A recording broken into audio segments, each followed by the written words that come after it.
Part 2 sets out the map of the parish of Portmore, and Part 3 describes and defines what will be the city of Portmore. And in this respect, the city of Portmore will include the lands east of North Ascot, which include the Portmore Municipal Corporation and the police station, lands south of Brayton Parkway, which comprise the Inland Revenue Department and commercial entities, parts of Nagohead and lands north of Brayton Road. These are, of course, important law enforcement and administrative entities that are essential to the management of the new parish of Portmore. Mr. President, Clause 5 seeks to insert the schedules after the new Section 8. Mr. President, Clause 6 seeks to amend, it's a consequential amendment, it seeks to amend the Local Governance Act to vest the assets and liabilities of the city municipality of Portmore in the newly created Portmore Municipal Corporation. So Clause 6 also underscores the upgrade of Portmore by reflecting it among colleague corporations next after the St. Catherine Municipal Corporation. Clause 7 seeks to amend the Town and Country Planning Municipality of Portmore Provisional Development Order 2018 by removing the current words Municipality of Portmore and replacing them with the words Parish of Portmore. Clause 7 also replaces the first order of that schedule, the first schedule of that order with the new area of Parish of Portmore, which mirrors, of course, the boundaries of the new Parish of Portmore as proposed under the earlier mentioned amendments to the Counties and Parishes Act. Clause 8, Mr. President, seeks to repeal the Charter of the Municipality of Portmore to facilitate its upgrade of Portmore to a parish with a municipal corporation. Clause 9 seeks to provide that any document or any instrument that bears the word Municipality of Portmore will be legally treated as referring to the words Parish of Portmore once this act takes effect.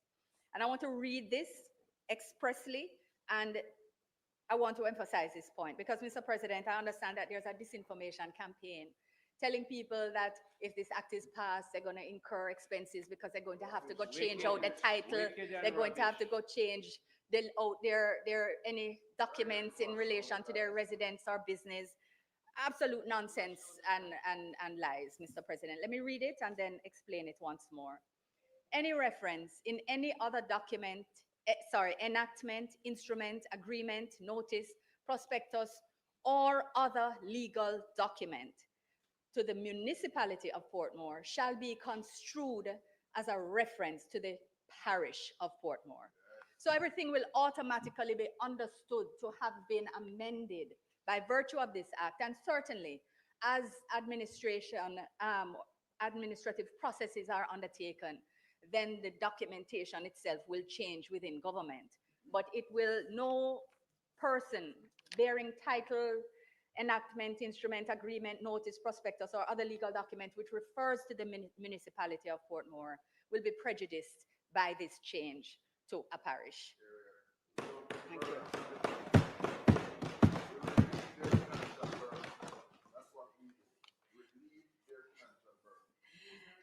Mr. President, they're always ready for him.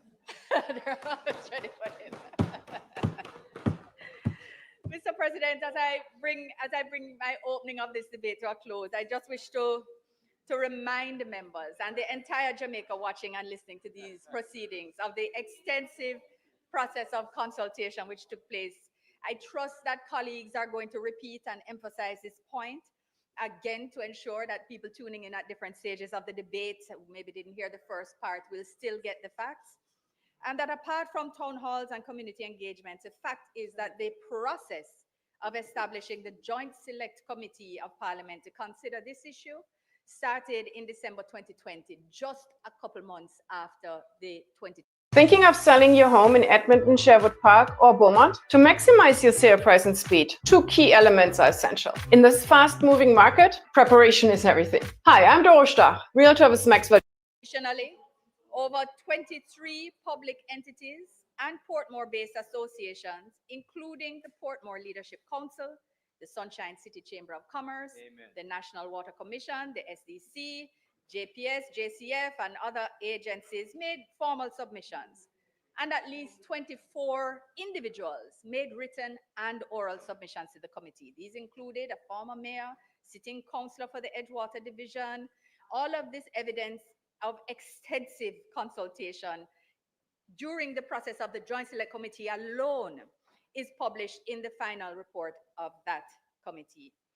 And the evidence shows that really any suggestion that this process was not extensive, and indeed that this is some rush, should really cause reasonable persons to question the rationale and sincerity of those arguments. This is not a new idea. But Mr. President, in February 2022, it is 3 years ago, this Parliament voted to approve that motion, to approve the motion in respect of the Joint Select Committee to grant parish status to Portmore. And that vote followed 2 more weeks of debate on the report of the JSC that considered the matter, a process that itself included other consultations. Mr. President, we have yet to hear a reason that the parish of Portmore should not be established. We really have yet to hear a reason that it should not be established. For many years, politicians, civil society, and residents have complained about the challenges of having councillors having to sit in 2 different bodies, both in Portmore and St. Catherine.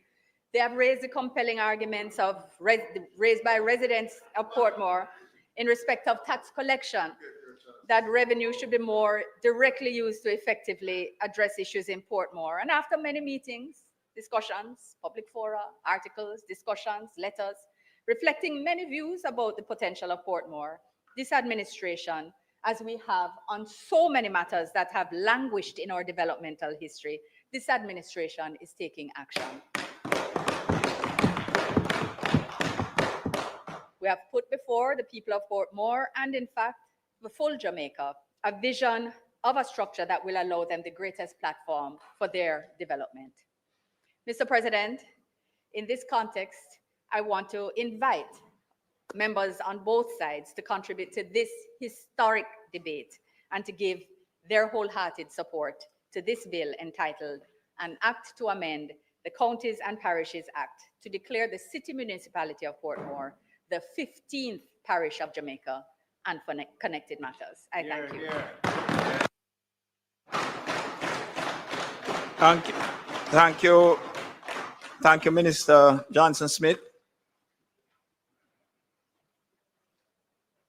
And we'll have Senator Bunting.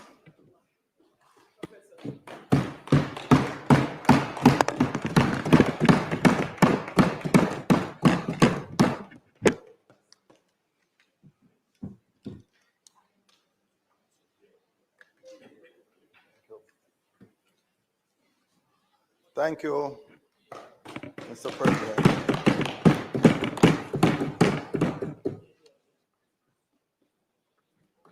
I believe that I am the only member of the Senate here today who has served on the Electoral Commission of Jamaica. No, I'm not here. The substantive president has served, but he's absent today. And in any event, would not properly be allowed to participate in the debate. So I think it is important that I perhaps shed some light on the technical process that is involved in creating new constituencies, which this bill would be doing. A new constituency, redrawing constituency boundaries. In fact, the last major such process of constituency boundary review took place in the period, I think it was 2009 to 2010, when 3 new constituencies were added to Jamaica, 2 in St. Catherine and 1 in St. James. And I must tell you, as you know, a commissioner then, a nominated commissioner, and the general secretary of the party, I was very much involved, along with then General Secretary Carl Samuda, and the director of elections, and ultimately the independent members in determining these boundaries. I remember at the time, I distinctively remember MP Warmington coming to the committee that was dealing with it to make a presentation. And he strenuously objected then to the boundaries we were discussing for the new East Central St. Catherine. And effectively, what we're seeing here today is what he was advocating for then. However, on the matters that could not be agreed between that boundaries subcommittee of the Electoral Commission at the level of nominated commissioners and their technical assistants, which, by the way, the Electoral Commission provided a budget for a technical assistant to be employed by each party to assist in this process and to help them with the technical details, the analysis of boundaries, the analysis of electors and the sizes of PDs, etc., etc. And at the end of the day, where there was no agreement, the matter went to the independent commissioners and the so-called selected commissioners and the director of elections. And they made a final decision, and all commissioners accepted it.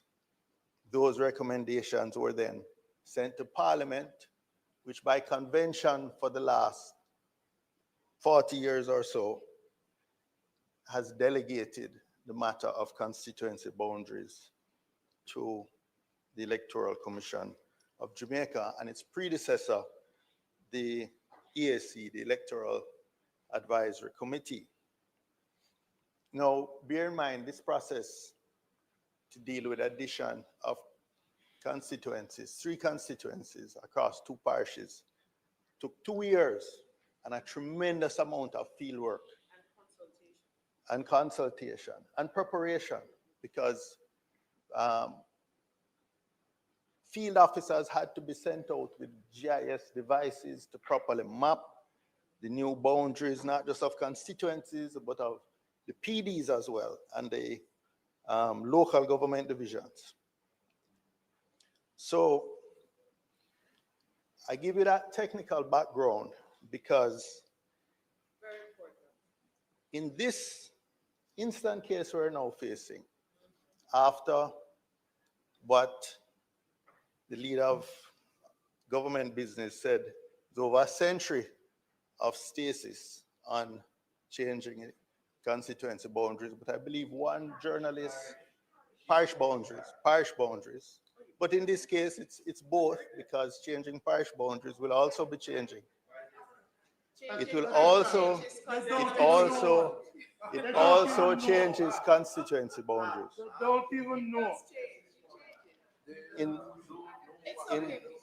In this case, after so long, I mean, one journalist today suggested it was decades, but the leader of opposition of government business said over a century. So suddenly, notwithstanding the glacial pace at which these things have moved traditionally, suddenly, within 6 months of a general election, within 6 months of when a general election is due, we are suddenly rushing to pass these bills. Well, you didn't bring it in 2020. You're bringing it now. report was published. You're bringing it with Well, this. And just for, I think he must tell and truth, sir. That is the assault on you know, democracy. there's some of us in here Democracy. who Breach of the Constitution. who are economical with the truth. Yeah. Marlon. Economical truth. And one just spoke up and said that the technical work was being done. Well, And 12 I have here a We're not letter. talking the law, we're talking. I have here a letter from the chairman of the Electoral Commission of Jamaica, Mr. Earl Jarrett, No, not Walter Ambrose. which Walsh proves and Walsh, but in last. that no technical work has been done. No technical work has been done. In fact, as far back as 2024,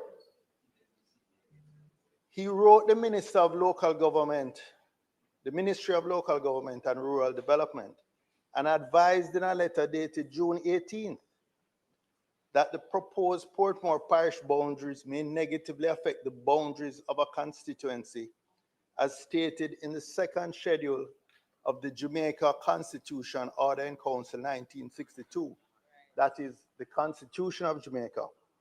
Paragraph 2, subsection 1 states as follows, quote, the boundary of a constituency shall not cross the boundary of a parish as delimited by the Counties and Parishes Act or by any law amending or replacing that law. Repeat that one thing, because I've been don't understand that. The minister beside him don't understand it. Nobody understand. Repeat it for them, Bunty. The boundary of a constituency shall not cross the boundary of a parish as delimited by the Counties and Parishes Act or by any law amending or replacing that law. End quote. Or Shall not. Shall not. And then, contrary to what a certain senator has suggested, on February 12th, 2025, the chairman of the Electoral Commission again wrote the clerk to the Houses of Parliament, stating the Electoral Commission of Jamaica is aware that the Counties and Parishes Amendment Bill was passed in the House of Parliament on Tuesday, February 11th, 2025. And he drew her attention to the earlier letter, the one sent June 18th, 2024, to the permanent secretary, pointing out this constitutional probable breach or breach that would occur once the bill, should the bill be passed and brought into effect. And he closes that letter and says, in the said letter of which a copy is attached, the commission advised the permanent secretary in the ministry that the proposed boundary for the parish of Portmore will impact 4 constituencies, 13 electoral divisions, and 398 polling divisions from the parish of St. Catherine.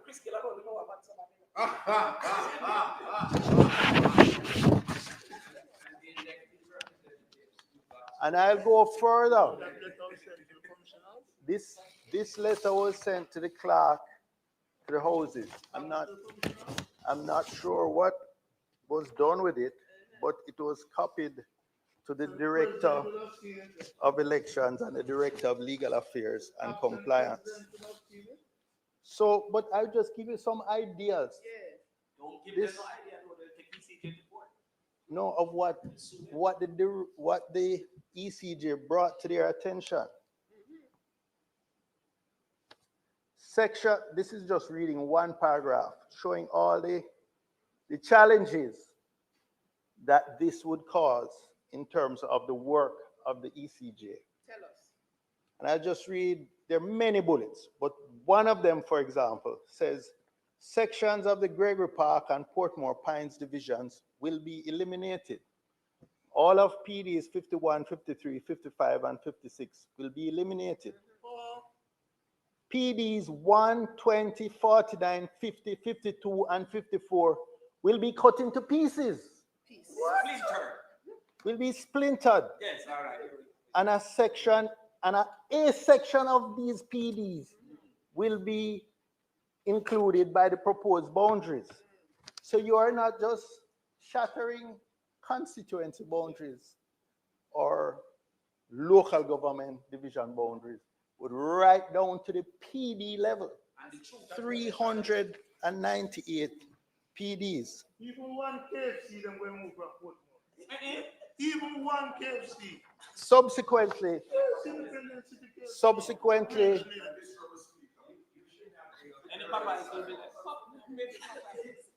this, Even the KFC. this, Mr. Speaker, this, Mr. Speaker, Location was the same thing. is of such moment that the chairman of the People's National Party, Dr. Angela Brown Burke, wrote to the Minister of Local Government on February 21st, 2025, reminding him of the constitutional provision, which I repeat again, the boundary of a constituency shall not cross the boundary of a parish as delimited by the Counties and Parishes Act or by any law amending or replacing that law. And of course, this is the Constitution, so that clause you read, superseding other laws, has no application here. And she goes on, consequently, the bill, if passed into law and made operational, will immediately be unconstitutional. Immediately be unconstitutional. Like the next bill. So she urges that this bill not be brought into effect, even if it is passed here today. The truth of the matter is that no work has taken place at this point by the ECJ. And we are now in the final day of February. So even if this bill were passed and brought into effect, then it would be April before any work could commence. That is the work on that will impact 4 constituencies, 13 electoral divisions, and 398 polling divisions from the parish of St. Catherine. Now, we know that a new voters list will be issued on May 31st. No, the final list, May 31st and November 30th. Those are the 2 times each year that a list is updated and published. So the next one is due on the 31st of May.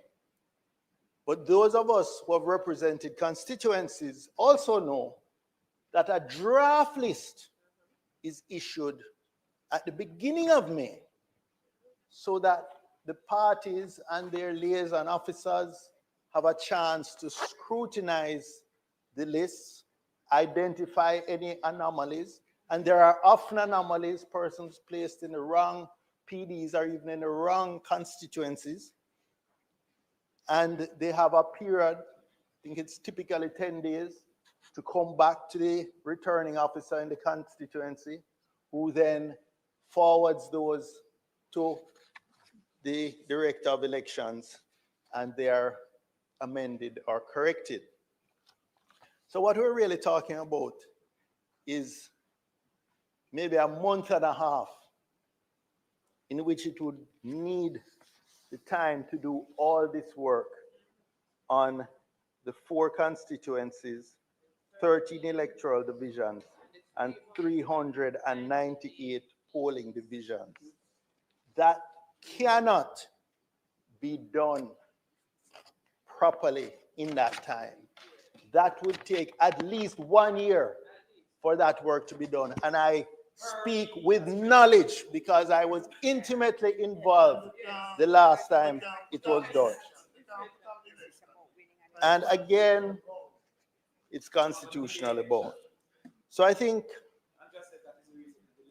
it was important, Mr. President, to give that technical context on the work of the Electoral Commission as somebody who served there for 7 years and was very involved in the last period. Thank you very much. So you will understand why today I rise in absolute and unrelenting opposition to this bill.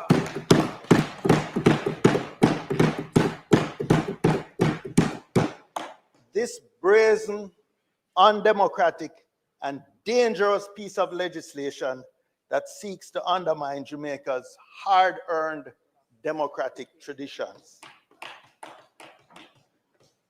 Let me be unequivocal. Let me be unequivocal. This bill is not about progress. This bill is not about governance. This bill is not about the betterment of Portmore. This bill is a cynical political maneuver designed to subvert democracy and manipulate the electoral boundaries for partisan gain. That's what Warmington said. It's not me say so. Warmington said. This bill is a wolf in sheep's clothing, dressed up in the language of development, but fundamentally rotten at its core. At its heart, it represents a blatant attempt by this Jamaica Labour Party government to gerrymander Jamaica's electoral map, bypassing the Electoral Commission of Jamaica, an institution that has for decades been entrusted with the independent and non-partisan responsibility for setting constituency boundaries. Mr. President, this, So when the parishes Mr. President, constituency boundary, what happens?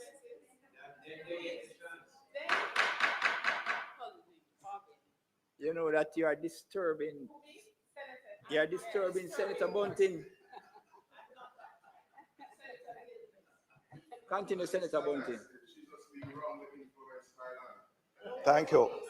Mr. President, this is an unprecedented attack on our democratic framework. And it must be rejected in the strongest possible terms.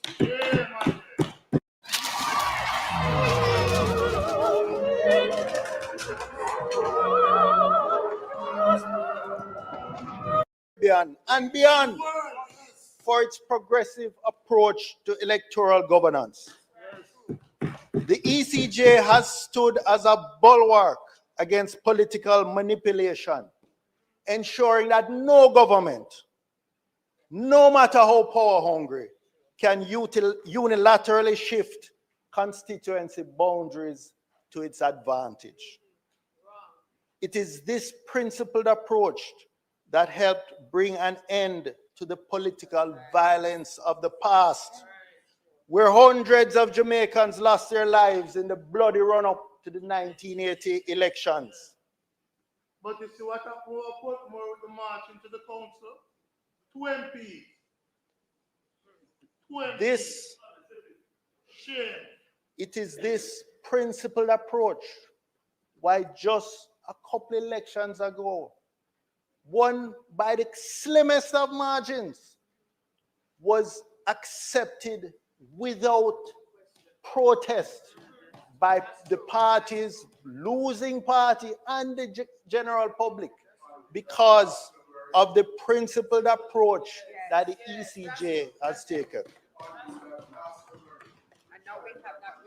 No, Mr. President, this JLP government, in a shameless bid to tilt the scales in its favor, seeks to override this long-standing system by adjusting constituency boundaries under the guise of establishing a new parish.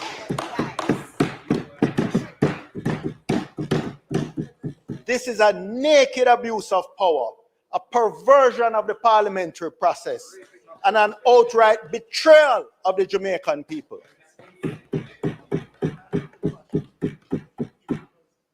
The people of Portmore have spoken before, and they have spoken clearly. They have long cherished their unique status as Jamaica's only city municipality. They fought for and won the right to elect their mayor directly. A democratic innovation that has strengthened local governance and community representation. And yet, this JLP government, in its arrogance, believes it can strip them of this right without even consulting them in a meaningful way. Where is the referendum? Where is the democratic process? Where is the voice of the people in a decision that so fundamentally alters their political reality? It is nowhere to be found because this government fears what the people will say.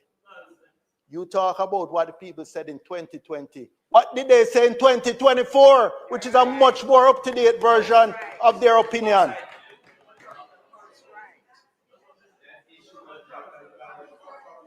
They know that if the people of Portmore were given the choice, they would resoundingly reject this bill for the farce that it is. This is gerrymandering disguised as development. Let us call this bill what it is: gerrymandering legislation. And for the public that may be listening and looking on, let me explain what is gerrymandering. It is the deliberate manipulation of electoral boundaries to favor one political party over another. And that is precisely what is happening here.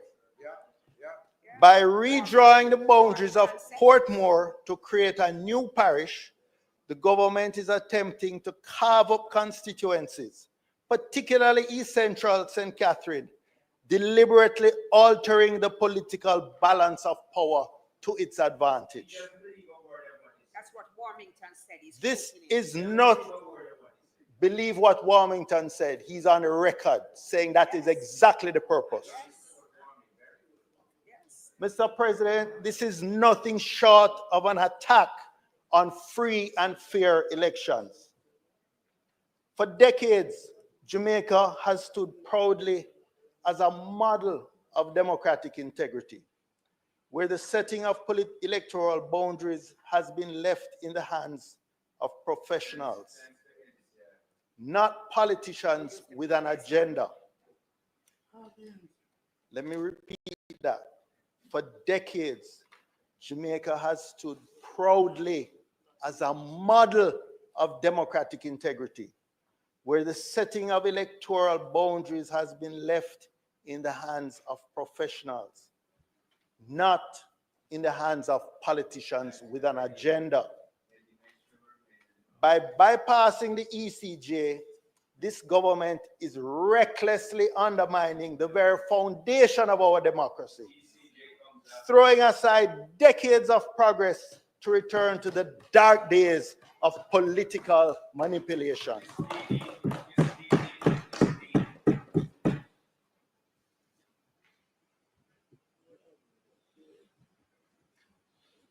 You know, I want to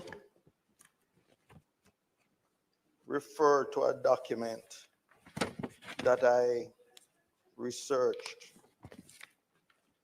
It's titled The History of the Electoral Commission of Jamaica, and it was done in September 2024. But it highlights some of the persons who have contributed over the years, starting with the EAC and then transitioning to the ECJ. And what we're doing here today, what this GLP government is doing, is betraying the contribution and the memory in some cases of many of these great Jamaicans, these patriots. Professor Mills, Mr. Peter John Thwaites, Mr. William Chinsey, Professor the Honorable Errol Miller, the Honorable Dorothy Pine McClarty. We're talking about people like Dr. the Honorable Paul Robertson, the Honorable Shirley Miller, Mr. O.K. Melhedo, the Honorable Bruce Golding, Dr. Reginald Irvin, Professor Murray, Dr. D.K. Duncan, Miss Portia Simpson, Honorable Errol Anderson, Carl Samuda, Mavis Gilmore, the Honorable Donald Barrington Buchanan, and the Senator Anthony Johnson. Any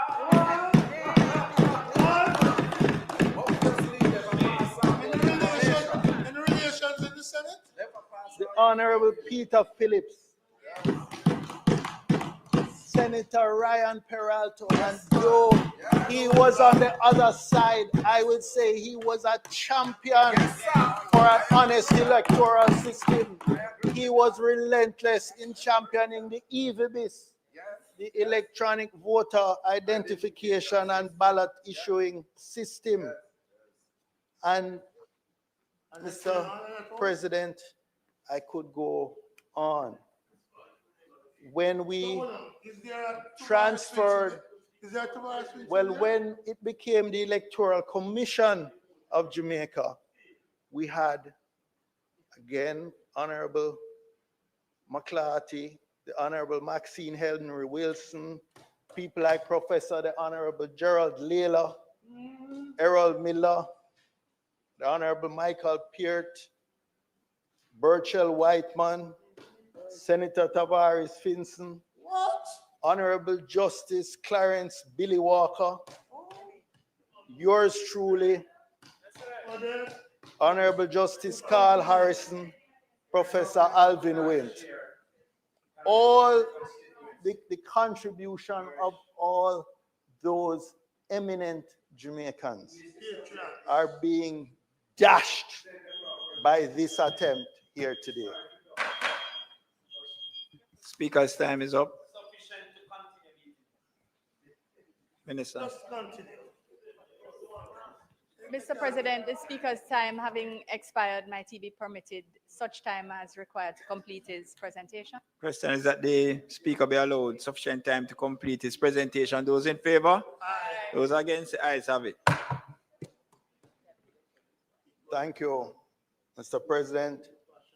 This bill is about creating a parish in name only. In reality, it is a political scheme.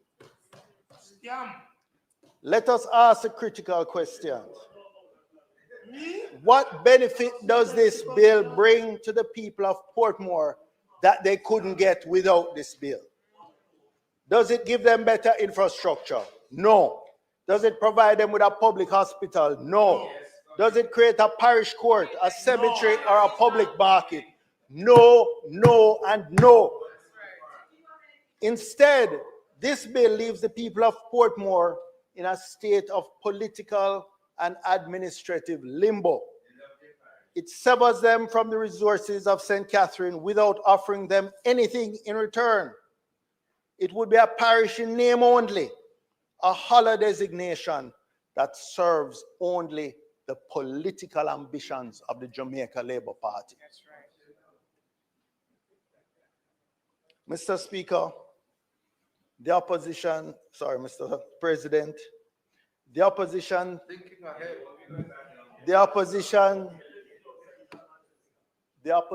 stands resolutely against this assault on our democratic norms.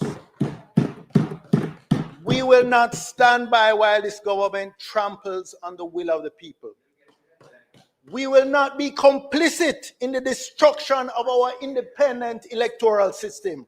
We will fight this bill with every tool at our disposal. To the Jamaican people, I say this: do not be fooled by the empty rhetoric of this government. This is not about development. This is about power. This is about control. This is about undermining the democratic institutions that have served this country well. If we allow this bill to pass, what next? Will the government carve up other parishes to further its political agenda?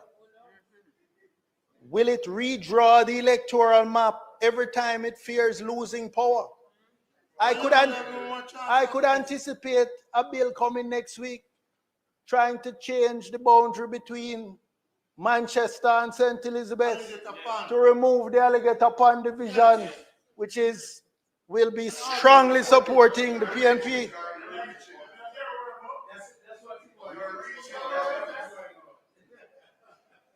Mr. Speaker, this end run around the Electoral Commission about this convention that has been developed over decades, developed and observed and has served this country well.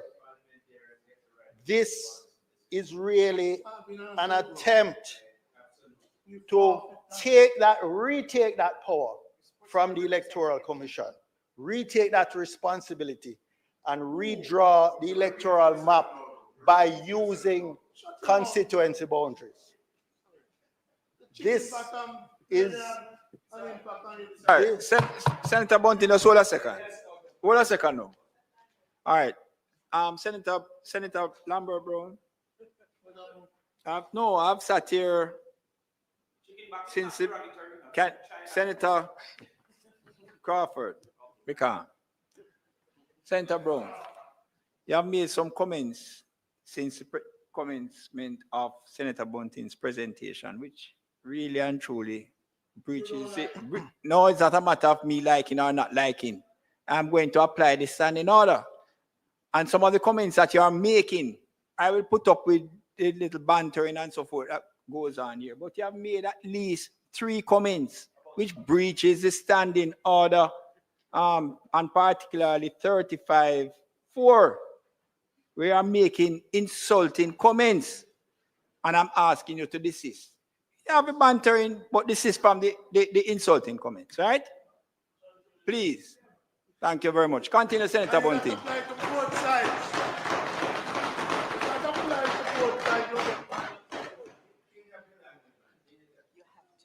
Mr. President, and I repeat my last sentence. Whether Senator Morgan likes it or not, it should make you uncomfortable. This is about undermining the democratic institutions that have served this country well. It is a dangerous precedent, one that we must reject with every fiber of our being.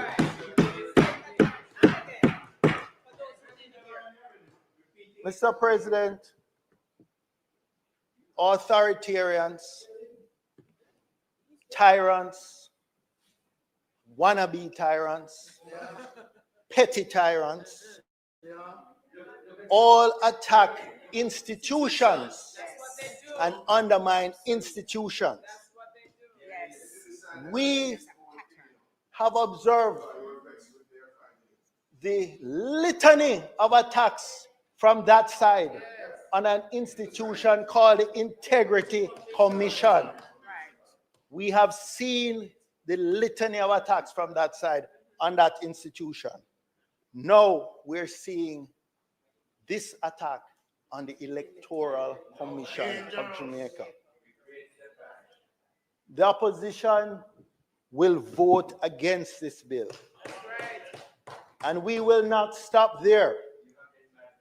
We will fight it in the court of public opinion. We will take this issue to the people. And if necessary, we will challenge it in the courts.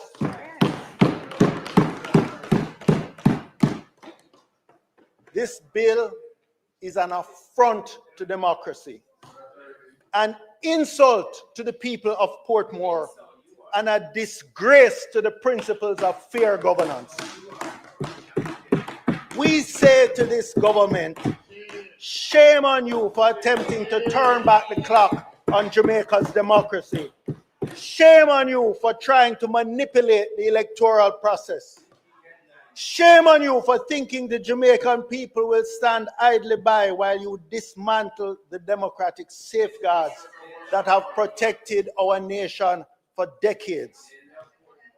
This is not just a political fight.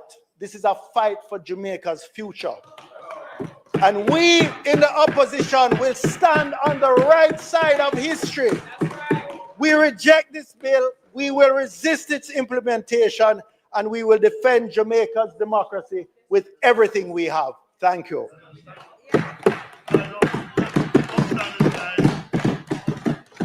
Thank you, Senator Bunting.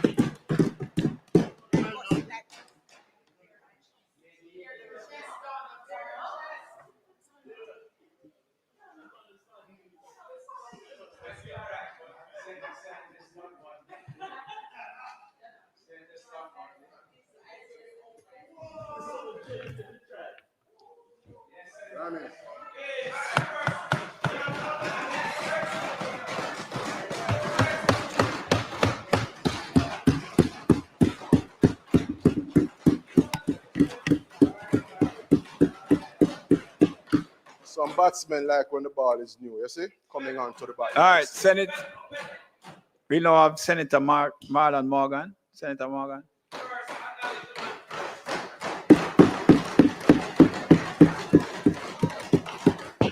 Thank you. Thank you, Mr. President. I rise this morning to express my support for the bill that is before us. And while I'm at it, Mr. President, particularly in a context where it has been quite some time in coming, from George Lee, from the pioneering experiment in Portmore to this point, I think the technical team, the team here at the Parliament, and all the persons who have gotten us to this point are deserving of our gratitude and commendations, Mr. President.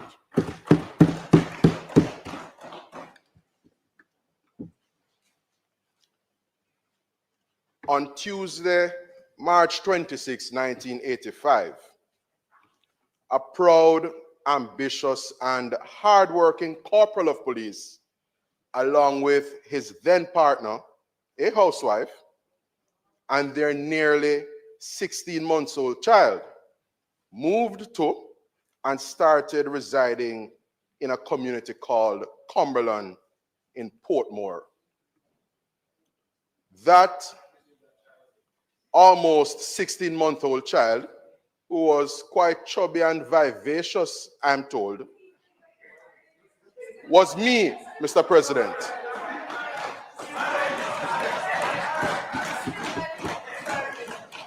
And based on the concurrence of the Senate, still chubby, but more so vivacious, full of vim, vigor, vitality. We'll have it no other way, Mr. President. Mr. President, having lived almost all my life in Portmore, it is not surprising that this debate takes on added significance for me. Indeed, some commentators would describe it as being particularly close to home.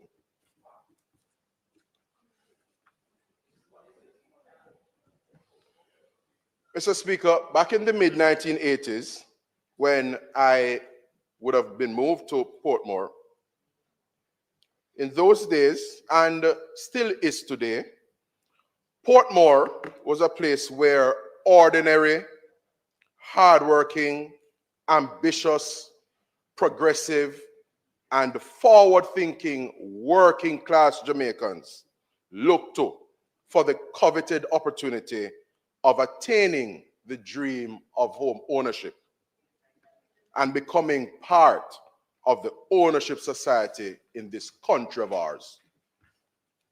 For me, Mr. President, this debate is close to home and profoundly personal. And while many who have come to call Portmore home have largely had a modest and humble existence, they cherish their opportunity at home ownership and want to see better for themselves and their children. Portmore, Mr. President, becoming Jamaica's 15th parish is a further step toward helping the residents of Portmore attain their aspirations and seeing better for themselves and their children. Mr. President, throughout this debate, the members opposite will struggle. They are and will continue to go to great lengths to clutch at straws. They will be circuitous, they will be repetitive, but alas, Mr. President, they are going to be struggling throughout this debate. They will struggle, Mr. President, and have already started off struggling, not because they are incapable of beautiful speaking, because certainly it is not for want of effort. No, not at all. They are struggling and will continue to struggle throughout this debate, Mr. President, because there is absolutely no solid basis or good reasons for them, the members opposite, to oppose the emergence of Portmore as Jamaica's.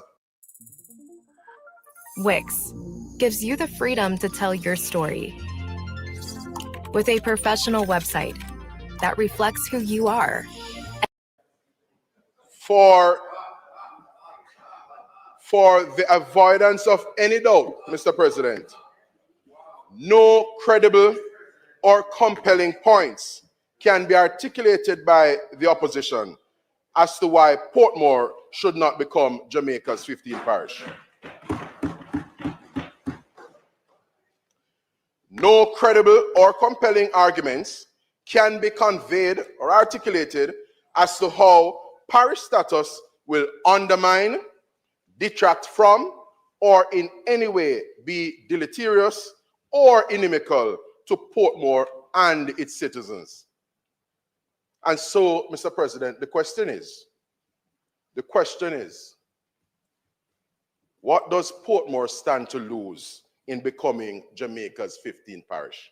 Indeed, what do the residents of Portmore stand to lose with Portmore becoming Jamaica's 15th parish?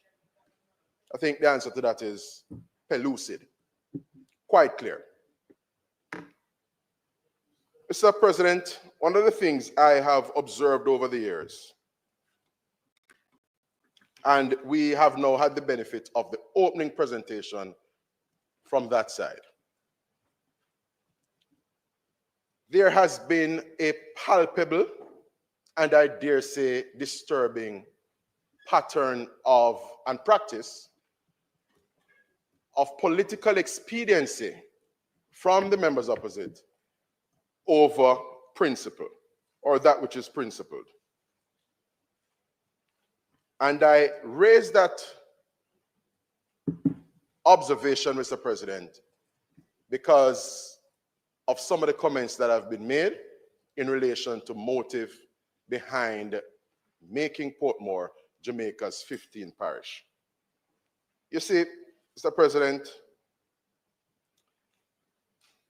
the only basis and the quintessential basis on which the members opposite are opposed to Portmore becoming Jamaica's 15th parish is one that has to do with their own calculation and assessment of their political fortunes and prospects rather than any principled consideration.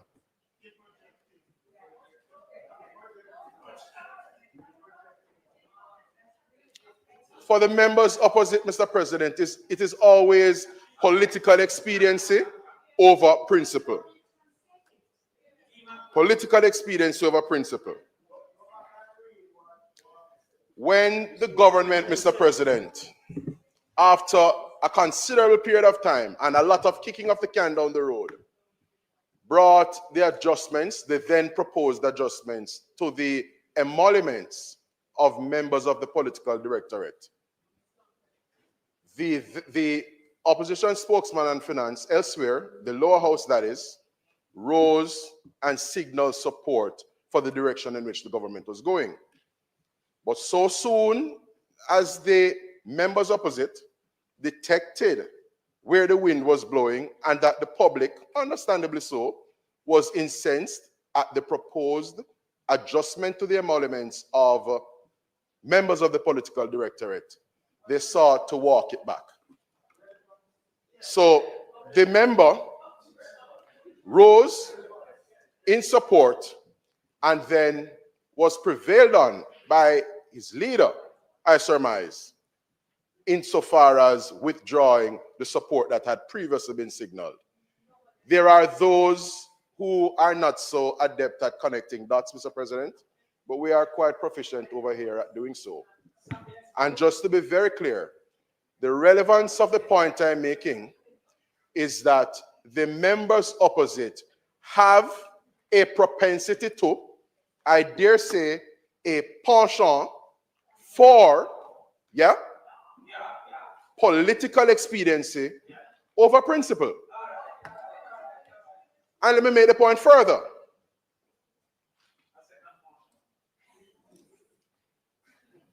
The leader of opposition business in the House seconded the motion when the question of the proposed elevation of the then Deputy Speaker of the House to serve as Speaker was moved.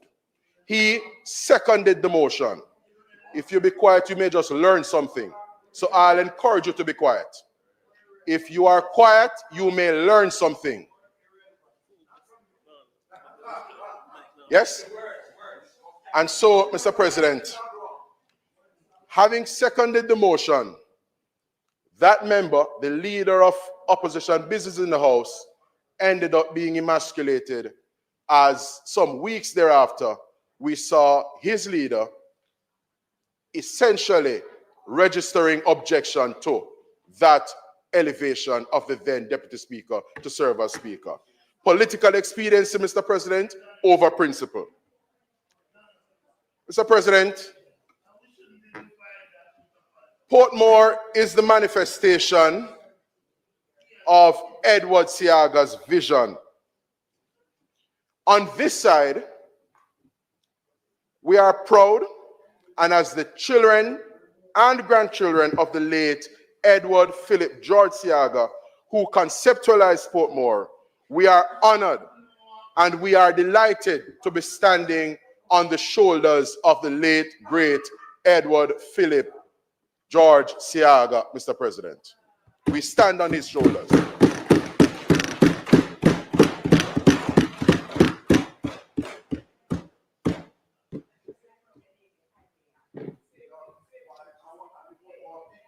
The creation and naming of Portmore's pioneering community, Independent City, was intentional. And I believe it was so apt, absolutely fitting.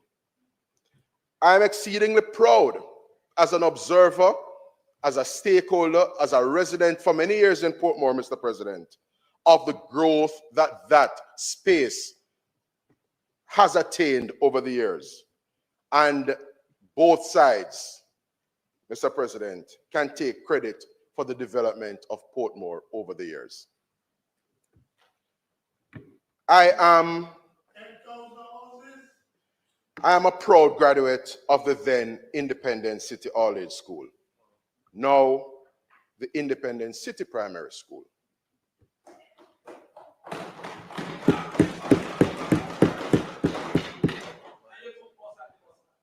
Your time coming there, man. See it now.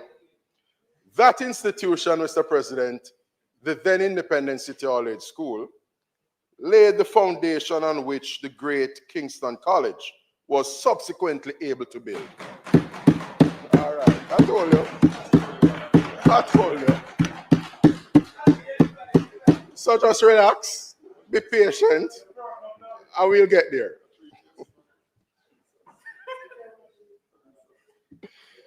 Mr. President, at primary school, Independent City, all age at the time, we would assemble for devotion where we were taught the virtues of independence and positive thinking.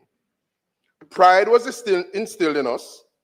We were taught that it is okay to dream big and aspire to be all we can be. After all, great heights is not only for the Tappanaris in our society.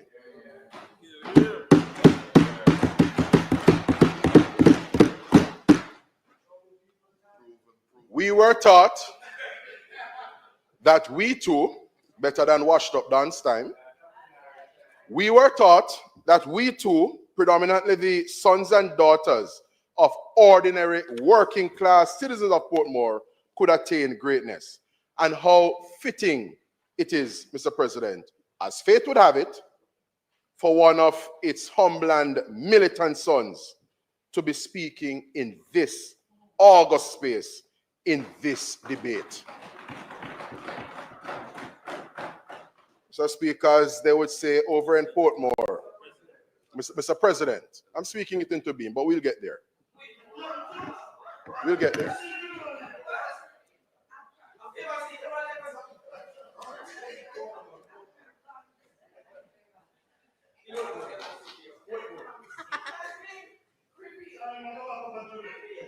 Mr. President, we are delighted that it has been the government, with its foresight, propensity to actually get things done, especially those cans that have been kicked down the road over many years, to have addressed some of the long-standing issues in Portmore.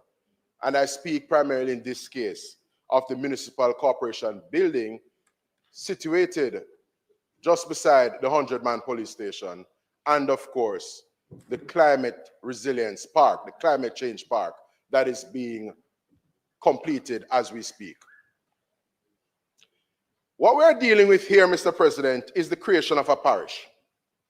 For those who are not clear, and I surmise that some aren't, and those who are not clear, who may express views that conflict with that incontrovertible reality, let me be as pellucid and emphatic on the matter as possible.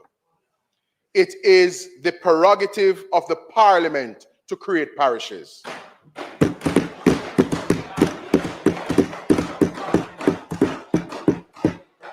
And that, Mr. President, is precisely what we're doing as it relates to the bill before us.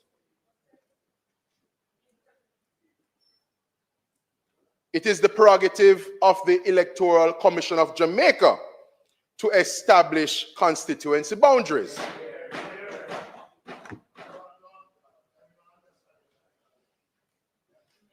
And so, just to be very clear, Mr. President, the debate on this bill and what we anticipate as its ultimate passage into law, having received the Governor General's assent and being gazetted, represents invariably the commencement of a process, because there are other accompanying and attendant actions that are to ensue, Mr. President. And we shouldn't be unduly preemptive of the process. We are commencing in this instance with the creation of a parish, and the requisite following on actions are to ensue thereafter. And the Electoral Commission of Jamaica is the competent authority on the matter, and they will do their body of work in relation to establishing and determining constituency boundaries in the newly created parish of Portmore. Let's be very clear on that.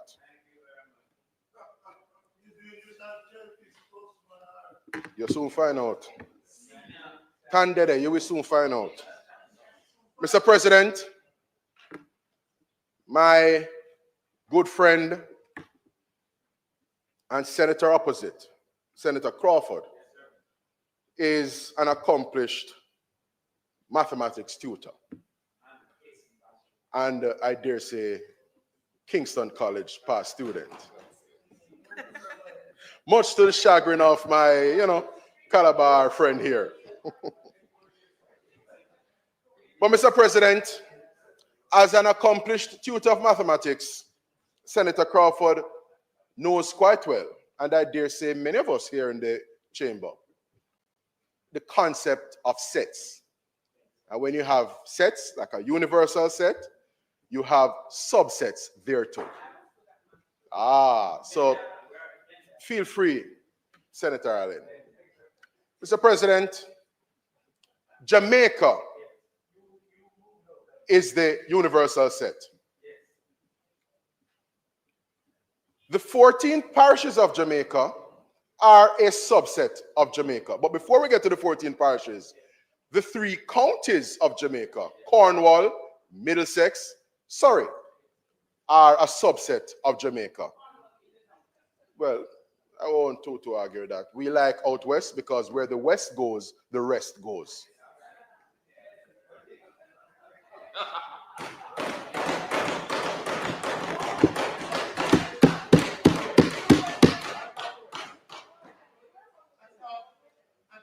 Mr.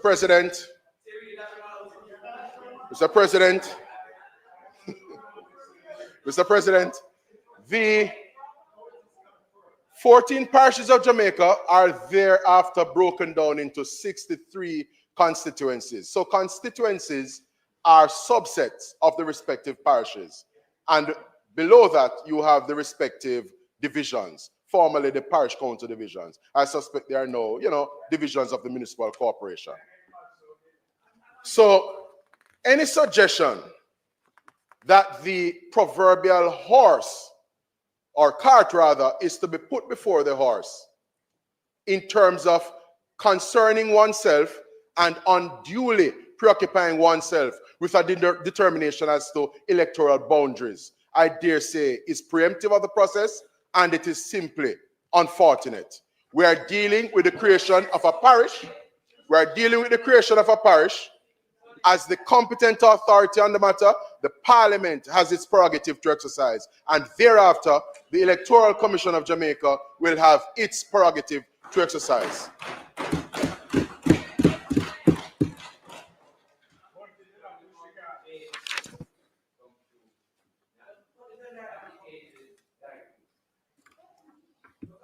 Now, Mr. President, it is understandable that in circumstances where a parish was last created over 100 years ago, to be specific, back in 1867, it is perhaps difficult for some among us to appreciate or even contemplate it being done by us, by our generation, in this modern era. But Mr. President, if our former enslavers and colonial administrators could have made decisions as to the creation of parishes in Jamaica, why shouldn't we, the proud, formidable, and patriotic descendants of enslaved Africans, be able to make determinations for ourselves and for our people in the best interest of Jamaica? Why shouldn't we?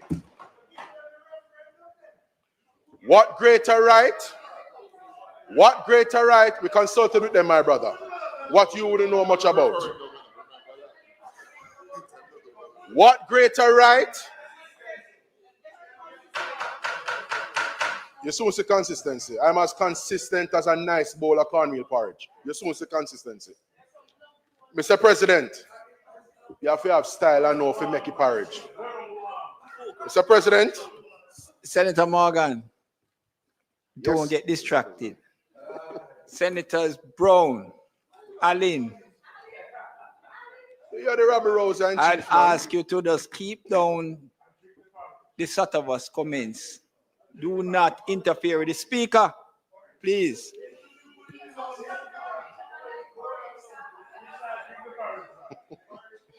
Mr. President, what greater right, authority, or pride of place did our former enslavers and colonial administrators have or enjoy that we, the proud, formidable, and patriotic descendants of enslaved Africans, do not have or enjoy? What them have more than we? Yes?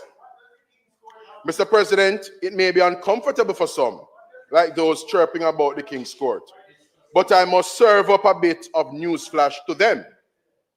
In a free and politically independent Jamaica, it is the duty and solemn right of the Parliament of the land, the People's Parliament, to make laws and make key determinations in our country, including the creation of a parish.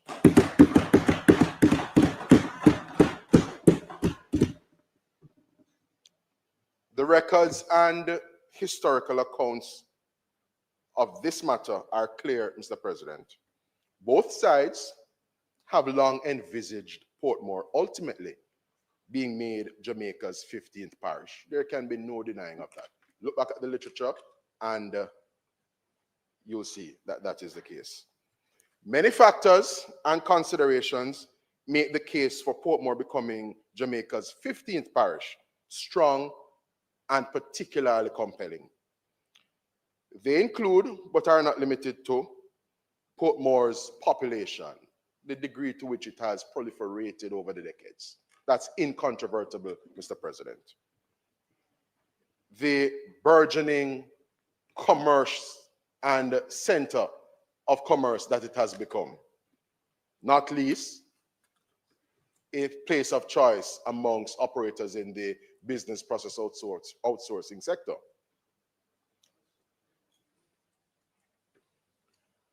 So weak, facile, and flaccid are the points being advanced by the members opposite. And so weak is their platform of opposition, Mr. President, that they have, as they typically do, resorted to peddling falsehoods.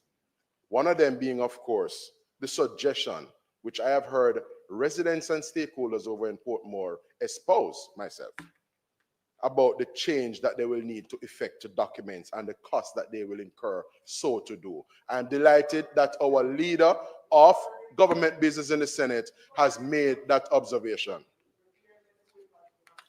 So, Mr. President, on the notion of people having to go back to do driver's license or their land titles, nothing no go so, and we are here, Mr. President, to mash down those lies.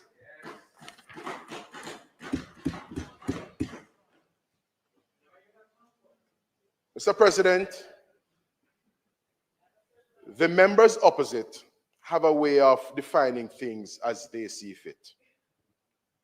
Some years ago, and I note that it is no longer the refrain, some years ago you will hear, where's the crime plan? Where's the crime plan? Present your crime plan. And this crime plan, Mr. President, to which they alluded back then, had been espoused and presented several times over. But alas, we're delighted that we're seeing the fruits of the crime plan that had long been in place today, so much so that someone among us has been rendered redundant insofar as being spokesperson on national security. We are delighted on this side, Mr. President. We are delighted on this side, and if there's any doubt, we're delighted with the 8% reduction in murders for calendar year 2023, the subsequent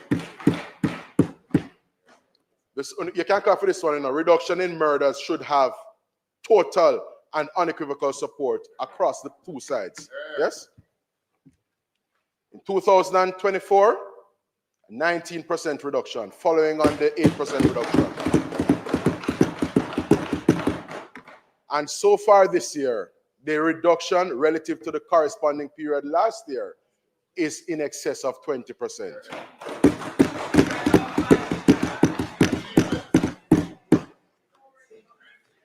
Mr. President, the members opposite have expressed views on the question of consultation. They argue that the consultation that the government indicates that it has undertaken is insufficient. And again, I say to them, Mr. President, you do not get to define consultations and the degree to which consultations are adequate or inadequate. On this side, we are very clear in our minds. We are very clear, and the records are there to show. We consulted, we went as far as to establish a joint select committee to consider this matter. We took the matter to the people, we canvassed them, and we have heard from the residents of Portmore on the question of the creation of Portmore as Jamaica's 15th parish.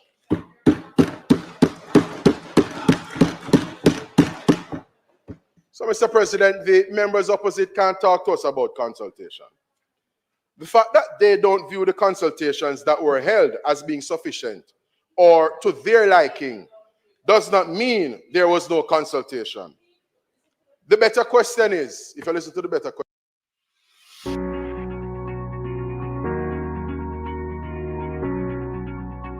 yes, when you unilaterally and offensively took away our primary and specifically created route to our homes in Portmore, that being the Portmore Causeway, and replaced that instead with a toll road, which saw the people of Portmore, as is the case to this very day, having to incur a cost to leave them yard and come back to them yard. Did you protest then? Was there a referendum on that? Was there a... Don't whine nothing, man. Sit down, you learn something, man. Be quiet and you learn something. Speaker is to be heard in silence. Please, please, when you get your opportunity, then you we created a joint select committee. Did you create a joint select committee when a toll road was being imposed on the people of Portmore? I'm advised that there were 14 meetings of the joint select committee. The speaker's time is up.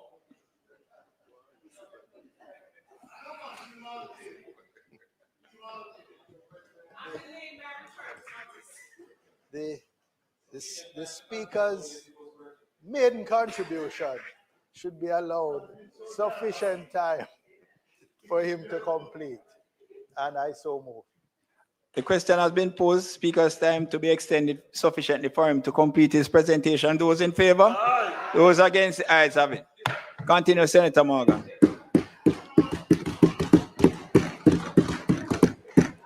Thank you, Mr. President, and may I thank the senator opposite for his indulgence. Mr. President, there were 14 meetings of the Joint Select Committee on this matter. I gather there were 22 consultation exercises.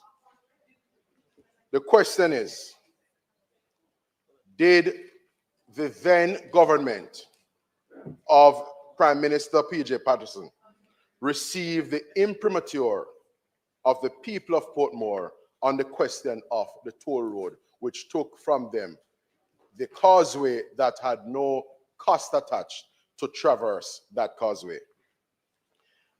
So aggrieved, Mr. President, were the citizens of Portmore that they took the then government, the then P.J. Patterson-led government, to court. And as the member opposite, one of them emphatically said just now, they took it to court and lost. So the people of Portmore can be reminded that your loss, not you, man, not you, guy.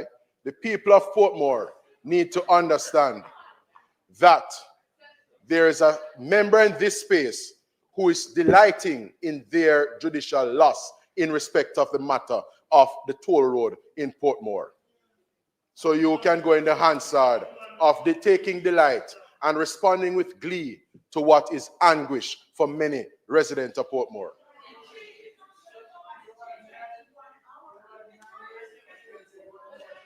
So what we're going to change, the seat count in the parliament, 52. Yes? 52 to 10.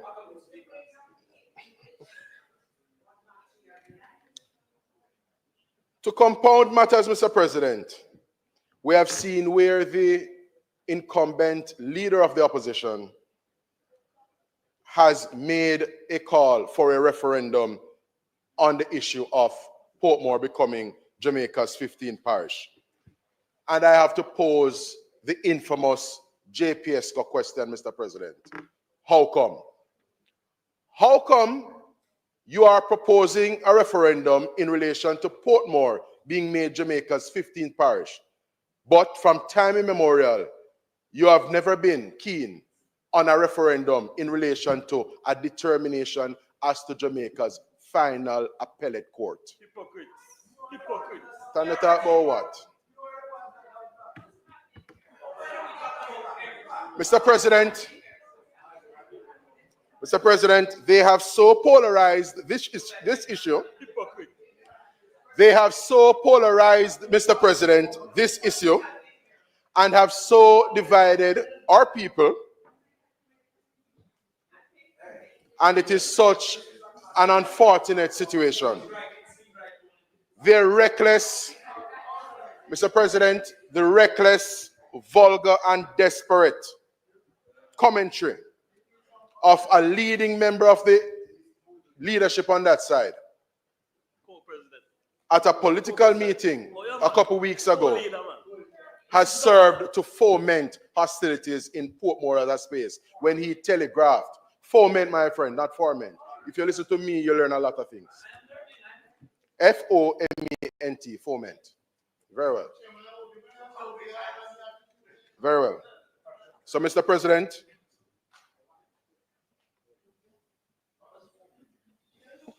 fuel to cause to, you know. Senator Morgan, don't pay attention to over there. Just focus on Mr. President, when a person who is a commissioner of the ECJ, a general secretary of one of the major political parties in Jamaica, can take to the political stump and, among other things, talk about blocking this and lockdown this and so on, it serves to telegraph to supporters and other persons who may easily be misled that yes, hostility and confrontation is on the cards. We saw that, Mr. President, at that meeting. We saw that, Mr. President, at the meeting that was held at the Municipal Corporation building where persons almost came to blows. We saw where the incumbent mayor of Portmore was very, very abusive in relation to tearing away the placards of persons who saw it fit to bear placards in that meeting. We do not want to go there, Mr. President. So a word to the wise is sufficient. Let us, colleagues, lower the temperature on the matter, allow good sense to prevail, and I'll tell all sides, I'll tell both sides, because one thing with me, I tell you, it is very important for us to have level heads prevail on this matter. Mr. President, on the issue of consultation, one of the observations I'd like to make is that there's an aspect of our national life, and indeed governance here in Jamaica, that we have not necessarily done well at, and that is the question of action, actually getting things done. Mr. President,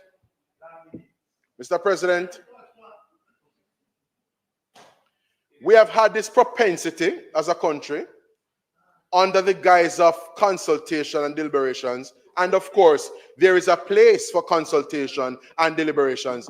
But consultations, Mr. President, has to be seen as something that has an end point. At some point, tangible, concerted, and decisive action has to be taken. We can't just consult ad nauseum and indefinitely.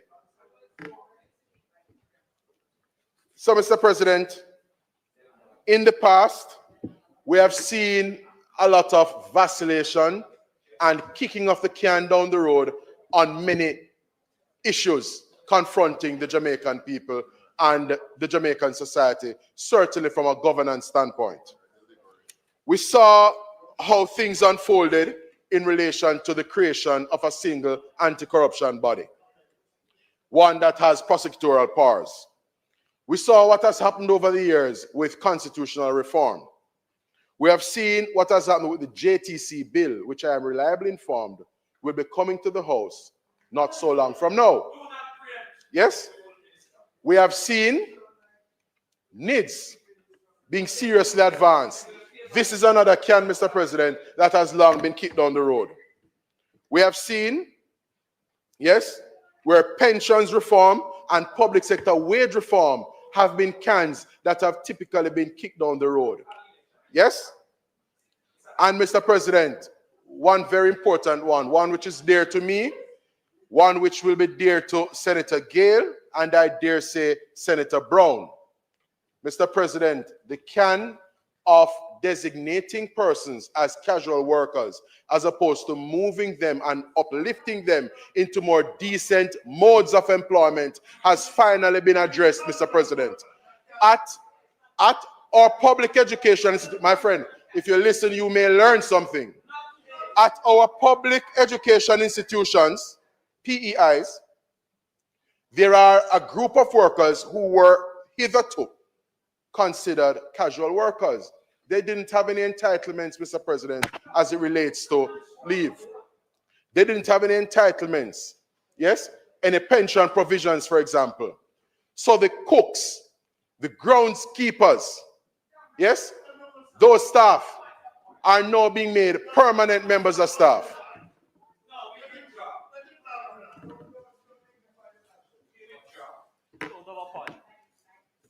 Be careful of your false start, yeah? Be careful of your false start. Mr. President, Mr. President, we are proud on this side. We are proud on this side to have moved many categories of workers in this country into more dignified and decent mode of employment. We are unapologetic on the matter. We are unequivocal on the matter because it is our fundamental and profound view on this side that we must allow more of our Jamaican brothers and sisters an opportunity to step up in life and enjoy more dignified means of employment. So the workers at the National Solid Waste Management Authority, they are being brought into the mainstream, and that is broad courtesy of labor. We're talking about the propensity of kicking cans down the road. There's a set of people in Jamaica who are resolving the kicking of cans down the road, because this question of Portmore has been one of those proverbial cans that for many decades have been kicked down the road. So we are now treating with things as opposed to, Mr. President, kicking cans down the road. All right, so we're getting to the nice part now. I promise you. We're getting to the nicest part, because everything nice. And we're nice, sometimes we have to do it twice. We can't turn Press on, man. Press on, press on, press on.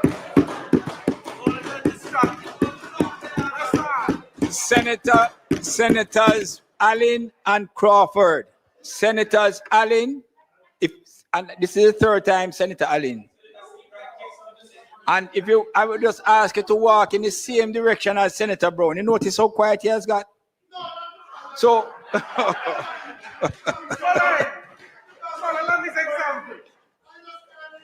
so you will have all the time. Please hear about the workers Senator Morgan, and them becoming permanently employed. Senator Yes, Morgan, Mr. President. I'm guiding. we need to have some order in this place and some dignity. So Decorum is the word, Mr. President. when the speaker is speaking, I just ask you to allow the speaker to make the presentation in silence. All right? Please, please. If you have an issue, then you want to rise on the point of order, then you get up and do it, but don't shout across the floor. Senator Brown, what's the point of order? Senator, what's the point of order? Yeah. When a clown No, displays such conduct, don't you expect the audience? Senator Brown, I spoke to you and I made comments in respect to the breach of the standing orders. And that comment, I'm going to ask you to withdraw it. Please. I'm happy to withdraw the comment about a clown and a circus and the audience. I withdraw that comment without reservation.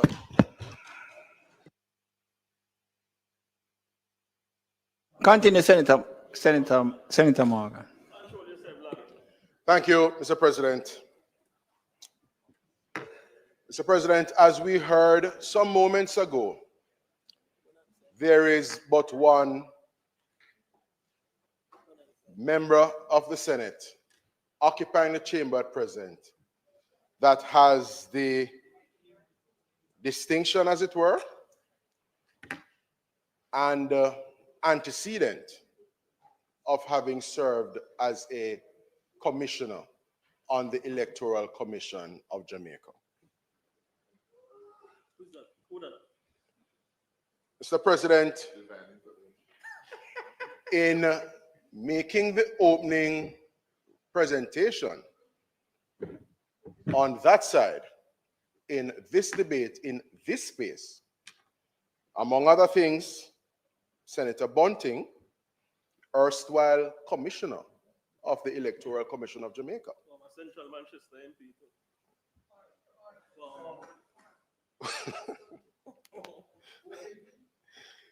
He, among other things, Mr. President, indicated that he is shedding some light on the technical process. Mr. President, on the occasion of the presentation or one of the political rallies in respect of our colleague opposite, Senator Jeannette Calder, over in St. James Central,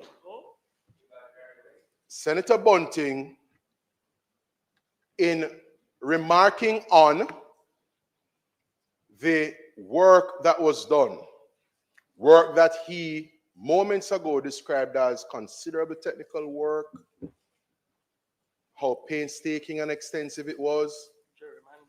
He made mention of, in speaking on that occasion, of the profile of the seat. And there's a quote from Senator Bunting, Mr. President, that reads thus. He was speaking in relation to the creation, yes, the establishment of the St. James Central Constituency. I quote, and it was cut to be, well, from my perspective anyway, Yes. a People's National Party seat. What? And we won it the first election that was held in Central. What? Hold on, say that again. What did he say? What did he say? For the avoidance of any doubt, Mr. President, and for those who are in the business of proffering exhortations Yes. and schooling people on the question of gerrymandering. If you want to understand what gerrymandering is, if you want to know what gerrymandering is, Senator Peter Bunting, speaking at a political rally for Senator Jeannette Calder, among other things, said, in relation to the creation of the seat, in relation to the creation of the St. James Central seat, said, and it was cut to be, well, from my perspective anyway, a People's National Party seat. What? Hypocrite. Hypocrite. And dear lectures and gerrymandering. Hypocrite. Hypocrite. Is that how we do business, my friend? Hypocrite. Is that how we cut seats? Have the audacity to the lectures and gerrymandering. Hypocrite. You should be ashamed. You should be ashamed of yourself. I'm coming here talking about gerrymandering. Hypocrite. Hypocrite. I come out with the audacity to talk about gerrymandering. Hypocrite. Mr. President. Look here, I'm asking everybody, folks, members, Senator Bunting. All right, you have said enough. Senator Bunting. Continue, Senator Morgan, please. Mr. President, these kinds of reactions, the eliciting of these reactions was anticipated. My best is yet to come. You will find out. Sit quietly and you will find out. Mr. President, the definition of gerrymandering is clear for those who may seek to project onto others. For those who may seek to charge that in the creation of Portmore as Jamaica's 15th parish, that what the administration is embarked on is gerrymandering. I will commend to them the quote I just entered into the public record and the record of the parliament just now. Gerrymandering, Mr. President, as the senator opposite espoused earlier, is the deliberate manipulation of the boundaries of an electoral constituency so as to favor one party or class. Mr. President, the gentleman said, and it was cut to be, well, from my perspective anyway, a People's National Party seat. Shameless. Shameless. Shameless. And what is particularly egregious, Mr. President? What is particularly egregious, Mr. President, is that the goodly gentleman was a commissioner of the ECJ at the time. He was the general secretary of one of our main political parties at the time. And he's someone who is known to be prolific in standing on a soapbox in relation to matters such as those that are before us this morning. In other words, grandstanding. That's what he's prolific at, grandstanding.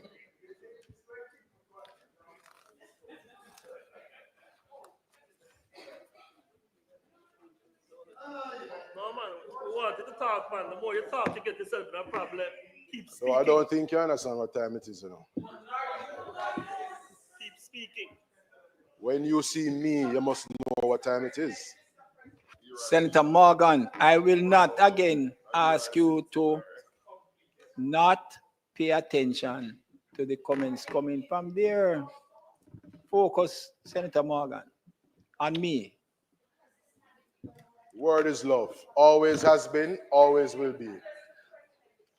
Mr. President, there are some anomalies and existing mischief to be addressed vis-a-vis Portmore. For all intents and purposes, Mr. President, Portmore has been an experiment, a pilot, if you may. I don't think it was ever envisaged or contemplated that so many years would have passed before getting to this point. But alas, we are here now on the cusp of creating Jamaica's 15th parish, that being Portmore. Mr. President, it is quite untidy in my view to have the double counting that persists at present.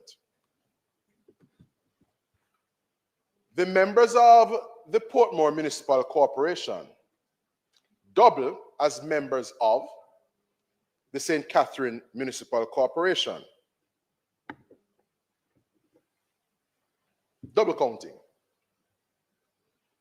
the number of divisions won in respect of Portmore by whichever political party also counts in respect of the number of divisions won by the respective political parties in the St. Catherine Municipal Corporation, a double counting, an untidy state of affairs. Why should it be that electorally and in our body politic, you have this double counting where you are both a member of the Portmore Municipal Corporation and then you double again as a member of the St. Catherine Municipal Corporation? And I will apprise the Senate, Mr. President, as to what makes this issue particularly contentious,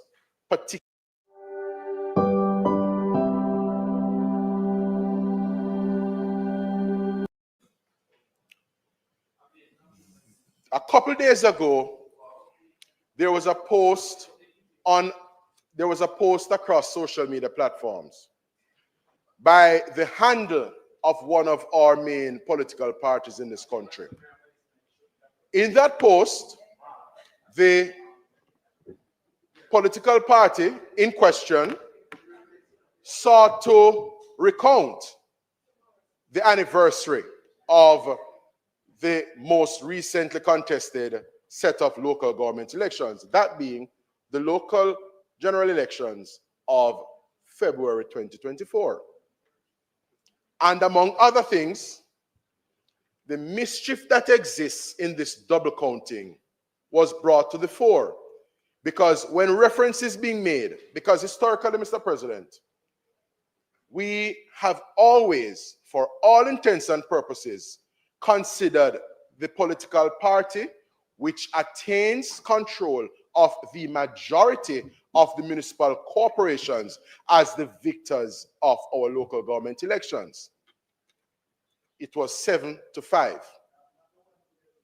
7-5. You can't stand it. You soon find out votes in a few months. So, Mr. President, I'm a gentleman by nature, man. We don't do insults. Mr. President, Mr. President,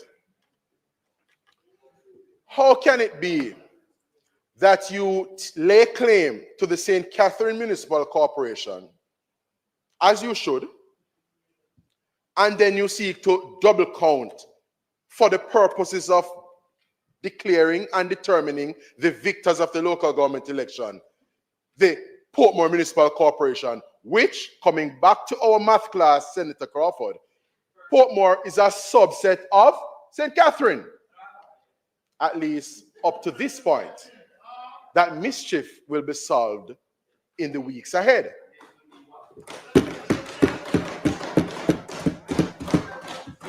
That mischief, Mr. President, will be addressed and properly corrected in the weeks ahead.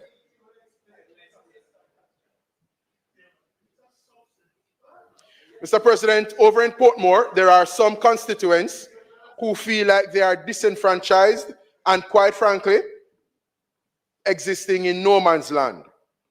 They do not get to participate in the direct election of a mayor of Portmore. And I speak in this case of some of the residents in Caribbean Estate and some communities neighboring. Yes? So some constituents over in that space, Mr. President, though they elect a Portmore councillor, when they go to the polls, they do not get handed a ballot to elect the mayor of Portmore, i.e. the directly elected mayor of Portmore. Yes? And so, Mr. President, among other things, this bill before us, because they talk about relevance and how it's relevant to the bill, this here bill before us, yes, seeks, among other things, inter alia, to correct that existing mischief.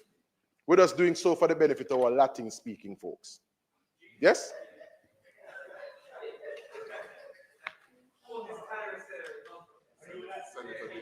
That is it, my G.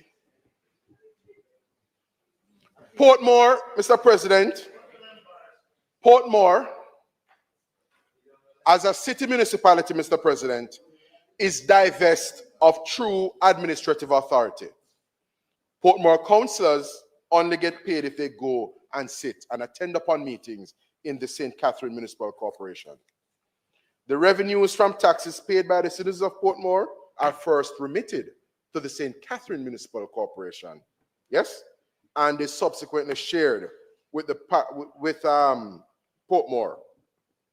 And what is discomforting and perhaps offensive to some citizens and observers in Portmore is that only a percentage, only a fraction of those tax revenues are remitted for their use and their discrete purposes in the geographic space that is the Portmore municipality at present. That is a mischief, I dare say, Mr. President, that needs to be corrected. And so as I wind down, Mr. President, I don't think you would want that. Mr. President, at a time when the major organized crime and anti-corruption agency MOCA has indicated that it is investigating and embarked on its body of work vis-a-vis financial irregularities, yes, amounting to over $1 billion Jamaican dollars at the St. Catherine. At the St. Catherine, it is sub-investigation, not yet sub-judice. No, not yet. But you know about charge. I know you know about it. You don't rush it. The Molotov people will know well about charge. Molotov folks. Banglia. Tell about that. The different settings inside here now, you know. Tell about when them Banglia. That's why you're about. So, President, and against the backdrop of the ongoing and disturbing KSAMC corruption scandal, which embroils one of our major political parties. Now, Mr. President, is definitely not the time for the members opposite to be arguing about issues pertaining to municipal corporations. You soon find out why Federal leave. He'll be going.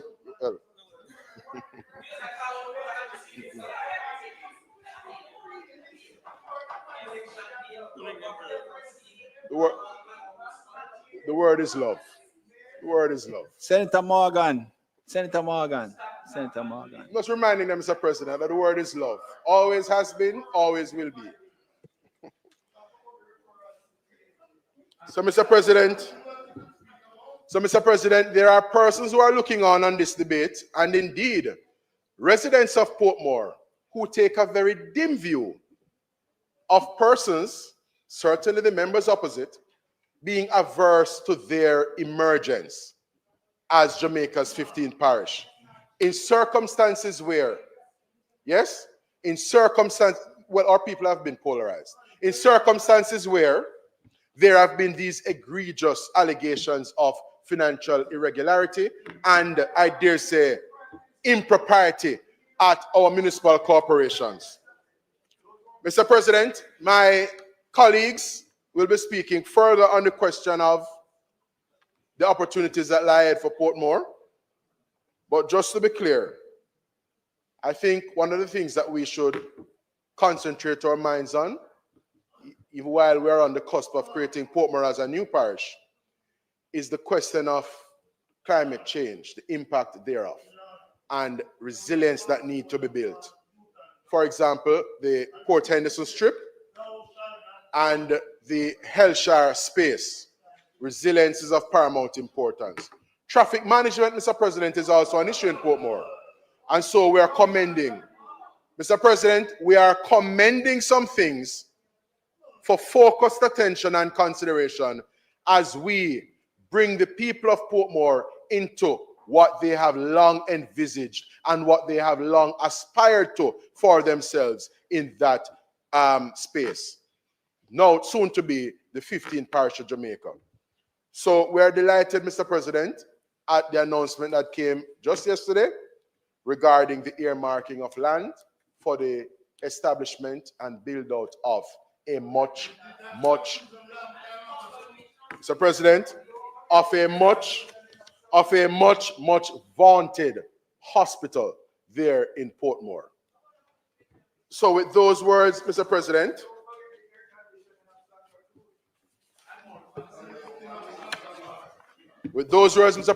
I commend this bill. We are delighted, particularly as someone who has been a resident for almost all my life of Portmore. We're delighted that we are at this juncture, irrespective of who may take umbrage thereto. And so, Mr. President, with those observations, I register unequivocally and emphatically my support for the piece of legislation before us. Thank you, Mr. President. All right, thank you, Senator. Senator Bunting, don't leave us. Thank you, Senator Morgan. And before Senator Morris comments, you can put the lectern there.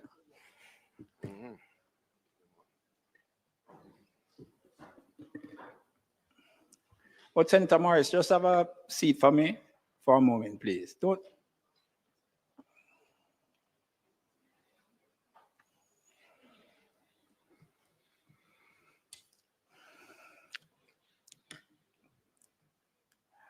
A letter was referred to during the presentation of Senator Bunting's presentation. And he made mention of the date of the letter,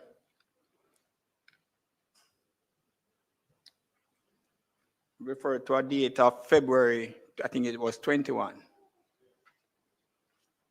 Referred to the writer of the letter as the Honorable Earl Jarrett, and he referred to the letter being sent to the permanent secretary at the Ministry of Local Government. That's correct, Senator Bunting. One to the Parliament and one to the PS.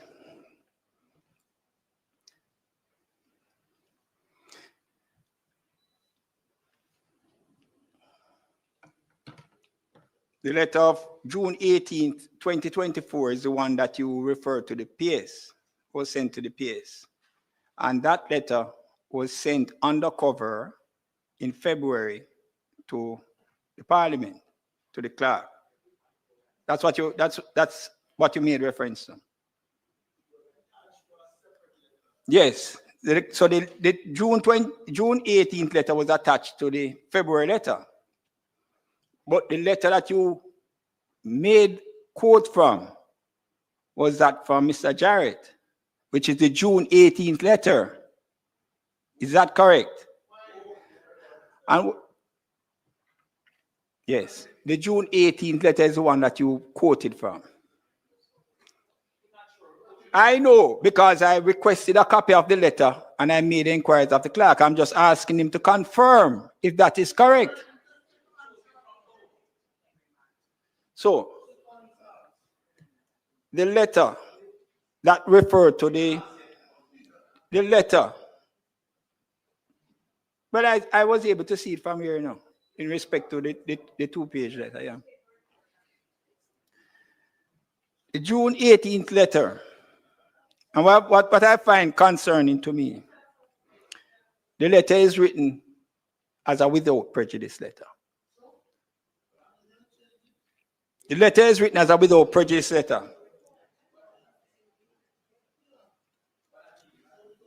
No, well, we are in a particular chamber. I'm not in the Gleaner. We're in two different forums. Without prejudice. No, he quoted from the letter. He read from the letter, not from the Gleaner. I'm just bringing to this chamber's attention that when a letter is written without prejudice, there are restrictions that the writer has placed on the letter.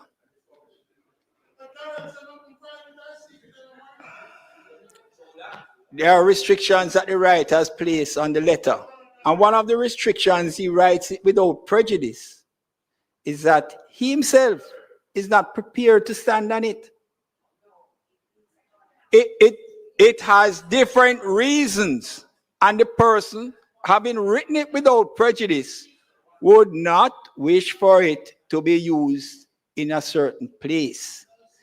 And from that, I also interpret it, and the law regarding without prejudice would say that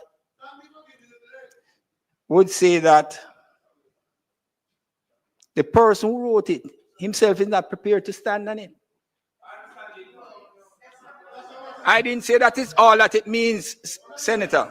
So it's a little unfortunate, Senator Bunting, that you would have breached the writer's privilege.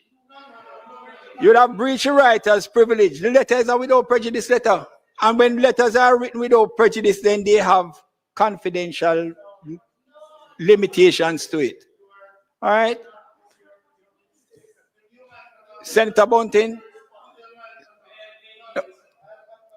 But I have not, and until I get silence, right? So I ask you, was it the without prejudice letter that you read from? I'm going to do that, sir. But guess what? You turn on Senator Morris's 2 mics, it comes down in an order. Thank you. All right. So the simple question, was it the without prejudice letter that you read from Senator Bunting? If you would turn on the mic. It's on. Yes. I read from a letter dated February 12th, 2025, addressed to Miss Colleen Lowe. It says by hand and email. It has no without prejudice on it. The letter that you quoted from. Allow me to complete. It quotes sections that were sent in a previous letter, but this letter has no without prejudice on it. It attaches the letter that says without prejudice, but it is this letter that I read has no without prejudice again. And further, and further, it is published in the Gleaner newspaper. You did not quote from a Gleaner report. But that is what I am saying. You further. And Senator Bunting, I have both. I have both of them. I have both of them, and the clerk has presented them. And I am saying what you quoted from would have indicated the without prejudice comments you read from it. No. And so I am just making that record for Hansard. You have quoted from it, and it is in Hansard. No. And I am pointing out that what you have referred to is a without prejudice letter. No. You have breached the privilege of the writer of the letter. I quoted from the letter. You have breached the privilege of the writer of the letter. I am not putting any sanction on you, Senator Bunting. I am just pointing out for Hansard that is what the situation. There is no discussion about suspension without prejudice, and that the writer's privilege was breached in a situation where the writer himself is not prepared to stand on it. Is there another speaker? Is there another speaker?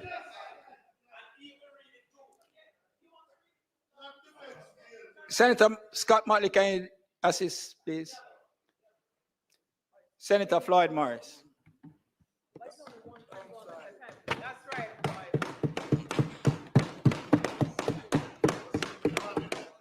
Thank you. Thank you very much, Mr. President. And I want to indicate from the outset, Mr. President, that I'll have to cut my presentation and leave early because I should have left here from 12 o'clock as I intend to travel on official business tomorrow, and I have a number of things that I have to accomplish before the day is ended. And so, Senator Seabright, I understand that you are going to be speaking, making an intervention, and I really want to, in particular to you, to say I'm sorry that I'm not going to be here to hear your presentation because it's your maiden presentation. But don't blame it as disrespect. I think it would be more for on the garrulous presentation that was made before that you would have to lay the blame on. Mr. President, I have been taught in this honorable chamber that when I'm making a presentation on a bill, the first thing you do is to look at the objects and reasons. And so I have looked at the memorandum of objects and reasons, and I want to repeat what it says, a section of it, that is. This bill seeks to amend the Counties and Parishes Act in order to grant parish status to the Portmore City Municipality, the municipality, thereby making it the municipality the 15th parish of Jamaica. This represents a historic milestone, as it will be the first time that a parish is being established in post-colonial Jamaica. It is envisaged that the designation of parish status of the municipality will strengthen its lobbying capacity, empower its citizens to more independently chart the course of development, rather than being subject to the decisions being made by the parish of St. Catherine, of which the municipality is currently a part, and facilitate the opportunities to autonomously manage its allocated resources. Mr. President, I make 3 points in this debate with regards to this memorandum of objects and the bill herein. And I do so, Mr. President, because I was a part of the Joint Select Committee that looked at the issue, to which the People's National Party members, or members of the opposition, tabled a minority report and expressing our objections to the way the matter was being acted upon. And we still stand by that, because we stand with the people. We stand with the people. Mr. President, I have listened to the debate and I've heard much talk about the historical nature of this move. And whilst it is that the leader of government business spoke about the post-colonial situation where parish designations are concerned, there's a historical inaccuracy that has been proffered, because I have heard arguments that the last time parish status have been changed is 1867. And I learned from the great historian and someone who I prefer to follow his arguments, in the papers today. Did your home not sell? Here's what you need to know. This is not the market to not sell. It was in 1946.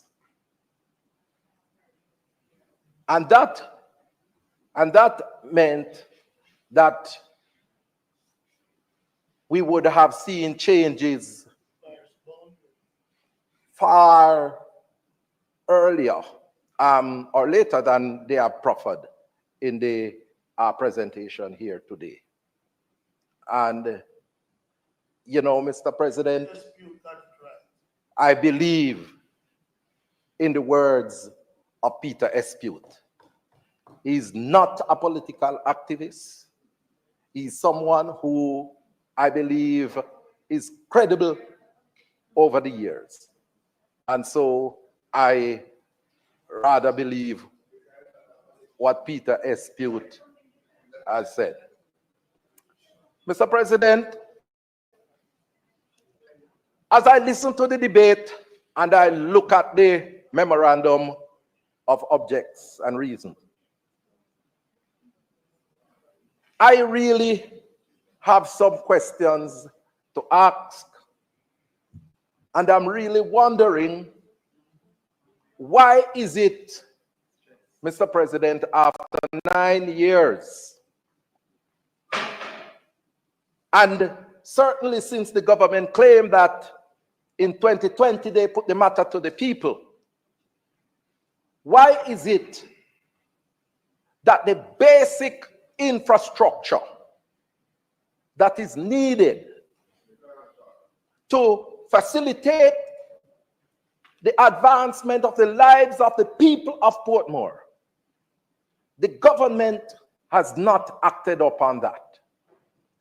And I say so, Mr. President, because the basic infrastructure, Senator Morgan, is not the climate park. The basic infrastructure must be hospitals, it must be cemeteries, it must be markets, it must be a courthouse, a parish court. And Mr. President, I have looked across the country. I've looked at St. Thomas in the east, and they have a hospital, they have a public cemetery, they have markets, they have a courthouse. I have looked in St. Mary, and we don't only have one hospital down there, you know, Mr. President. It's 2 hospitals in the parish of St. Mary, Anata Bay and in Portmore. And a number of cemeteries and a number of markets. And they have courthouse in Anata Bay, in Portmore, in Richmond, in Gale. And when I look in Clarendon, the same applies. You have hospital in Maypen, you have hospital in Chapelton, Lionel Town, and you have markets all over, you have cemeteries all over, and you have courthouses all over. So, when I look at Portmore now, I say what it is that the government is giving to Portmore. What it is that the government is giving to Portmore. Nothing more than for people to say, Portmore, the hospital-less parish. Portmore, the court-less parish. Portmore, the cemetery-less parish. Portmore, the market-less parish. This is what is happening, you know. So you want to create Portmore to become the laughing stock of the parishes. The laughing stock of the parishes. And I say, Mr. President, we have to really look carefully as to what is it that is behind this move. And I smell a rat. I smell a rat. Mr. President, the truth is that there are some fundamental flaws in the way how we are proceeding with this matter. And the government is being warned. I have heard it from the leader of opposition business in the Senate, making it, you use a nice word, Senator Morgan, pellucid. Yes, ma'am. Nice word. He has made it clear. He has made it clear. And the government needs to proceed with caution, because every time that we warn the government in this chamber on how it proceeds on constitutional matters, they fail to listen to us, and we have seen the consequences. And we are saying, you know, Mr. President, that when it comes on to overturning the will of the people, this opposition, the People's National Party, will be relentless in our pursuit to make sure that we stand up for the people and defend their rights. And I came to this honorable chamber, Senator Morgan, listen and learn. You are a student in the parliament now. I came, and when I took my oath, I swore to uphold and protect the Constitution of Jamaica. That's right, and you will not stop. And until I am removed from this chamber, I will be faithful and true to that commitment. And if it is that the Constitution outlines a process in terms of how boundary matters are to be dealt with, we are duty bound as senators to make sure that we follow the dictates of the Constitution. And if it is that laws are being passed here that when they pass are going to transgress the constitutionality of institutions like the ECJ, we must make sure that we stand up and oppose those legislation. And I want to make it clear that we here, every single member, will be fundamentally opposed to this piece of legislation because it transgresses on the Constitution of Jamaica and the rights of the people of Portmore. Mr. President, the final thing that I want to say, that I deem offensive, because as a part of the democracy, the people of Portmore have the right to directly elect their mayor. Have a right to directly elect their mayors. And when I look at this legislation is going to take away that right that the people of Portmore have in terms of directly electing their mayors. If this is not an assault on democracy, I don't know what is. I don't know what is. And this is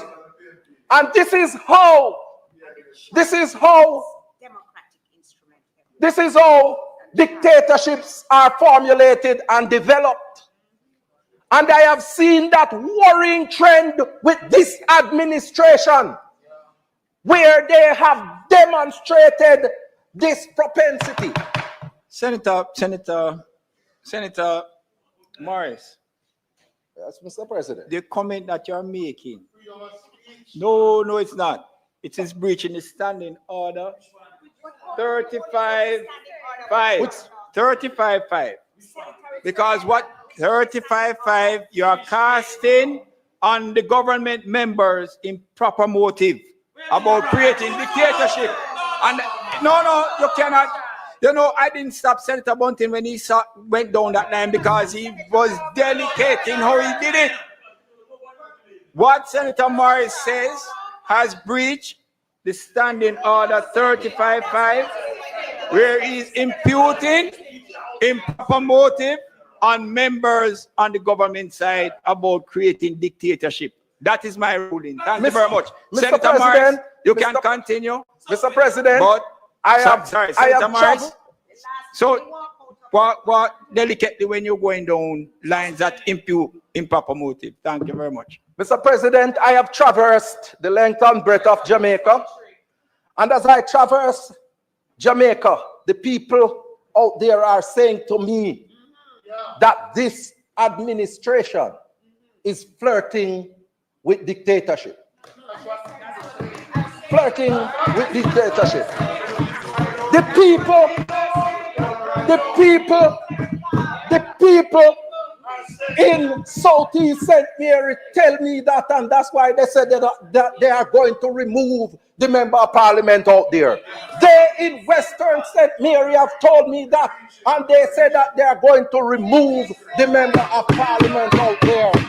And so, Mr. President, the people of Central St. James have told me that, and they say they are going to remove the existing member of parliament down there. And the people of Northwest St. Anne have told me that. And so, Mr. President, all I am simply doing here is repeating what the people say. May it please you, Mr. President.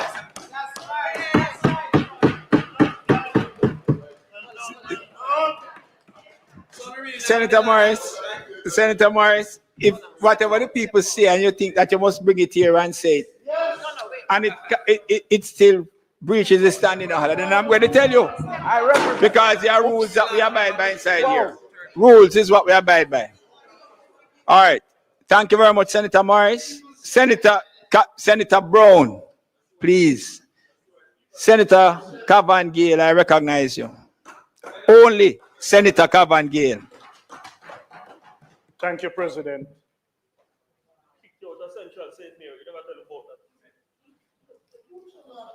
You know, this is a very interesting. Members. Please, Senator Gale. Our government has its fundamental responsibility to improve the lives of its people. Indispensable responsibility. And in this debate, that is entirely the intention and mandate in which this government intends to pursue.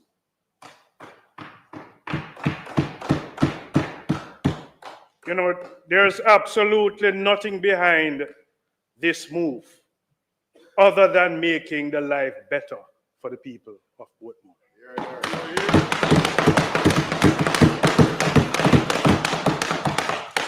And an opposition of this proposed legislation is seeking to oppose the improvement of the life of the people of Portmore. Mr. President, I'm speaking on this matter of historic significance. The granting of parish status to Portmore City Municipality. This is an initiative, sir, outlined in the bill that is seeking to amend the Counties and Parish Act. It will establish Portmore as Jamaica's 15th parish, making the first time that a parish has been created, and the leader of government business said it, post-colonial Jamaica. We're going into new frontiers, and that is what this government is all about. Mr. President, it is a bold step that will not only redefine governance in Portmore, but will also chart a new path for urban development for the people of Portmore. And I'm seeing it as a transformation of Portmore, not merely an administrative change. It is an opportunity, President, to create a dynamic, inclusive, and sustainable urban parish. I see it as a big project, large scale, aimed at achieving rapid and sustainable development. It requires not the kind of opposition that we're seeing now, not the kind of divide that is being suggested, but a strategic alliance between the people, the government, stakeholders, and the private sector. For an aggressive, large-scale master plan development initiative. Mr. President, the aim is to build resilient communities that we have the opportunity in this proposed 15 parish to benchmark for modern urban development, not just in Jamaica, but across the region. President, our vision for Portmore includes comprehensive development of housing, transportation, water supply, road network, green spaces. You know, my union, we have a lot of members in Portmore, and we consult with them of their concerns as workers from time to time. Housing, transportation, water supply, road network, green spaces, improved air quality, and disaster risk reduction measures are some of the concerns that they have put forward. If it means pursuing the objective of having another parish to do so, then we need to pursue it. President, you know, the road network, Portmore is a growing area, well developed, but a place where a lot of people, because of the kind of affordability in housing, and because the need for housing solution have gone to Portmore to reside. But the road network that is in Portmore now never envisages this kind of population. You have more lanes are needed. You have the development of the country club, Caribbean estates, Phoenix Park Village, where have been built up. You have businesses that consume enhanced activities like Price Mart, Mega Mart, and other mall types, complex, that has created activities that has led to the level of congestion that is taking place in Portmore. It requires a fix. Mr. President, you know, last Saturday, I had the opportunity of going over to Portmore, heading towards Greater Portmore. And I saw a line of traffic on that Hellshire main road. And here comes a blue Mark X driving, approaching my side of the road. And I was going to come out of the way. No, it never had flashing light, but it was moving at very fast pace speed. No.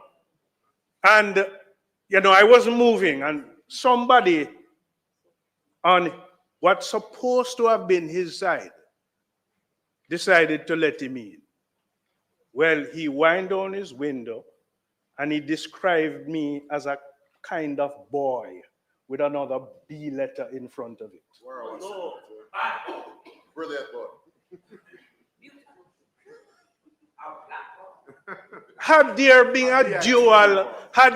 a dual carriageway on that strip, I would not have been exposed to that description and that kind of abuse.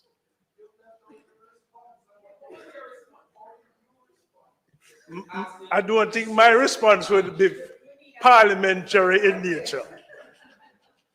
But, Mr. President, I'm pleased that the government has earmarked $350 million to dualize Brayton and the Hellshire area.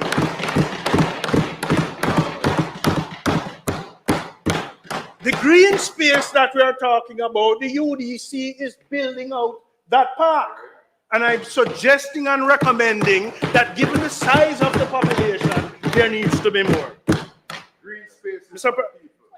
There's a talk about the parish and the parish court. And when I looked at the little courthouse that is over there, that may have been built out from a quad, we have the opportunity to build out a modern parish court in Portmore. Senator Floyd Morris has exited the chamber. You know, we have marketing. Diamonds on 120. Mr. President, the time being 1:20, might the Senate be permitted to sit beyond 1:30 to complete the business of the... And you have heard the question, members. Those in favor? Aye. Those against? The ayes have it. Continue, Senator again. Yeah, you know, we have in Kingston and St. Andrew, the Papine Market, Crossroad Market, we have Coronation Market, Jubilee, there's another one. No, we relocated the persons. Mr. President, Portmore deserves its own market of an expansive nature. And that traffic that is coming out of Portmore on a Saturday morning, what the people are saying, well, we are going to curry. We're coming to downtown for the market. They deserve their own market. President, you know, we spoke about the hospital. And, you know, there have been improvements in the health facility. But one of the things is that we may be short on in Portmore is a kind of 24-hour medical facility. A 24-hour medical facility. I need my stories. I need my glasses. My Abigail. I need her.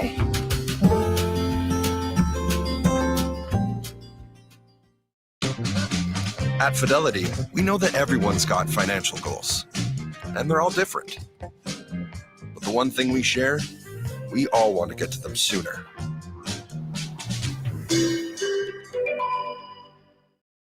He also indicated that they have cut leaks in Portmore by 40%. And you know, we're discussing the memorandum objects and reason that your colleague spoke about also emphasized the question of development. That is what I'm speaking about if you don't understand. I know he means well, but sometimes when he sits as a pupil and not as a teacher, he's a little slow in learning. But he's not the teacher. Mr. President, you know, participatory planning can be the core of this transformation, ensuring that the citizens have a continuous voice in shaping their communities. And the framework for Portmore as Jamaica's first smart parish includes critical infrastructure improvement in water supply, power generation also, flood control due to climate change, waste management, and I want to suggest that we have the opportunity to create a state-of-the-art transport connectivity network. Mr. President, Fortmore is poised to become a major economic and cultural hub. It has the opportunity to attract businesses, even promote tourism, and offer diverse cultural experience. And so, as part of this transformation, sir, we must seek out to expand the facilities. You know, a lot of the residents and the young people in Portmore have to come to Kingston for their education. I believe that a crucial aspect of Portmore's transformation is the expansion of educational and vocational training opportunities. I am seeing, President, an extended campus of the Caribbean Maritime University offering specialized training in logistics and supply chain management in Portmore, which will invariably support Jamaica's growing logistics sector. Additionally, sir, an expansion of hard trust programs in workforce development, including, sir, training-based enterprises at the College of Innovation, which is seeking to treat with an expansion of training for emerging skills. And we can prepare the Portmore residents for the emerging industries. The Ebony Park in agriculture can have a refit in Portmore. The Academy of Hospitality that is in Runaway Bay can have an extended campus in Portmore. Salon 10 that is on Hope Road that deals with cosmetology can have an expanded facility in Portmore. Mr. President, the success of Portmore's transformation requires a forward-thinking approach. We speak about consultation. And in my mind, but the Portmore Heart Academy has its specifics in delivery. We're seeking to enhance those deliveries. Expand the offerings available. But the point of consultation, in my mind, is ongoing. Quite so. It is not leading up to a particular event, because you may have the event, and as you build out the strategic objectives and initiatives, plans and actions change. What I'm suggesting is that I'm proposing the creation of some sort of interactive digital master plan, a living kind of document, accessible to the public, accessible to developers and stakeholders. A digital kind of twin model that the residents and citizens of Portmore can understand what is being planned and progressed on their behalf, and they can also include their suggestions as they go along. That is active consultation. What it also allows and demands is accountability. You know what is being done. You can map it. And this is how you keep the consultation active. Mr. President, we have spoken about one of the most pressing challenge of traffic congestion and the expansion of the dual carriageway. It's a priority to reduce travel time and increase productivity. The Portmore residents live in traffic, spend a lot of time in traffic in terms of going to work and coming home. Additionally, I'm looking at an alternative transportation system. You know, we could have a JUTC ferry leaving Portmore and docking into Kingston.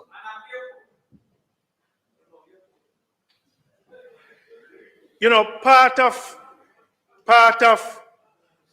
the deliberate intent is to improve the housing solutions. Affordable housing must be a cornerstone for continuous Portmore's development.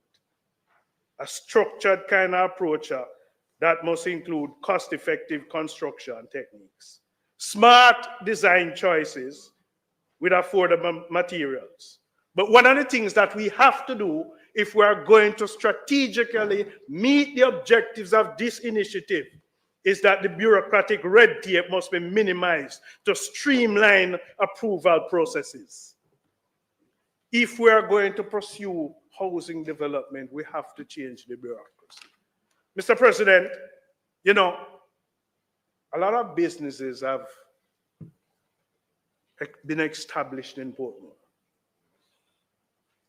Economic expansion in Portmore must be also supported through what I would consider a comprehensive business development strategy.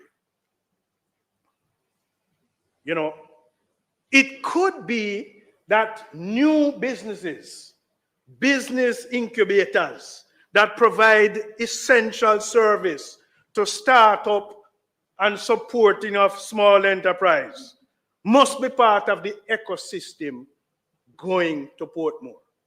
Portmore can be the base for creation of new businesses. You know, Jamaica, Kingston is not Jamaica. And so we can start creating these strengthening industries, connections of market presence, sustaining long-term economic growth.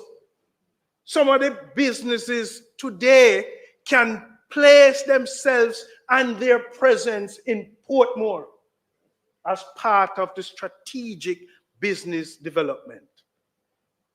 And so that is how I'm seeing a build out of Portmore. So, President, this master plan that I'm thinking of for Portmore must be visioned as a mega project that is not a one-time initiative. It is not just about what some are suggesting, passing a bill to make it a parish. It is a long-term projected series of actions.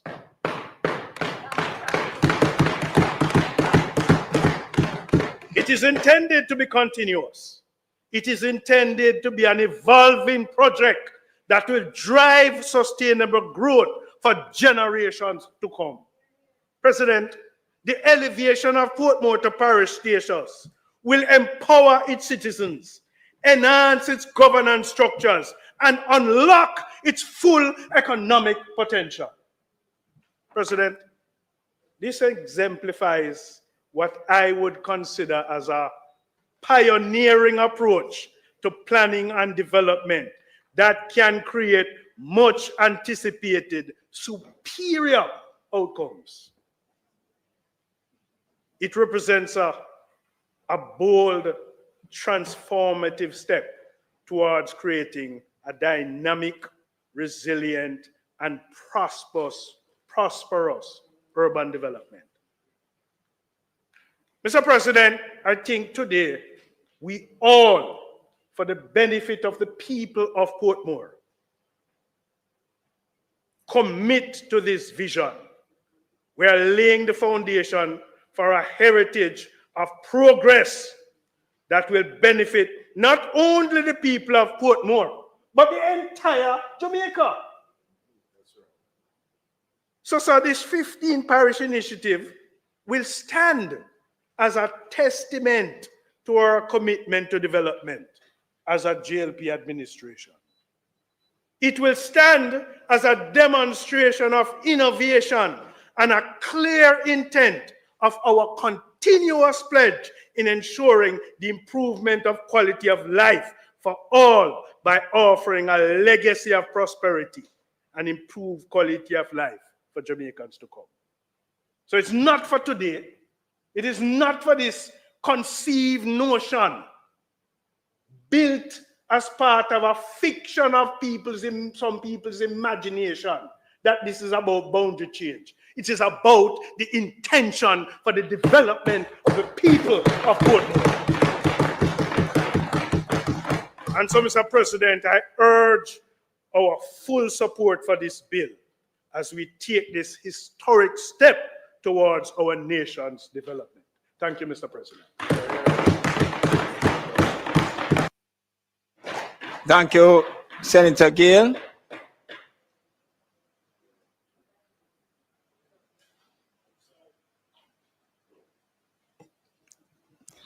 President, Senator Lambert.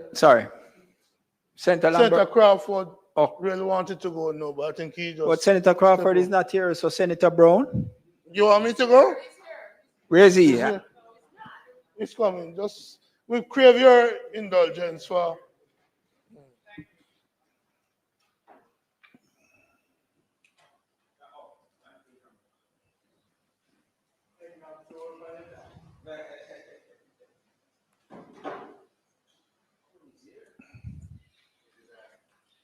Senator Damian Crawford.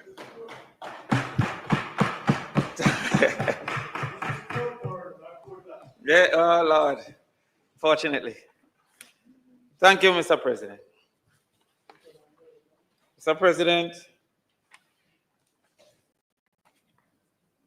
I expected the effort by political parties to gain advantage to be debated on the platforms, or indeed on the hustings. Never in my wildest dreams would I expect to be in the Senate to debate the efforts of a political party to gain political advantage. That's how you open.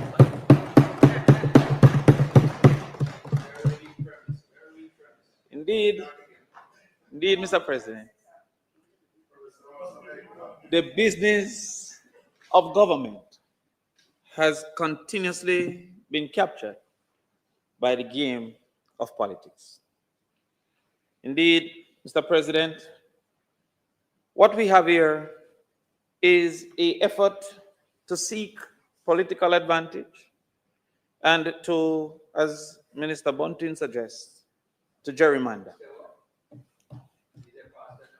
You didn't know, did you? You didn't know that, did you? Well, the only speaker of truth so far has been Minister Bunting. May as well be a minister. He might as well be a minister. But, Mr. Speaker, before we go into what we believe is the crux of the matter, there are some needs to correct some misstatements that have been made in this house. You mean the vendor? And I'll get to that, sir. And previously in other houses and in the public. The first, unfortunately, Mr. Speaker, is somehow the concoction, Mr. President, is the concoction that Portmore is the vision of Edward Seaga. Let's clear that up. Let's clear that up. Clear that up. Clear it up. I turn, Mr. President, to indeed what can go so. I turn, Mr. President, to no less of a source than the Jamaica Library Service. We can trust the Jamaica Library Service. they may fire them after this or carry them to court. Without prejudice. This is with prejudice. Mr. President, the Jamaica Library Service indicates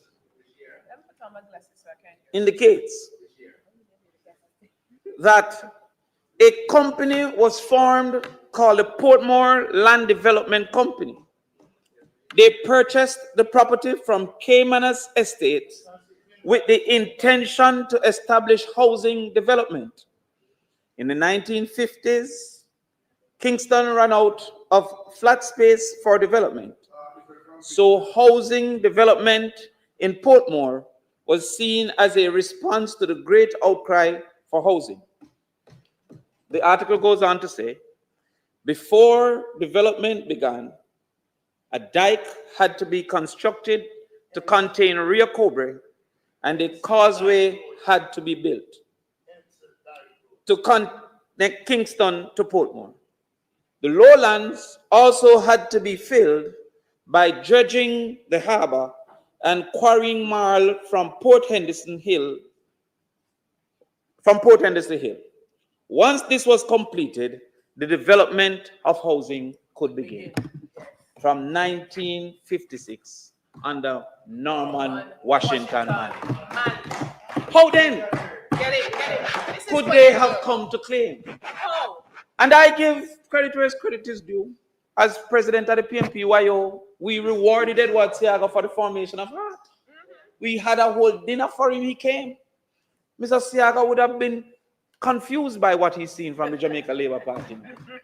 An effort to, and I can't claim that Seaga wasn't a visionary, but Portmore was never a part of his vision. Get it right. Indeed, while the first scheme, Independent City, was built in 1969, it was based on the completion of the Dyke Road and the causeway, for which then efforts was able to start. It says here, in 1969, well, if you want to contradict the Jamaica Library Service, go ahead, because they are an authority on all things. However, it says that in 1969, under the direction of the West Indies Home, the first housing scheme in Portmore was erected and called Independence City.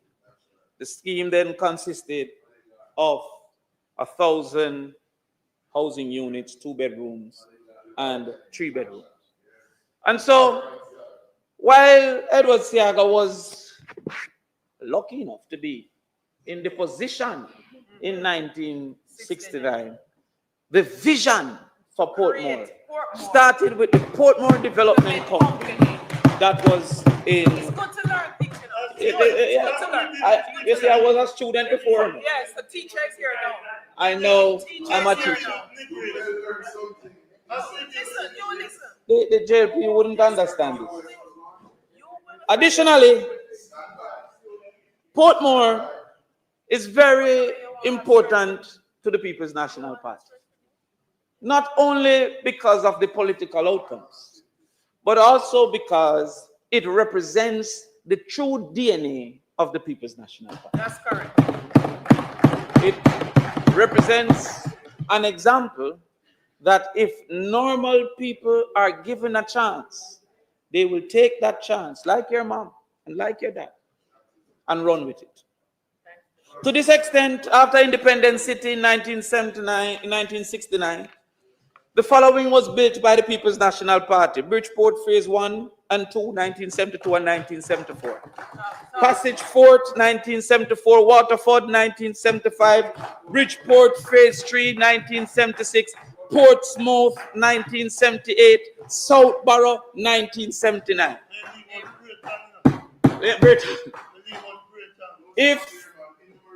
If it was, I'm coming. If it was indeed the vision of Seaga, which we are proving it was not, they saw a great reduction when he regained power, where housing had reduced to only 3 in the 1980s, Westchester, West Bay, and West Bay Phase 2. However, in the 1990s, West Bay Phase 3, Bridgeview, and as well, one of the largest construction of housing units Greater Portmore was there. I have to give them the PJ look for Greater Portmore. So when we did 10,000 in the 1990s, it suggests that we are no less than 10 times the 1,000 that they did in 1969. That's right. We go further. Go further, Dave. Just to mash down. We come in because Portmore must know who their friend is and who their foes are. The schools that we built in Portmore include Ascot High School under the People's National Party, Cedar Grove Academy, Greater Portmore High, Waterford High, Bridgeport Primary, Gregory Clark Primary. Your schools are Independent City Primary School. Thank you for the People's National Party. Kensington Primary, Naggohead Primary 1979, Portsmoe Primary 1976, Southborough Primary 1979, Waterford Primary 1975. I stand corrected because Cedar Grove was 2013. I think that was in the Jamaica Labour Party. A continuation and completion. So those are the facts as it relates to Portmore and the relationship with the People's National Party.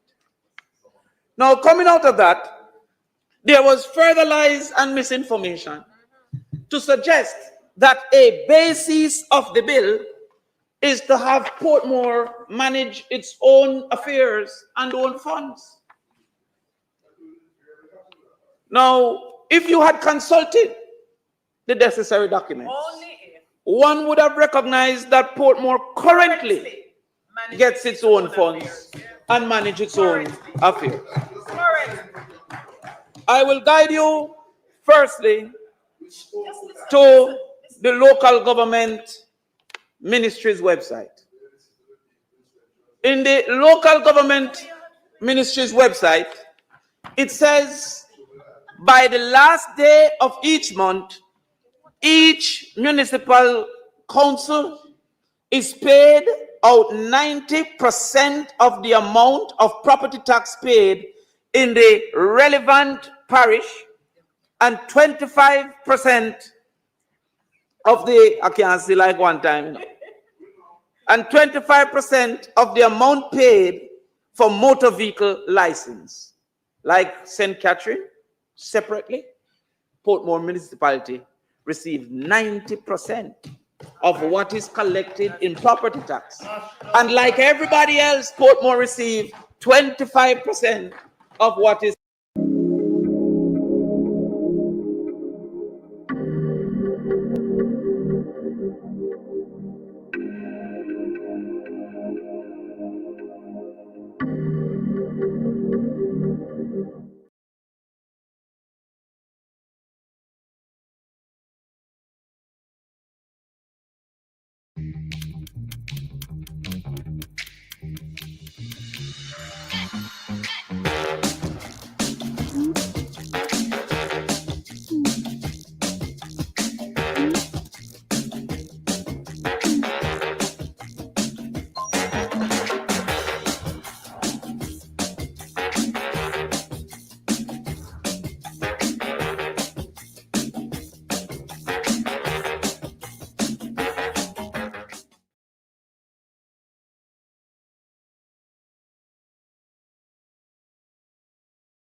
two recommendations for boundaries of the quote-unquote parish of Portmore. The JLP boundary reduced the number of kilometers of roads and by extension reduced the probability of funds coming to Portmore. Yes. That is a lie from the bottom of the pit of it. Not twisting facts. You want to read it? All right. I'm going to move from the local government website and go to the Portmore municipality website. I don't want you to say that it is not correct. Yeah, my eye get foggy. It says here. It says here from this particular website that, let me just, or if I'm find it here. Yes. Yes, I can fix it. It says, the parish council, based on the number of miles of parochial road in the parish and expressed as a percent of the total number of miles of parochial roads in the island. So if Portmore under boundary A have 1 kilometer and the island have 10, Portmore will get less if under boundary B they had 2 kilometers and the island still have 10. Now, unless we have plans to expand the island, because they might now go and capture all Haiti now to make them vote. If Haiti can't vote for them win the election, you know, they will do. Therefore, the boundary that the ECJ proposed, the boundary that the ECJ found to be reasonable in communication with both political parties, would have given Portmore more than the current boundaries that they are suggesting. That's the real more for Portmore. It would have, I'll soon get to that because we'll soon reach a Venn diagram.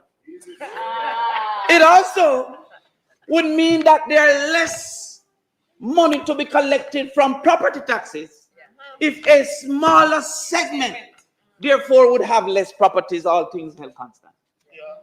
That is another lie that we have to mash down. They go further to suggest that Portmore don't have its authority. The only thing that Portmore shares with St. Catherine is the health people that come around and the health department and health unit. None other is not under the management directly of Portmore. You spoke for 2 hours and one speak in my 30 minutes. Additionally, there is a proposition being promoted that bills in this house have no duty to its impact on the superior law of the Constitution.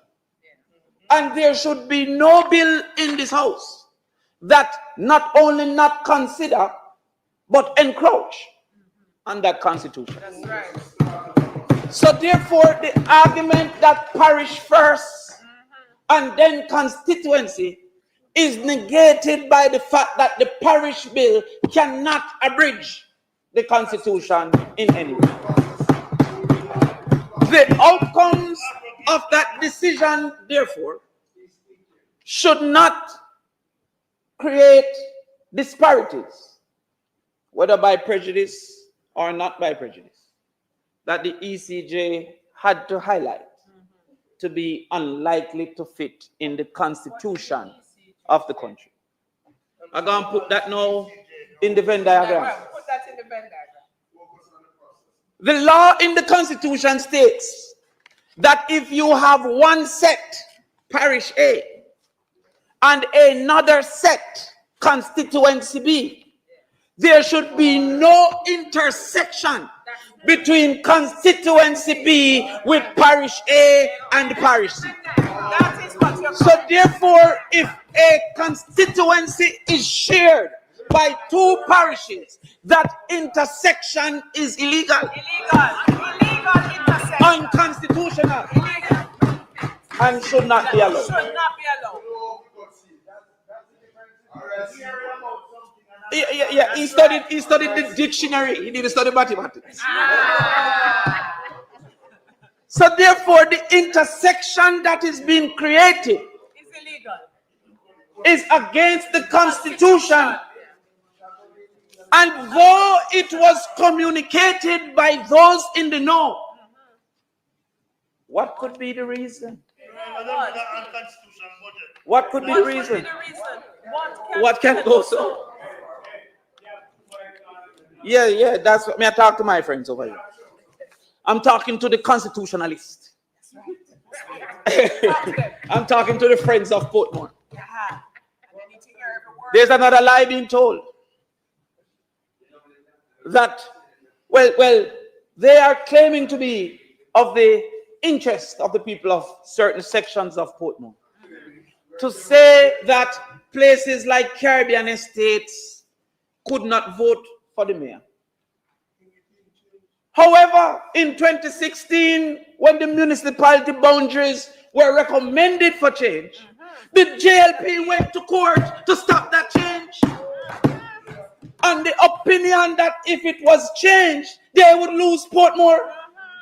Sufficing to say they still lost Portmore. So what they are now claiming to be a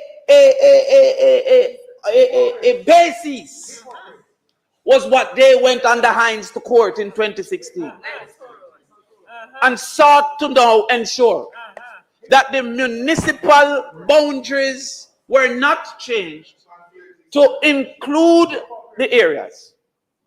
I'm going to explain some more because they don't understand. They don't understand, No.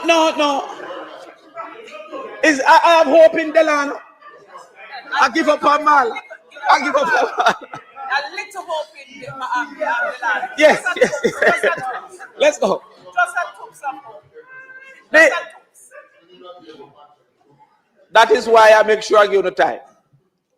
The municipality would have its own constituents.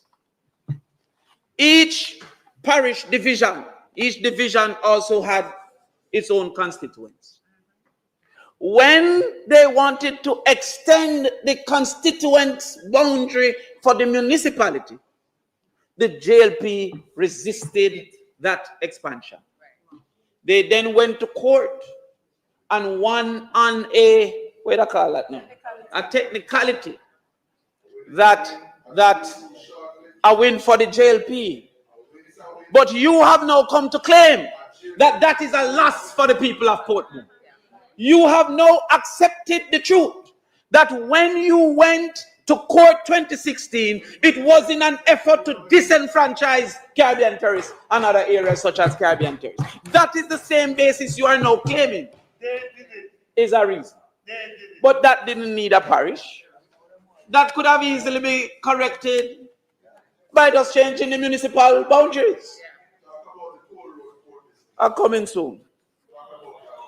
They then, yes, because I have a little thing to do. We come again to a situation where the JLP is seeking to sell that there is a relationship between development and parish. Indeed, they're seeking to suggest not only that there is a correlation, but that there is a relationship. That if a parish is established, it will automatically lead. Now, wait no man. When you check it out, there is nothing that suggests that the naming of a parish will lead to any form of development.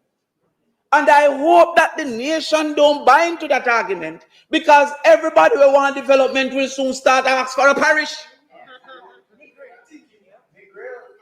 If based on your argument that a hospital is based on a parish, then if Blue Island Jail wants an hospital, they should ask to be a parish.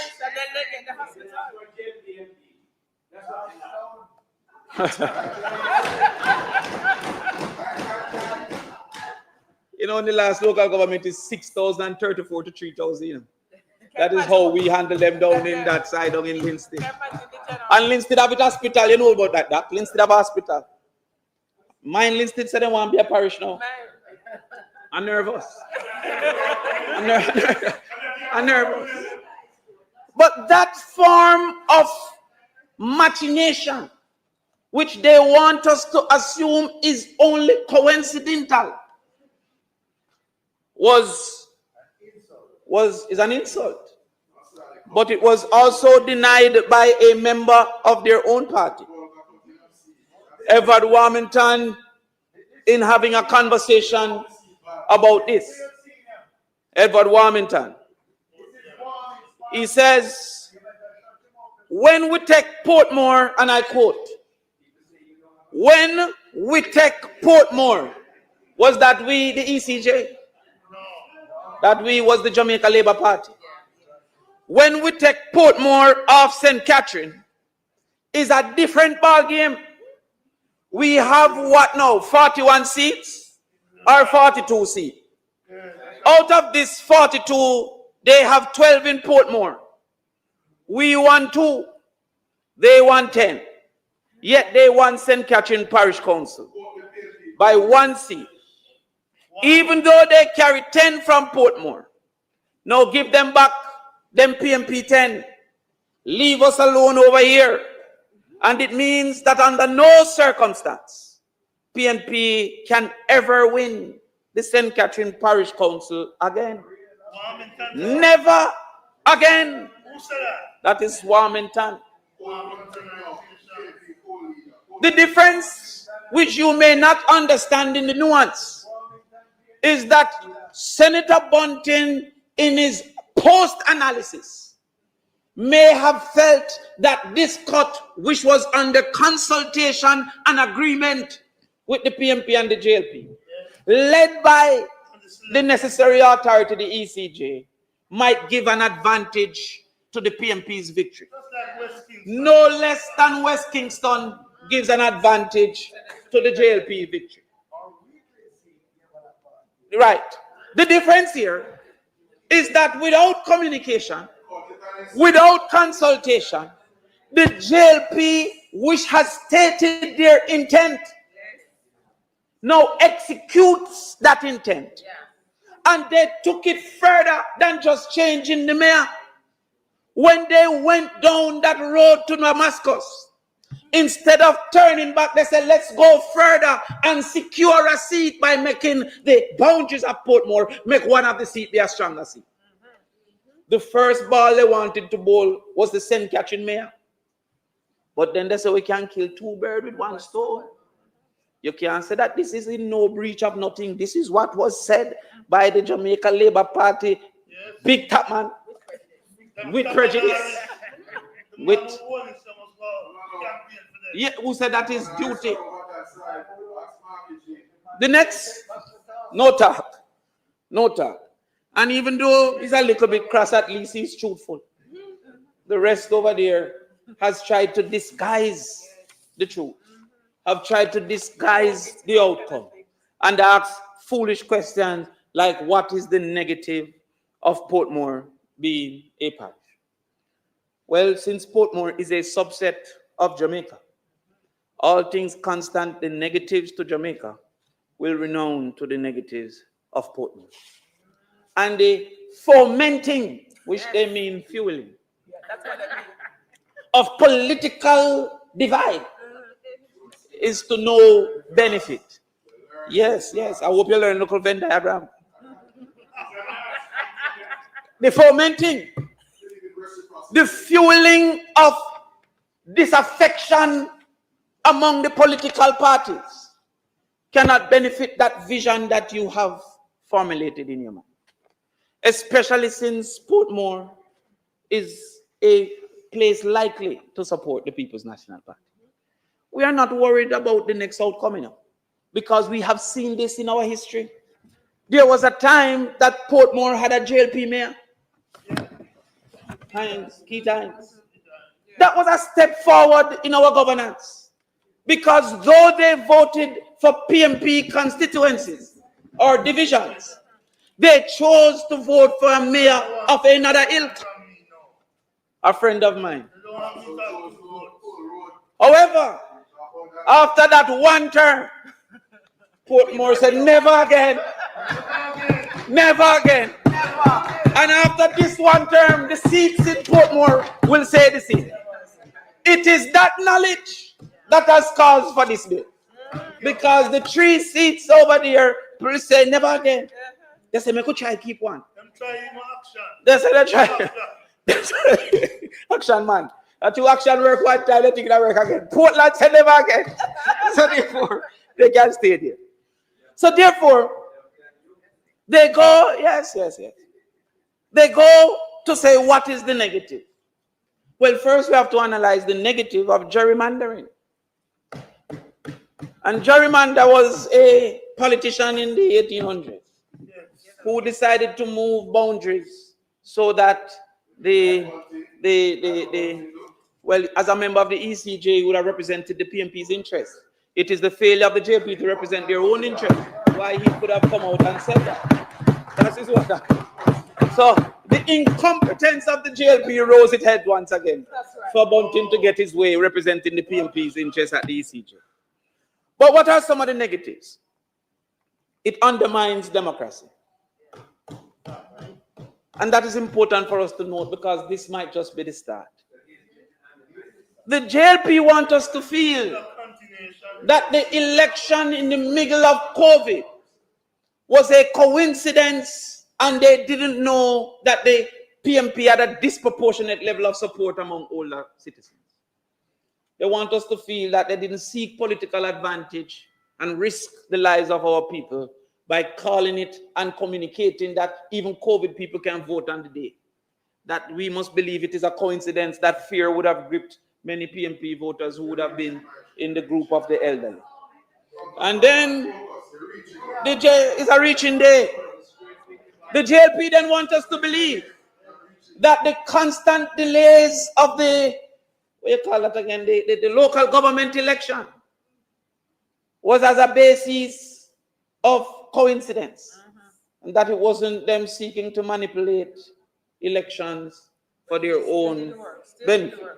And even when they did that, it did not work. They came out of the election and said in verbatim that Portmore no count.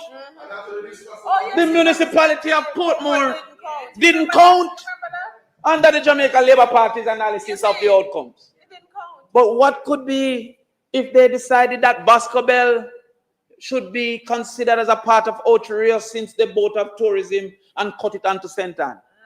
Then they get back St. Mary. I don't want to give them an idea. You know? I don't want to give them an idea. But then get an idea. You know? We have to watch them.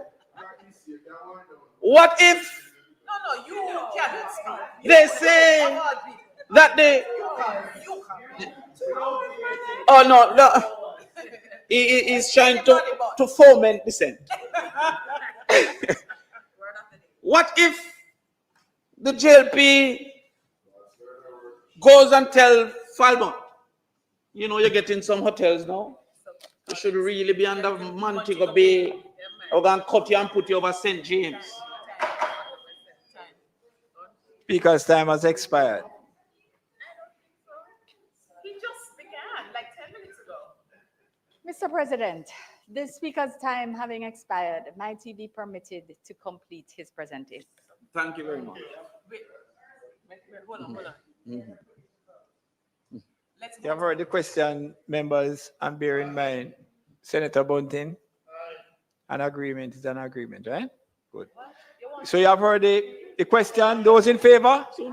Those against? The ayes have it. Continue, Senator Right. Crawford. I don't know the agreement, but we will. So Falmouth, for which the esteemed Wickham McNeil is now running down in that space. That's right. And I'm sure that they are nervous about the outcome. What if they plan to gerrymander the Falmouth? I know we're very strong in Falmouth. And come with a ridiculous that Falmouth, you will get more road if you are cover flanker. I hear someone under pressure down in St. Elizabeth. What if Black River get cut off and put over by Westmoreland? And my good friend Patrick Peter King is looking like he wants to take advantage up in East Rural. What if Harborview was cut and put into Kingston? You see the probability and possibility of all these cuts, especially. Yeah. Too many ideas now. I expect they will claim that since our enslavers did 14 parishes, they will not rest with one. They want 15 out of it. We're going to go 29 parishes when they're finished. And then, no.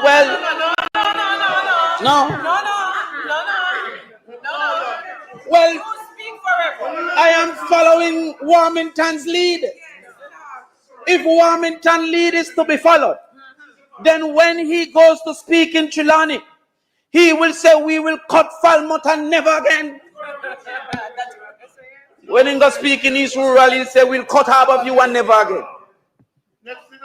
When he goes speak in Western St. Mary, he said, we'll cut Baskerville. This is what was said by a person placed in authority in the Jamaica Labour Party.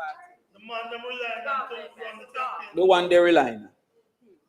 So that is one of the negatives that may happen to Portmore.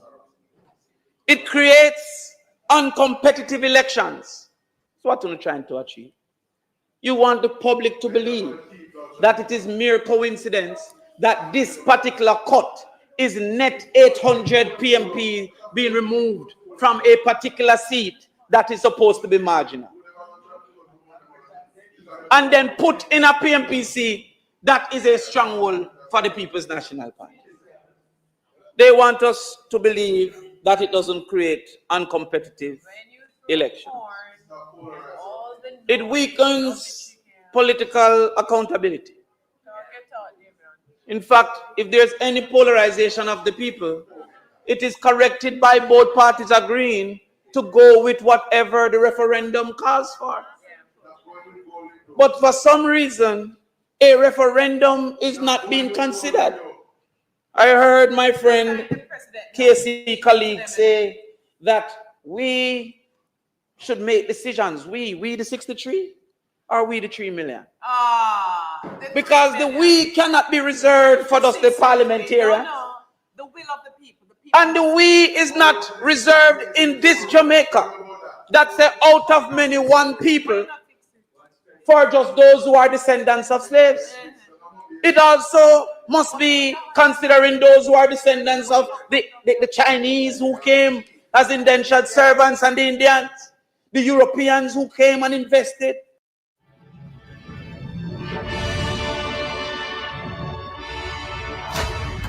It must be a reflection of out of many. Therefore, a referendum is a true reflection of the motto of Jamaica, because the many will speak.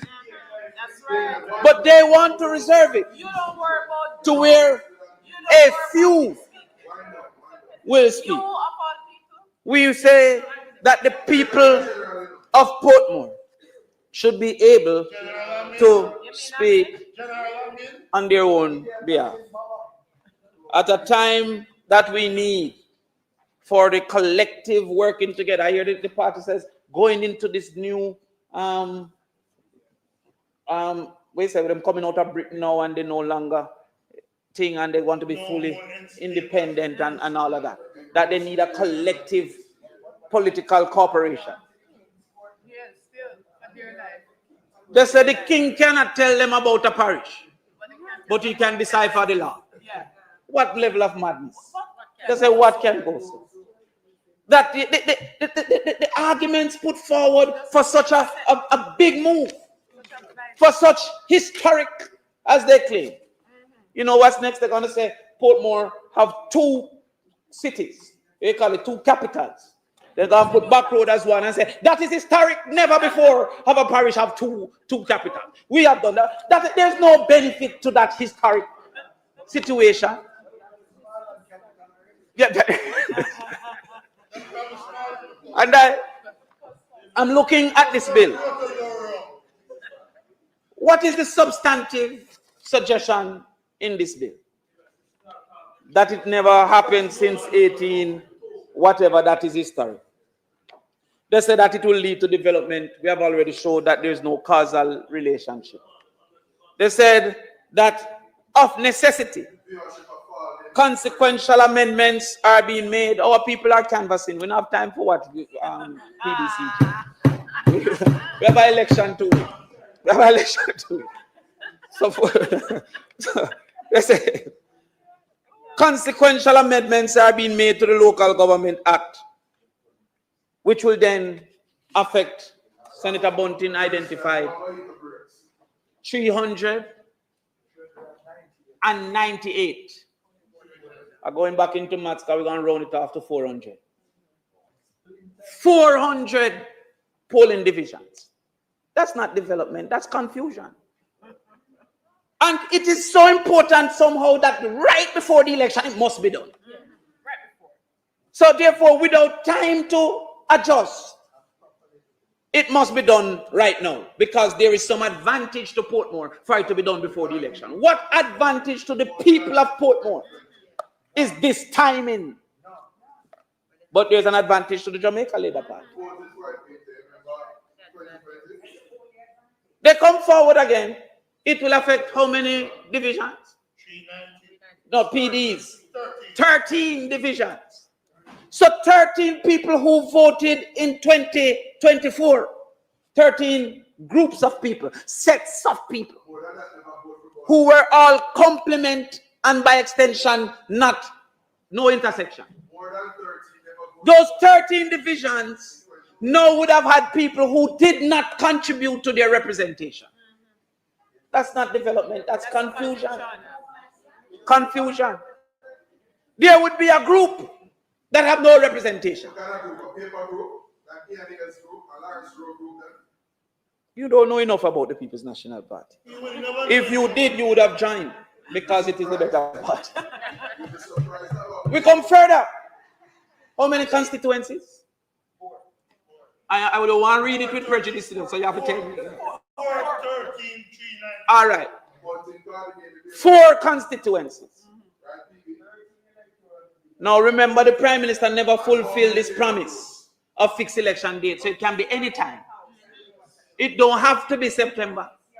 It can be next week. So therefore, they have now created these elements of confusion.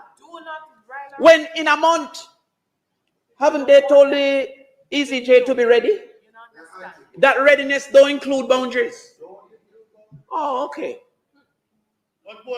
That's confusion. Confusion, not development. Confusion. And that confusion, coincidentally, benefits the Jamaica Labour Party.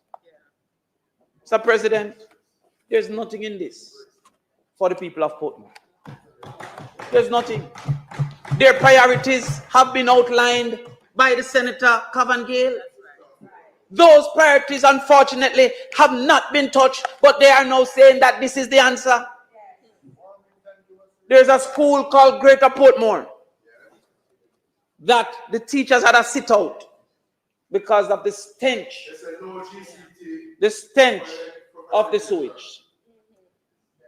And then when I contacted that school, they were going into what you call that distance learning because the teachers are refusing to come back to school. They have lost teachers to resignation due to the impact of the sewage plant. Instead of something coming to speak to that, Such an important thing. they said that there will be a parish. I want to know after today if that stench will be removed automatically by parish. Tell us.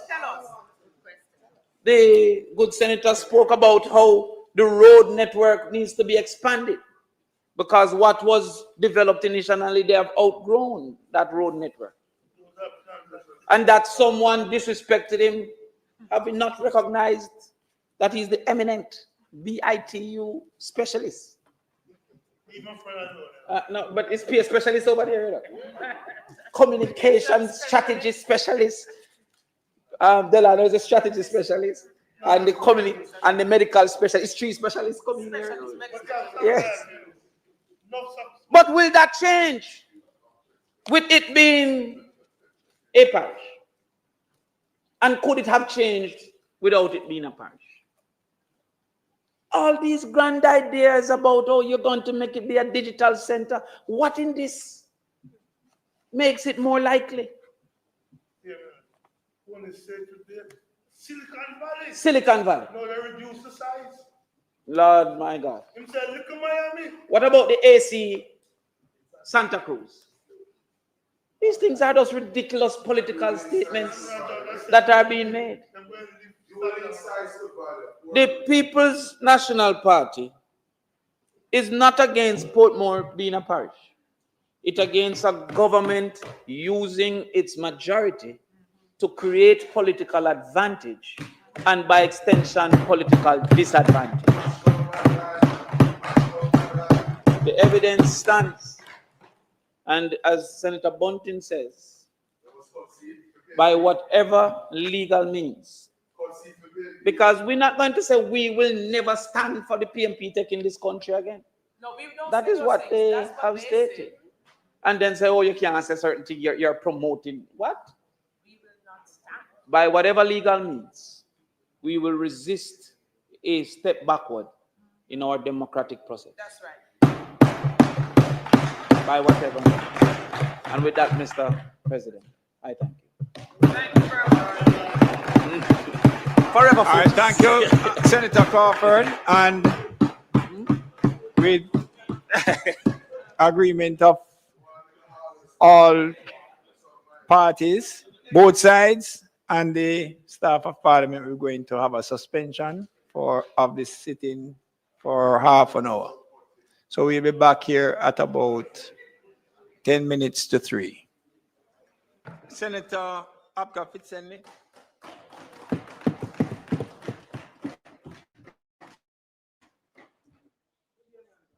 Thank you, sir. I rise to make my contribution to the Counties and Parish Amendment Act 2025. The bill proposes to make the municipality of Portmore parish number 15 in Jamaica. When this bill is passed into law, Portmore will be the first parish created in Jamaica since May 1, 1867. Indeed, a historic bill, sir. I don't propose to temporize too much. I will get to the point. I've listened to the debate on the issue and the general posture taken by the opposition and the government regarding this matter of Portmore becoming a parish. And regarding the matter of constitutionality of the bill, I must indicate that I don't find compelling the arguments quoted by the opposition Senate leader concerning the alleged lack of constitutionality of the bill. The objects of the bill make it clear that it intends to establish Portmore as a parish. That is the primary objective.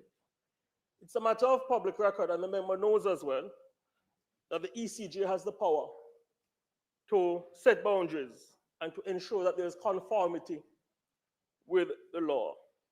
I therefore find as wanting the suggestion of the bill being ultra vires. It appears clear to me that the Constitution contemplates that where anomalies exist, the ECJ will step in and take corrective steps. That's the first point I wish to make. I'm also disappointed in the posture taken by the opposition on a number of important matters concerning this bill. And I'll tell you why I'm disappointed. Because some of the arguments are marinated by a semblance of hypocrisy. So we hear the opposition leader saying the PNP does not want a referendum concerning the issue of Jamaica's final appellate court, a matter that touches and concerns every single Jamaican. Yet the same opposition leader calls for a referendum on the matter of Portmore. There's a word for that, sir. Hypocrisy.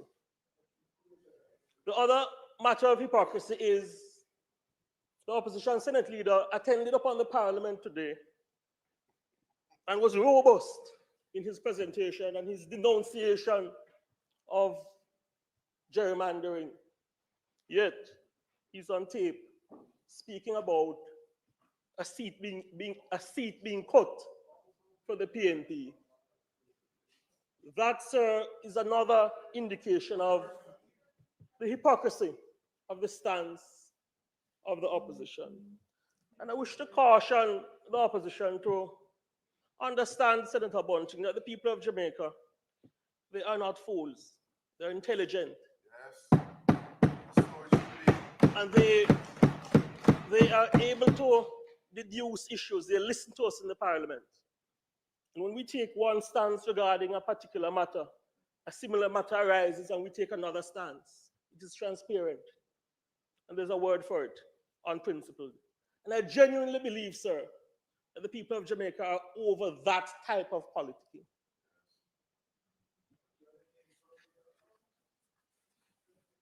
The next point I wish to make is that I do not participate in this debate because of any personal ties with Portmore. I have listened to the arguments from the two sides and assessed them. I hear reasoning coming from the government side, particularly MPs Terrelong and Miller, who submit that parish status will bring increased stature to the people of Portmore, who already have a unique sense of identity and no doubt will take great pride to assert that they reside in the locale. That is not an afterthought, not merely considered a key part of a parish, but that they reside in the parish of Portmore. I've heard the MPs on the government side indicate that they look at the glass half full, not half empty. And regarding the issue of medical institutions in Portmore, they say, look, in 1867, St. Andrew was declared a parish. It did not have a public hospital until the mid-1950s.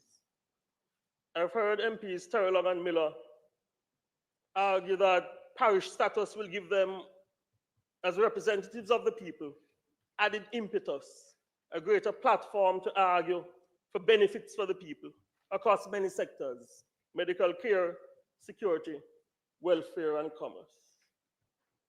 And I've heard the MPs argue as well that the taxes paid by the people who live in Portmore, and no matter how Senator Crawford, I'm happy has entered at this juncture, seeks to spin it, currently only a percentage of the taxes paid by the people of Portmore goes to the local. That's a fact.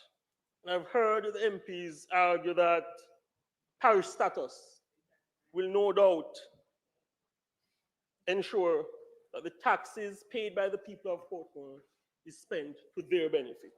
I find those arguments are very compelling. I've heard the MPs advocate as well that the move to make Portmore a parish will bring added impetus to the vision of Portmore becoming Jamaica's own Silicon Valley, and that it will mean an increase in property value of businesses, and thereby expanding the economic portfolio of people who live in the local. And critically, a key argument is that given that the administration of Prime Minister Andrew Holness campaigned on the issue of Portmore becoming a parish, we put it in our 2020 manifesto and got the ultimate mandate from the people. Making Portmore a parish will build the people's trust in leadership in Jamaica, that in the interest of the people of Jamaica, we will do what we say we will do.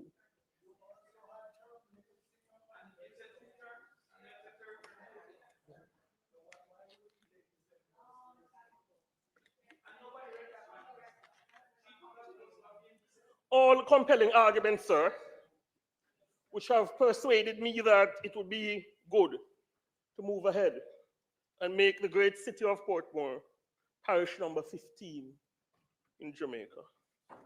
When I listen to the arguments from the opposition, again, I'm disappointed. I hear arguments suggesting that making Portmore a parish might put politicians out of work.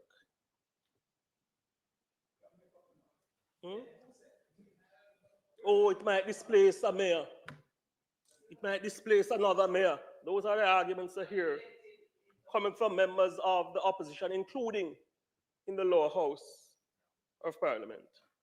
And I wish to take this opportunity to say to the opposition, for God's sake, for once put the contemplation of potential benefits to the people above the interest of a few genetically or politically connected individuals. That's my advice to the opposition. For once, put the interest of the people of Jamaica, including the people of Portmore, first. That's my advice today to the opposition.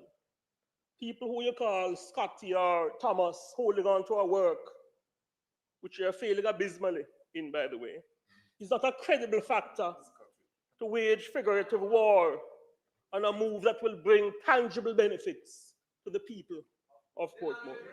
For once, put the interests of the people of Jamaica first, above the interest of your political cronies. On the matter of cronyism, sir, I have good reason to believe that the people of Portmore, having increased superintendence of their tax dollars, is very important. The corporation, led by Mayor Norman Scott, is now the subject of what we are told is a billion-dollar corruption investigation being pursued by MOCA. In that vein, sir, even as we contemplate the benefits of Portmore becoming a parish, I wish to reiterate my concern. It's a serious matter, Senator Crawford. It's not a matter to be jocular about. It's not a matter to be jocular about. I wish to reiterate my concern, sir, about the quality of governance at municipal corporations across the country, where the PNP have control. It's not the only corporation being led by Mayor Scott. It's not only the corporation being led by Mayor Scott that has been mired in corruption allegations. We have had similar controversies in Westmoreland, Hanover, Manchester, and others controlled by the opposition party, which is currently mired in what the media refers to as the PNP KSAMC corruption scandal. That scandal, sir, took life when the General Secretary of the PNP was heard on leaked audio answering a question from a PNP caretaker about why more KSMC monies were sent to some PNP caretakers compared to others in December last year. And the PNP General Secretary said this was being done for strategic purposes. He said more monies were being sent to individuals where it is expected that by-elections will be called. And he might huff and he might puff on political platforms across the country, sir. I reiterate my statement that this KSMC PNP corruption scandal is evidence of organized criminal activity, for which Dr. Dayton Campbell and Mayor Andrew Swaby was heard in leaked audio saying he was gelling up and grilling up the thing, should step aside. Dr. Campbell, sir, should step down from every post of consequence that he has, including being a commissioner of the ECJ. And I've heard Dr. Campbell on political platforms across the country drawing a false comparison between him and an icon of the dance hall. A false comparison, sir, because the comparison he drew with Rodney Bounty Killer Price, a man who sang Poor People Fed Up, is contrary to the posture taken by the exponent of the music, who I'm pretty sure would not countenance malfeasance and hanky-panky concerning use of public funds. I say to Dr. Campbell,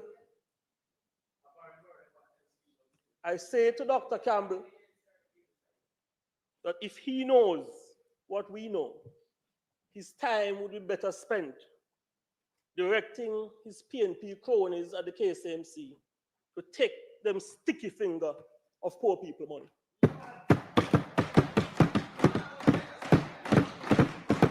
And as we contemplate the use of public funds in municipal corporations across the country, before I close, I wish to ask Mayor Swaby a few questions.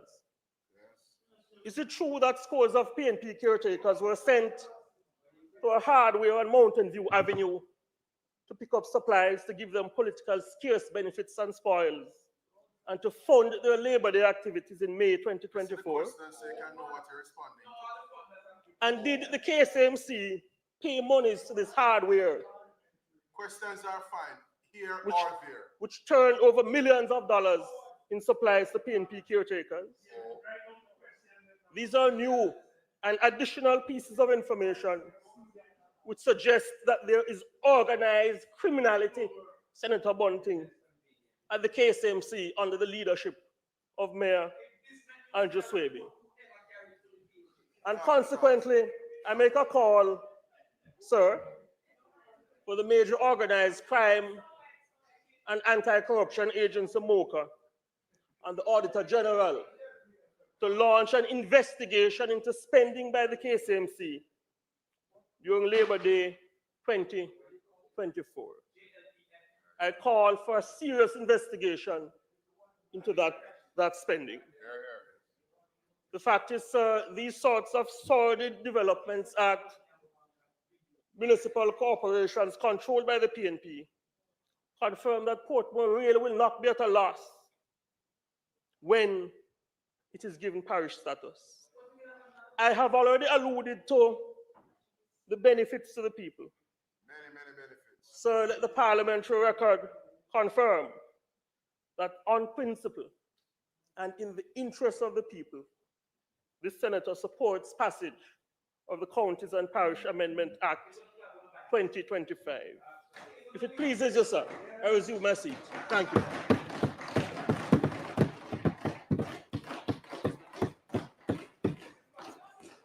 All right. Thank you, Senator Abka Finsenli. Senator Lambert Brown.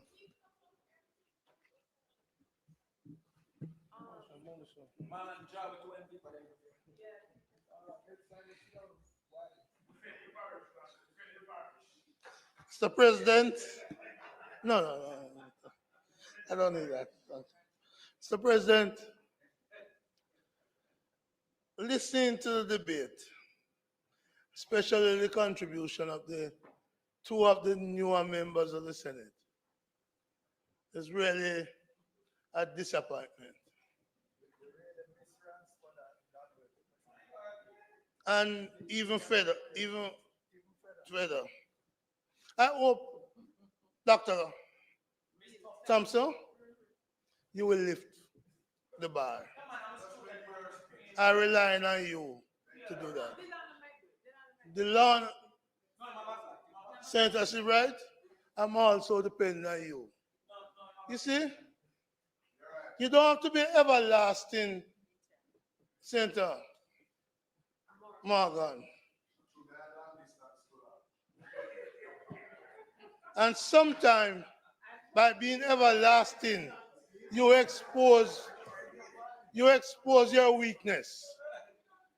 And that is what was on full display today. Mr. President, I hope that what I'm going to say now is not considered by that side to be insultive. But I'm going to say it. What I heard from that side today remind me of the 5 in 4. The promise 5 in 4. Where is it? An illusion being pursued by this government, but never to be achieved. Mr. President, when I listen to them,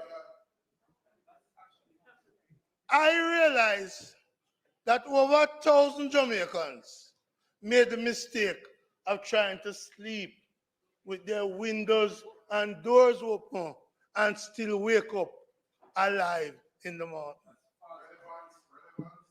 So, I hope it's not insultive to them to remind them of those 2 promises. As I also remind them, without insulting them, of the fixed date election promise and the grand referendum. And before the Prime Minister speaks next week, I want to remind him that he had proposed last year that the NHT would build 15,009. 15,009 houses. So, I also remember the long-standing promise of a MAG, a Central Forensic Lab. So, I am well recalling the promises made by them. So I am satisfied. I am satisfied that the big promise of a police headquarters at New No Man's Land, made with such fanfare, has not materialized. So when they come to me, a resident of Portmore, still, but not only that, there was a time when I was the only Portmore resident in the Senate. I welcome, no, I welcome Senator Morgan. But Senator Morgan, I've been in Portmore before you're born. I've been there from 1977. So, and when you think that your parents is on the working class, my mother was an hospital attendant at National Chess, and she has brought up a son. She has brought up a son who the Prime Minister told you right sitting there, make sure you take me on. So that's for you. No, I was Marga. I'll show you my Manning Cup football picture. So, Mr. President, I say to the people of Portmore, remember those promises. Because what we're facing in Portmore is like a person suffering from major internal issues and then goes out to say, can I get a cosmetic fix on my face? Can you make my nose smaller? In other words, this cosmetic parish status doesn't fix the real problems. Doesn't fix the real problems of Portmore. And before I go to some of the real problems of Portmore, which Senator Gale points in,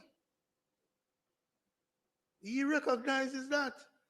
I just want to deal with some things that was said earlier. I'm not interested about viewership.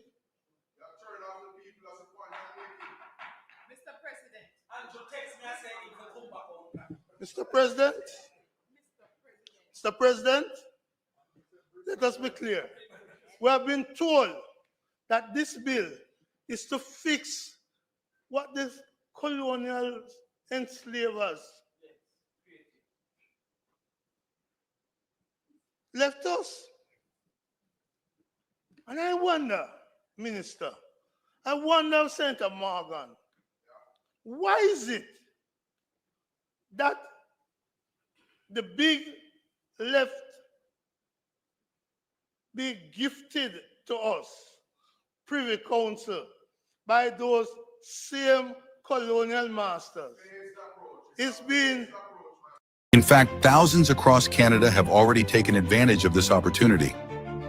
All it takes is a few quick questions and your shipping info, and the newest Jetsano will be on its way to you for 50% off. Remember, this deal won't last long and stock is flying off the shelves. The last time they did this, it sold out in under 4 hours.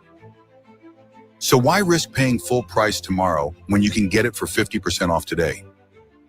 Click the button below to get yours 50% off while stock is still available.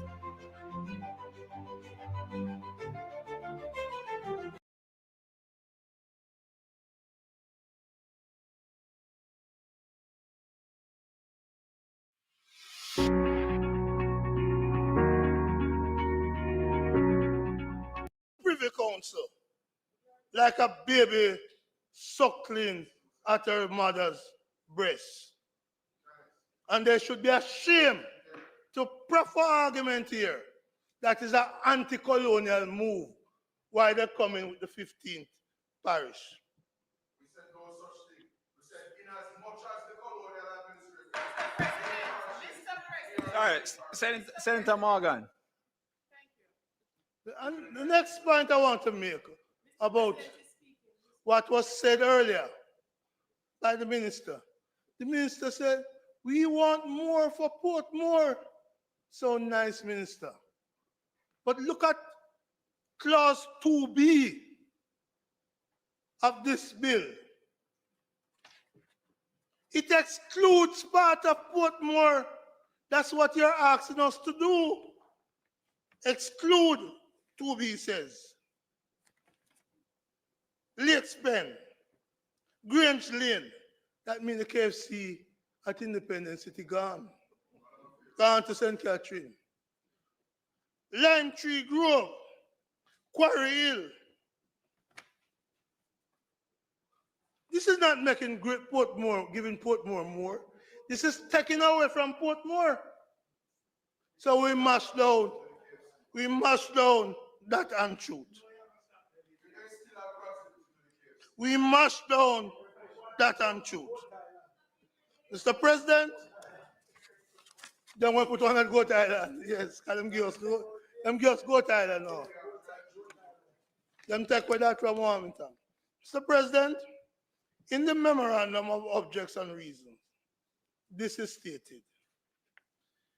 It is envisioned that the designation of parish status and the municipality will strengthen the lobbying capacity. Just call us a parish and we have stronger lobbying capacity. And you think we would believe that? It goes on. It goes on.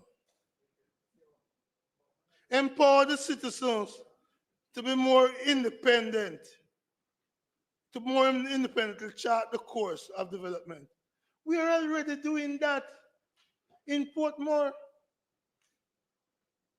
We even have advanced governance. We elect our mayor. Minister, what you're doing to the citizens of Portmore is taking my 2 votes. You're taking away my 2 votes. You're taking away my 2 votes. I am allowed to vote for the councillor, and I'm allowed to vote for the mayor separately. And some people in the municipality have split their votes. Vote for a mayor of a different party and a councillor of a different party. They're taking away that possibility from the citizens of Portmore. And the minister said, oh, we're giving you more. No, minister, you're giving us less than we have now. President, the best way to describe this bill is how my MP in the other place, Fitzjackson, described it. That this bill is a gerrymandering bill. This bill is about making Portmore smaller. This bill is about the theory of the JLP not to surrender Jamaica to the will of the people. And it has been stated earlier that a senior member of the Jamaica Labour Party, is quoted as saying the following: the most difficult of the 3 was Portmore Pines, and we have made it much easier now. I've been fighting before 2011 when we had the last boundary change that Portmore should not go to Spanish Town. And today I'm happy to say that we have the boundary that we wanted all along. Quarry Hill, Lakes Pen, Lime Tree Grove, Grange Hill, and that side will no longer be in Portmore Pines. This is the real purpose of this bill. Warmington said so. This is the Warmingtonization of Jamaica. It is the Warmingtonization of Jamaica, and that's not a good example for our people to follow. Chairman, let us be clear. What this bill does is to advance the not surrender in Jamaica to the will of the people. Once upon a time, we had an active political ombudsman that is now hidden in the back corridors of the ECJ. And since the laws passed, removing them to ECJ, we have not seen or heard anything about the political ombudsman activities. This is also, we have seen the not surrender in Jamaica to the will of the people, that the parliamentary committees that used to be headed by the opposition, that has disappeared under the spurious argument that it will be better when government sit. The record has shown that to be a big scam.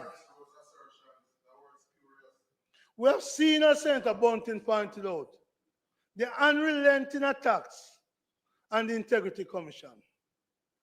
And since recently, we have seen the attacks also on the Auditor General. Part of the not surrendering Jamaica to the will of the people, has shown itself in constitutional amendments brought to the floor of the parliament and passed by a majority. So, what is clear to us, that this is not a bill to build a Silicon Valley or a little Miami. This is a bill designed to denude the people of the power to elect their own mayor. You see, when I tell you about the chicken, I meant it. They must stop serving chicken for lunch or breakfast. No, I am not. Let me tell you.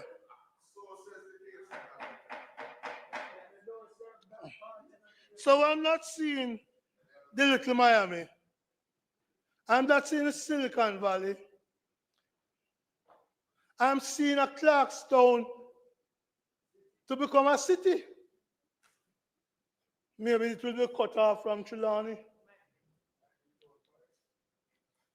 The reality is that this government is good at making promises that are not fulfilled, but promises that sound good. And I hope that that will fool the people. Mr. President, I do not intend to be long. Bless you, bless you. You're going back to Mobile before the president. Yeah.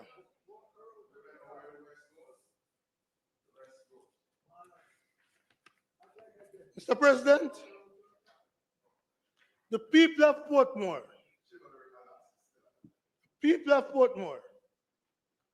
want certain things rather than to be declared a parish. The people of Portmore want a prime minister whose statutory declaration can be certified.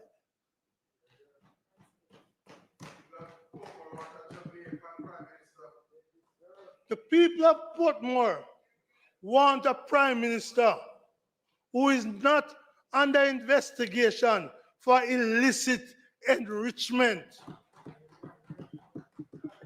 Senator, The Senator, people want- stop. Please, come on, Senator Brown, man. You're a senior senator, you know. You're a senior. They And yes, came sir, here I and want you talk to, about- Senator Brown. They I came here and wish talk Senator- about St. Catherine Parish Council. Senator Brown, please, Senator Brown, and you are fully aware of Standing Order 35-2. And I'll ask you to just stay away. Go, Senator Brown, Senator Brown, stop right there. Just stop right there. Hold a second for me, please. You see where I stopped you? Don't go back. Move forward beyond, and I'm telling you to move forward from where I stopped you. And if you make another comment on that, I'm going to ask you, Senator Brown, you cannot speak while I'm speaking. Your mic is not on. Okay. I'm asking you to abide by Standing Order 35-2. What you're going to do for me is that where I stopped you, and it's the topic on which I stopped you, don't go back there. Move forward. All right? And Senator Morgan, I'm going to ask you, because we have had a long day. Please, just tone it down so we can get through the speeches in silence, right? And everybody can hear what each other has to say. Thank you very much. The people of Portmore want Mark Golding as Prime Minister.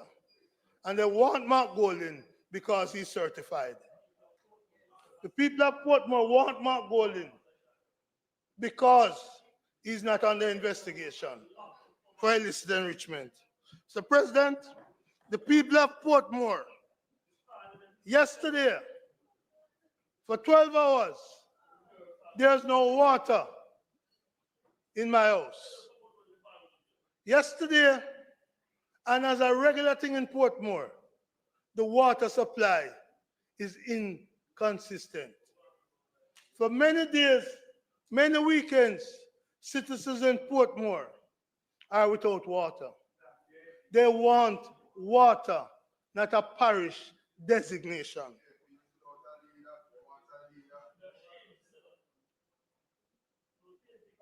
Mr. President, the people of Portmore want their roads fixed, not a designation of parish status.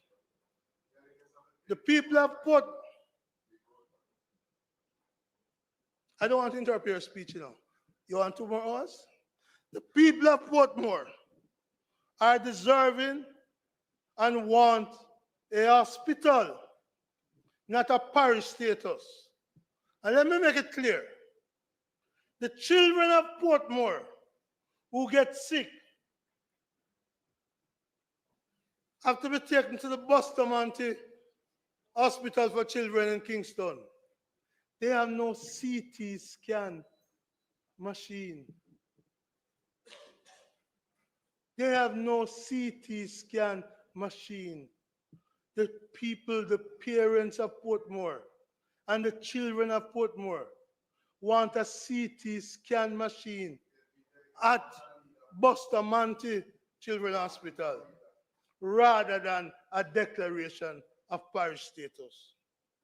The people of Portmore want for their children a proper microscope to be used in surgery at Bustamante Hospital for Children rather than to be declared a parish status. The people of Portmore want, when they get sick and they are transferred to Kingston Public Hospital, they want Dr. Thompson. No, I'm going to draw you in. They want operating theaters that work and operating theaters without mold. That's what they want. Fix those. Fix those.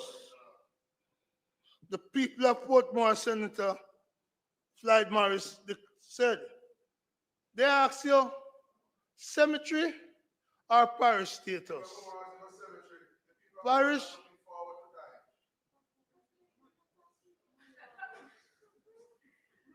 I forgive him, you know. He knows not what he's doing.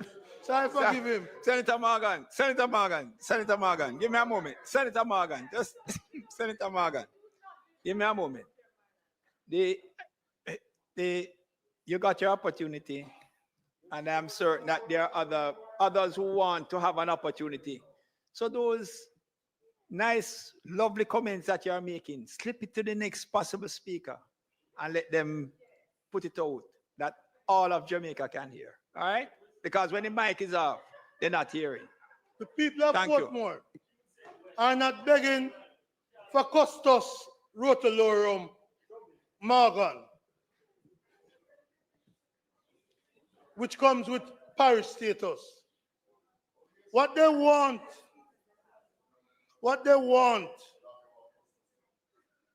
is to maintain their role of influencing the bigger parish of St. Catherine.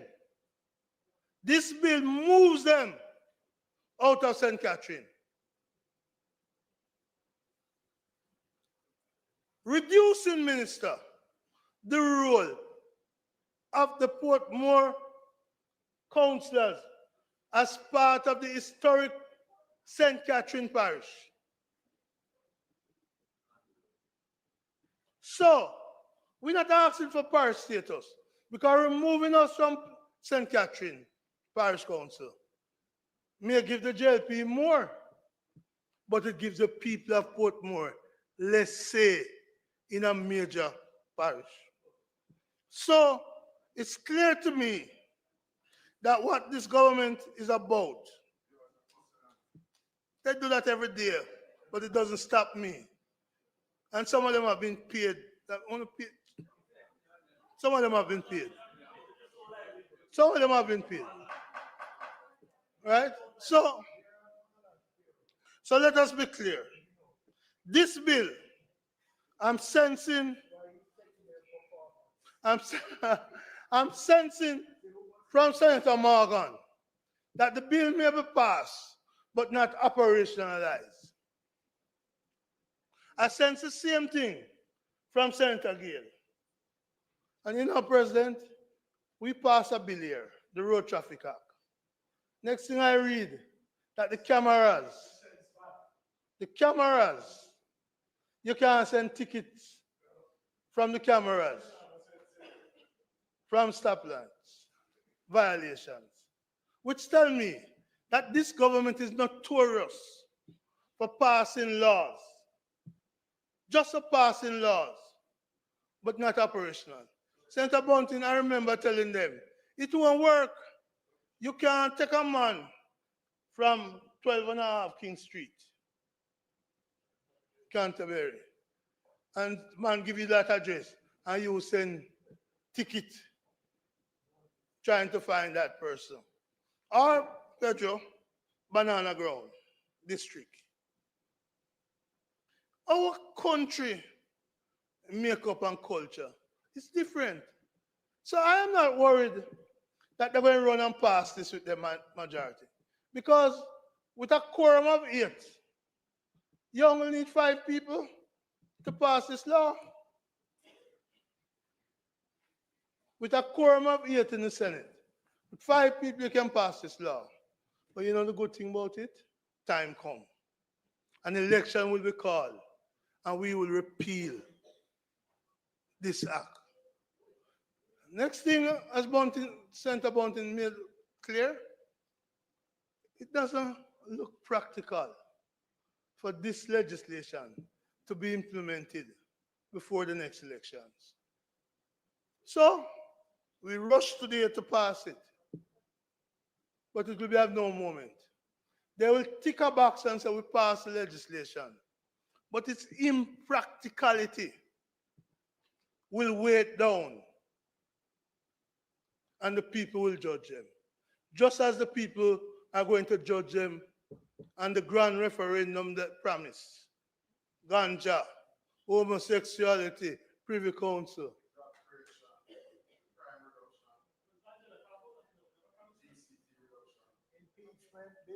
Impeachment bill. So that the people of Jamaica, I think it's Senator Fitzhenry say, they're not fooled. Get up and say it now. Get up and say it now. I am here. I am here 13 years, and you won't last that long. I am here 13. President, I ask that he will withdraw that. Because he's saying I should be in GP for what? You see, I didn't, you For- know, I you didn't actually hear didn't, that? I never heard. I know But you I'm know. because I'm focused on you, you know, Senator Brown. Yeah, but when they are talking, you weren't focused on them. You're focused on me. Come I on, thank you Senator for Brown, go focusing ahead, on. go ahead. But let me make it this way. Abka, this man who stands on integrity. My hands are clean, my heart is pure. And you can make your snide remarks, but they fall flat because they're based on lies. That's fine with me. That's fine with me. I am who I am. I'm a proud servant, leader of the people of the country. I am happy because I remember how you, Senator Morgan, did to Portia Simpson Miller in the run-up to the 2011 elections. I remember how you put a vulture. Sorry. Senator Brown, The hell of a Senator Brown, vulture. Senator Brown, just stop a moment. Stop. You know, What I'm trying to you know that I am certain that all of Jamaica that is viewing and listening to what is taking place right now and the comments that I hear and the throwing of words, it is not good for persons who. You heard what they were saying?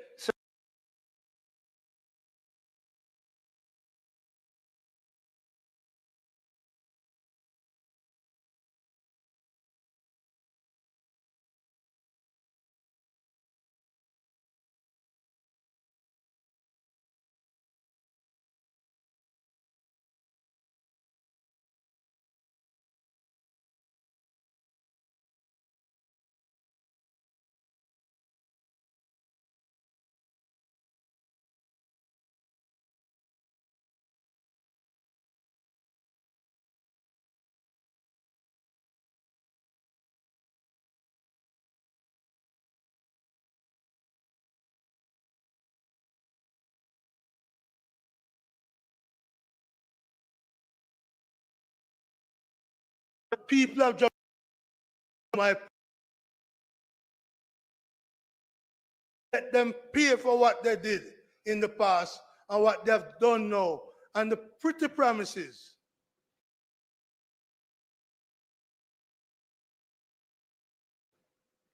has caught up on them. This effort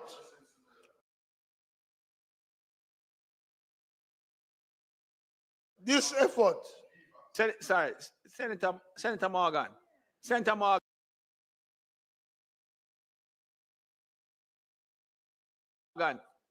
And if it is Fitzhenry, I haven't heard Steve right, but please, just allow Senator Brown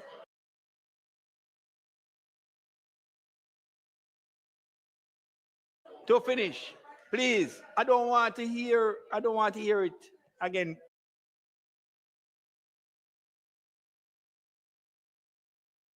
From that side, please. You're taking this thing down into a road that I don't think it is going to end up nice. All right? Please. Come on, man. You're speaking about certain things. If you want to take it onto the political platform, I can't stop you, but I will stop you here. All right? Please. Thank you. So I got that out of you. No, yeah. Thank you. So, President, no, I have no time to be gracious when I say unfairness. So, President, let us be clear. This bill doesn't give Portmore more. It takes away from what Portmore have.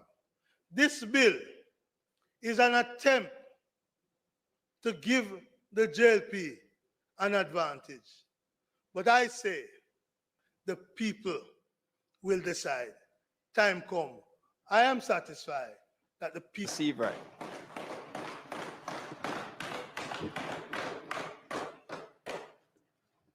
Mr. President, I rise to comment briefly on the Counties and Parishes Amendment Act 2025, which seeks to grant parish status to the Portmore City Municipality, making it the 15th parish of Jamaica. I welcome this act and express my sincere appreciation for the opportunity to speak on this historic occasion.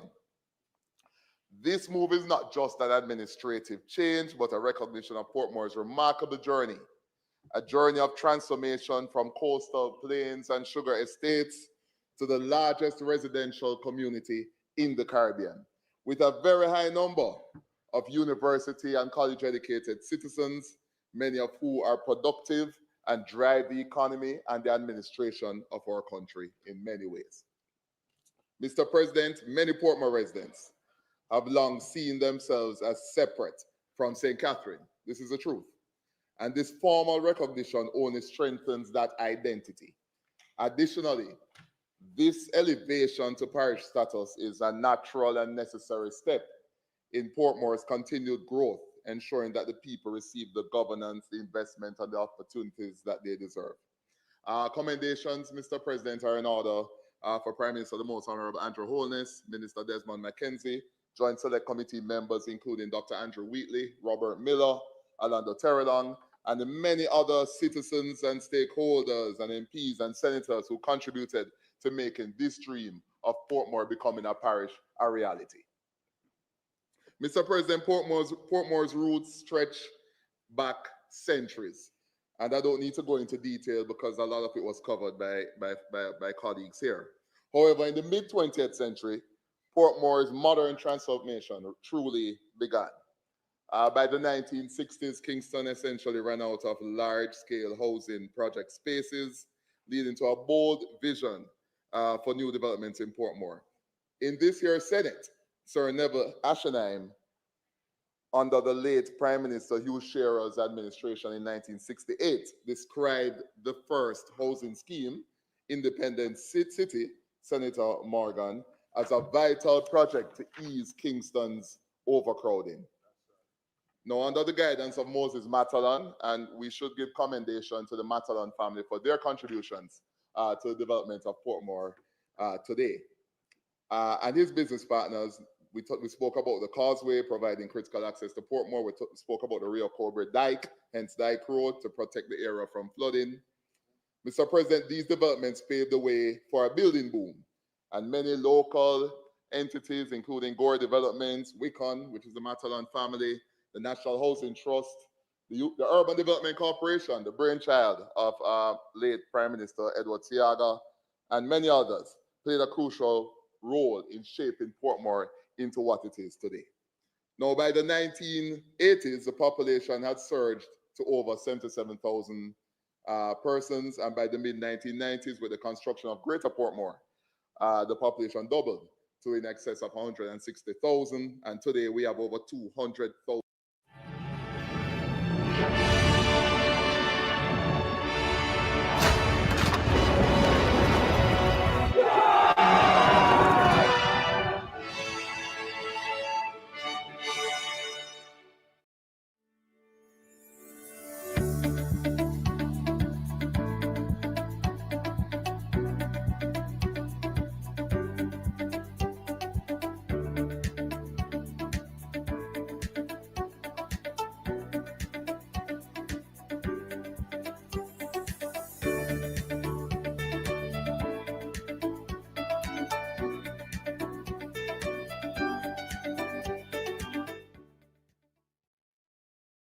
About the Portmore being designated a parish.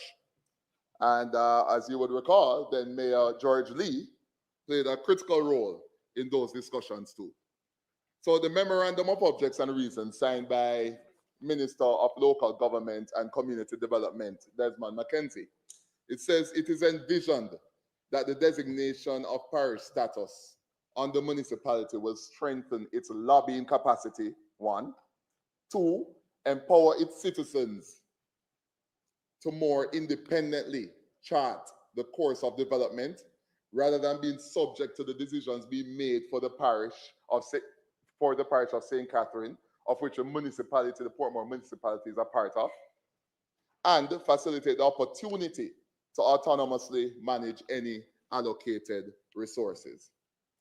Mr. President, this is a necessary and long delayed correction for the people of Portmore, for the Portmore to become a parish.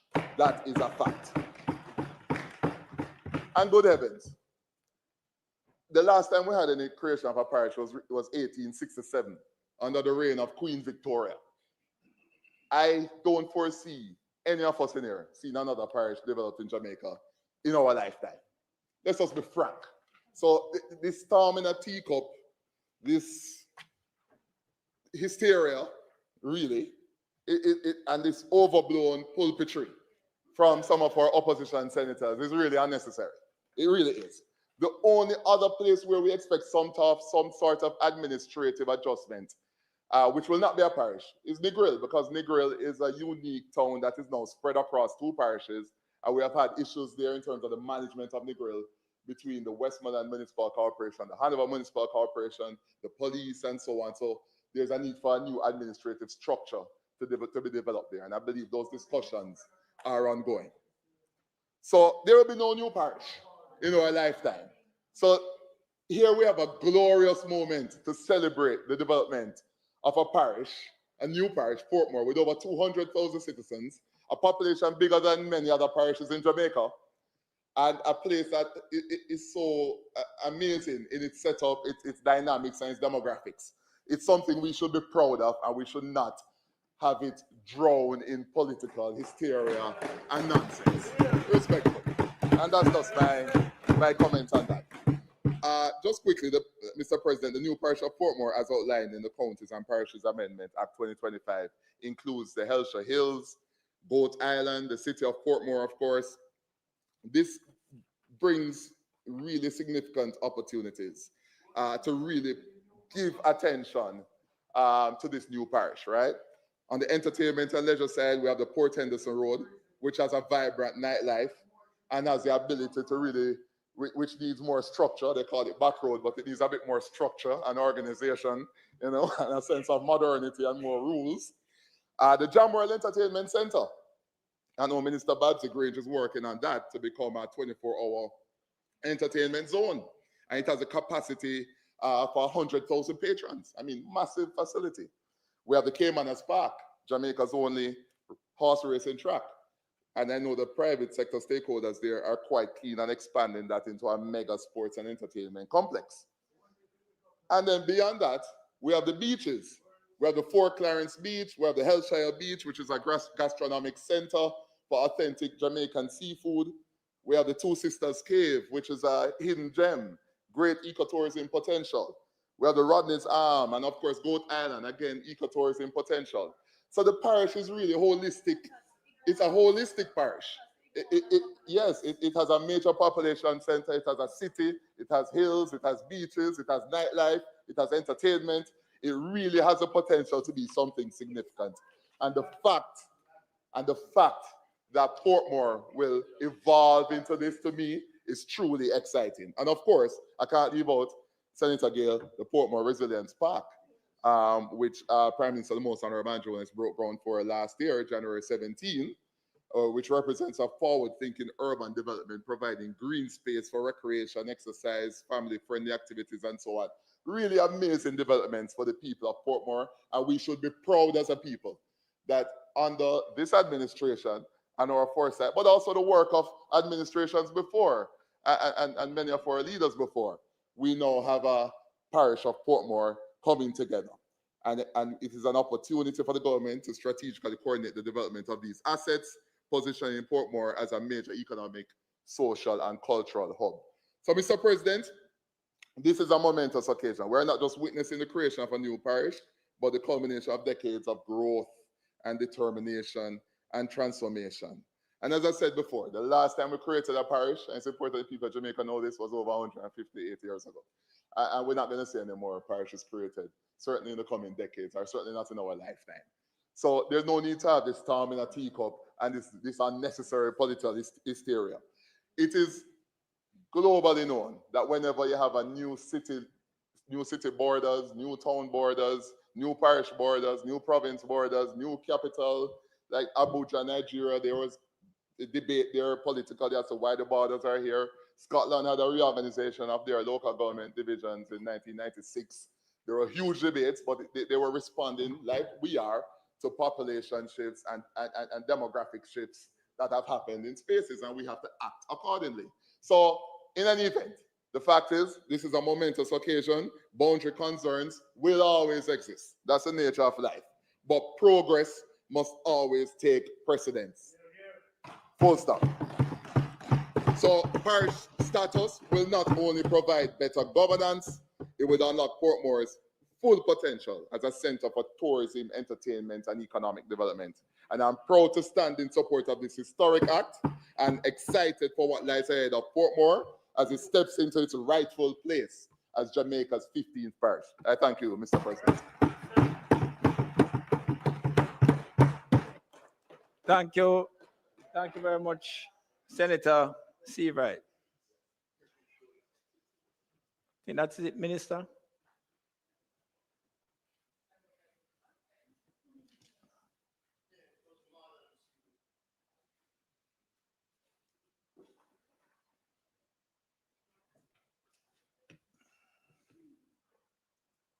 Okay. Mike. Thank you, Mr. President.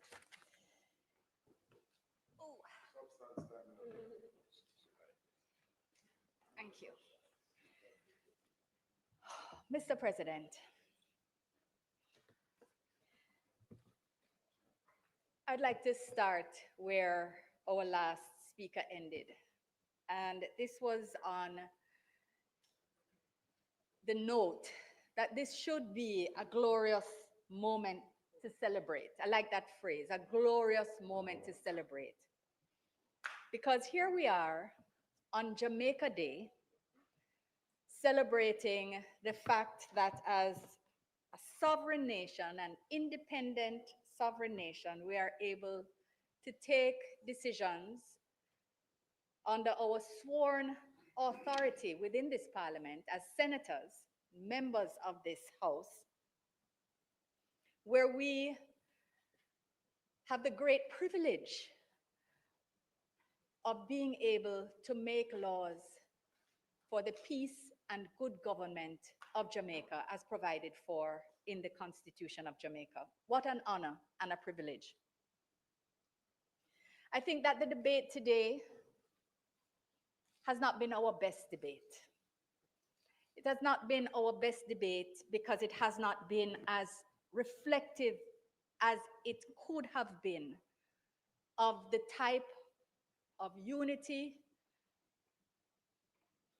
and celebration of sovereignty that should surround our creation of the first parish that has been created in 158 years.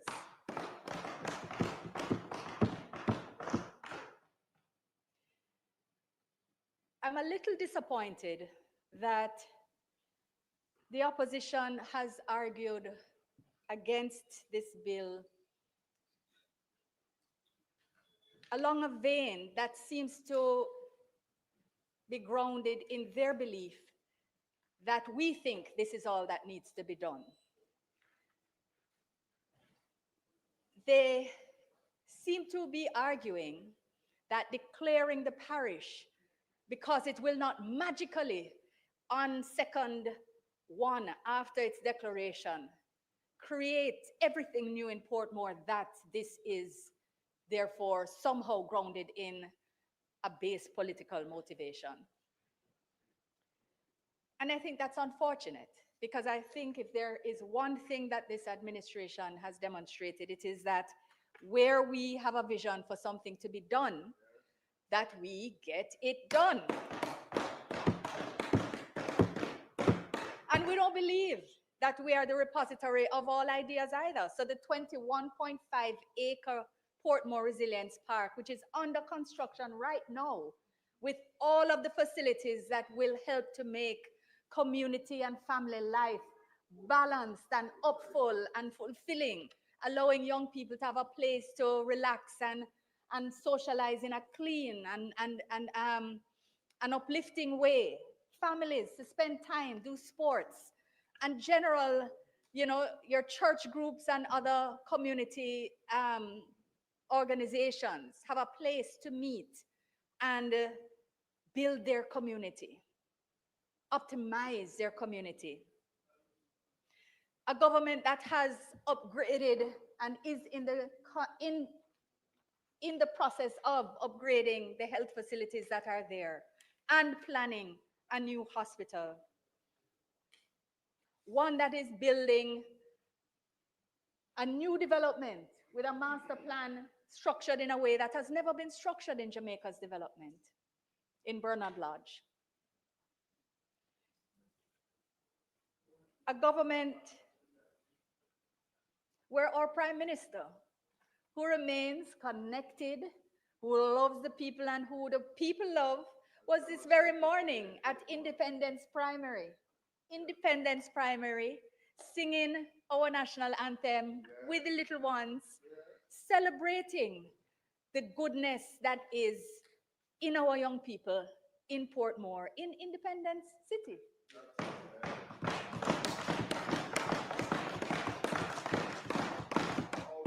And I point that out because it is particularly fitting, not because Costas Marlon went there, but because it is a part of the very first development that gave rise to Portmore. And when the late Philip Edward George Siaga said, let us build Independence City, it was the very PNP that said, no, you're sending people to go live in swamp. They did not see the vision. They didn't see the vision. It is the very same people when in 1966, Lyndon Newland of blessed memory also said that we're coming with the NIS. They said, no, it's a syntax. When now it's one of the most important institutional support for people, for vulnerable persons in Jamaica, and has given rise to so much more. And this is why we feel confident that the people of Jamaica will judge, as Senator Brown has said. The people of Jamaica will judge because they are wise. They are discerning and they follow these matters and they know what's important to them. Good government is important to them. Empowerment is important to them. So where it is that Senator Brown doesn't even realize that he has described Portmore as being a part of the major parish, St. Catherine, as an ethos that doesn't recognize that a lot of people in Portmore want to not be seen as part of St. Catherine. They see themselves as Portmore, and that this gives life and voice to that. So we are not saying that there is a unanimous position. It is quite clear that some of your supporters follow your view, but there are many, many more who this is what they want. And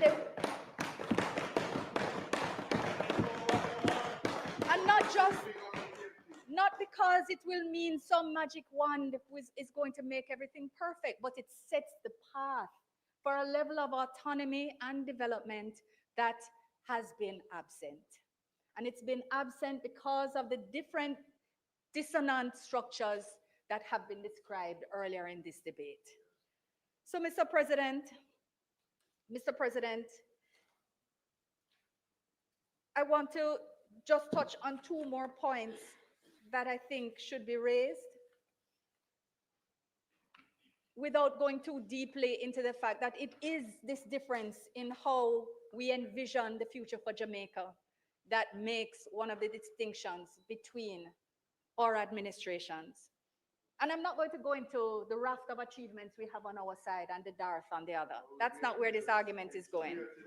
No, So, but an argument that says that because Lakes Pen and Grange Lane, I believe it is, are going to be excluded, then we are giving less and ignoring what more can come. So I'm not even speaking about the geographic area and trying to balance with Goat Island and Hellshire Hills, nothing like that, but just saying that this is not about the physical space, it's about the declaration that sets the platform for so much more to happen.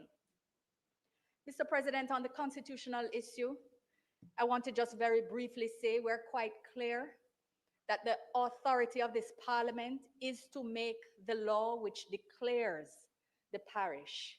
The parish, the act comes into effect on an appointed day. There are matters which must take place after the parish is declared. And that will include constituency boundaries, but they are not part of this declaration process.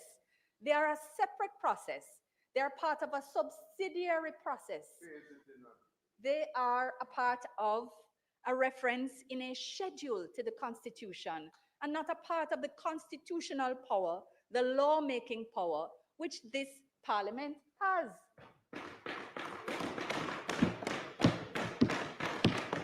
So the Parliament will declare the parish, and then the boundaries will be sorted using the normal mechanisms of the ECJ thereafter. This is not rocket science. It is a process. And you may have a view about the order in which things should be done, but there are also other views that say that unless the parish itself is declared and the boundaries are recognized, then you cannot take the other actions that would be necessary. So it's unfortunate that you have taken the position that you have this morning, Senator Bunting, and I hope through the President that you will look back at it. I think we all heard the passion with which you expressed your perspective, but I'm hopeful that, again, noting that this is a moment where I think people would more want to see unity than what they're seeing. And I think when people look at the potential positives, they are understanding less what you're saying are the negatives. I don't think that the argument is an argument for now. The Jamaican people want better and they want more. And I think that in circumstances like this, like the one which puts itself before us today, this bill, this glorious moment, this opportunity, it is a time that we could do better. So I want to say, Mr. President, that just trying to make sure that I'm not disregarding any of the other very important points which were made earlier, but just to expressly opine that the suggestion by Senator Morris, and I think maybe probably Senator Bunting, you had made it as well, the bill does not transgress the Constitution. The bill does not. We have the authority under the law and under the Constitution to make the bill before us, to bring it into passage. And then other things need to be done. And for the people of Portmore, still more things need to be done. But as they can see what is happening around them at this point in time, as they have been seeing, the roads being fixed, the park being built, the thought being given to the hospital, the upgrades to the health centers, the outbuilding of the parish court, improvements to schools, that all of this is happening, but there is still more, because the vision of a tech park, of Portmore as a Silicon Valley of the Caribbean, these are not things that are by the wave of a hand, but these are things which are possible.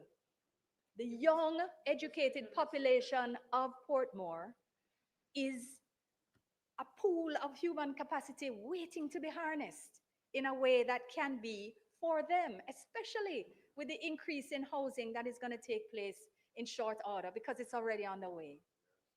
So let's look forward. Let's divest ourselves of some of the based political arguments that have a place elsewhere. Sure, they have a place elsewhere, but really not in this Senate. And, you know, this government, or rather the party that now forms government, we had this vision and placed it in our manifesto, and we did campaign on it. And we did set up the Joint Select Committee within months of the electoral victory, delivered on the back of that promise. It has taken a little too long to come, I agree with that.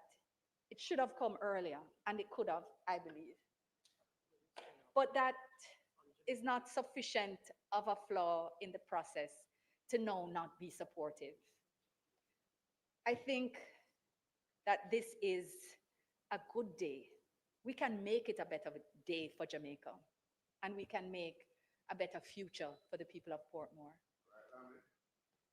Senator Morgan, let us end on a positive note. Thank you. Mr. President, please do not undo my goodwill. Mr. President, it has been a long day, but it is a historic day. It is Jamaica Day, and indeed, it is Portmore's Day.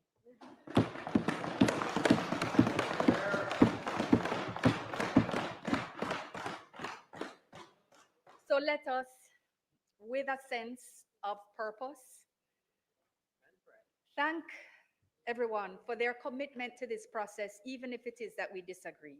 And disagreement is entirely an accepted part of democracy. Let us proceed to third reading of the bill. I thank you. Second reading of the bill, my apologies. Second reading of the bill, my apologies. The question is that the bill be read a second time. Those in favor? Those against? Sorry.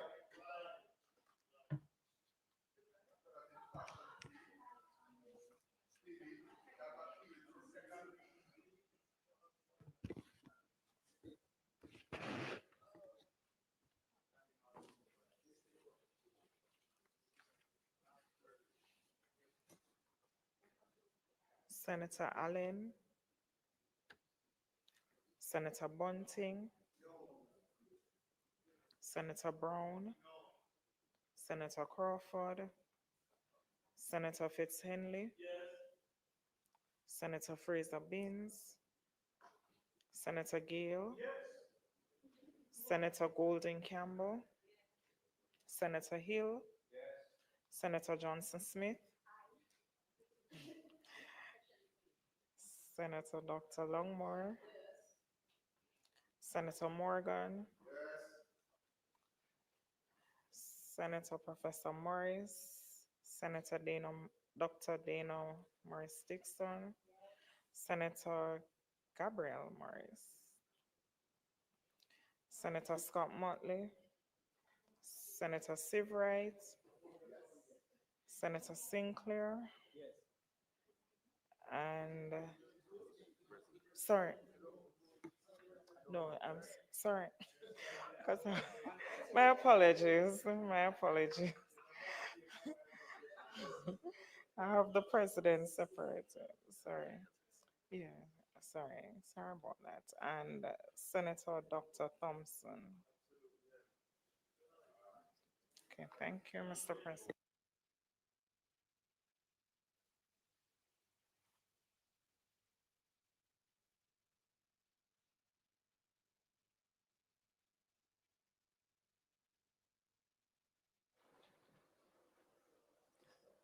All right, the result of the vote is as follows. We have 10 ayes, 4 noes, and 4 persons absent. So the question, take this one, please. The question will be read a second time. The ayes have it. An act to amend the Counties and Parishes Act to declare the city and municipality of Portmore the 15th parish of Jamaica, and for connected matters read a second time. Senate will now resolve itself into a committee of the whole Senate to consider the bill clause by clause.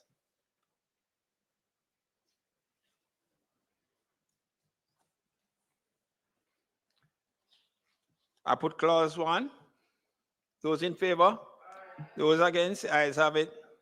I put clause 2. Those in favor? Sorry. Senator Brown? Yeah. That's Well, on clause 2? on clause 2, that's correct. At 2B, under AA, in the 4th line between Elsha Hills, we propose to delete and substitute a comma there. So upon then it will read, under the name of the parish of Portmore and shall include the Elsha Hills, comma, Goat Islands. We propose to delete and exclude. So we'd put a comma after Goat Islands, and it would therefore have Lake Spen, Grange Lane, Lime Tree Grove, and Quarry, and the city of Portmore shall be the parish town thereof. So that's the proposal, which would delete and between hill and goat, hills and goat, replace that with a comma after Goat Islands, delete and exclude, and read onward. Sorry, Pedro? Yeah, and it reads onward. That's the amendment we made. So essentially what that would do is include in the parish of Portmore, Lake Spen, Grange Lane, Lime Tree Grove, and Quarry Hill, the city of Portmore shall be the town, parish town. That's what would be the effect of that amendment. And I so propose. Mr. President, that amendment is not accepted. All right. So, sorry, Senator Mr. Bunting. President, if, you know, the point has been made many times by the government side that this is not a political objective. The real objective is not political. Then why not just let the boundaries of the new parish coincide with the constituency boundaries? That would be much easier. It would not create a problem, and you know, and it would prove the point that they've been, the sincerity of the point that the government members have been trying to make. Yes, There are a Minister. lot of other ways to prove the sincerity, and it will be proven as we develop Portmore, but that amendment is not accepted, Mr. President. All right. So there's a proposed amendment, and we'll have to take a right. So there's a proposed amendment, and I'm hearing from the minister that the proposed amendment is not being taken. So we'll have a vote. So those in favor of the proposed amendment?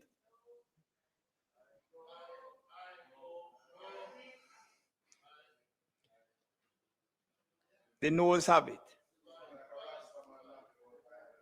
Well, put it this way, Senator.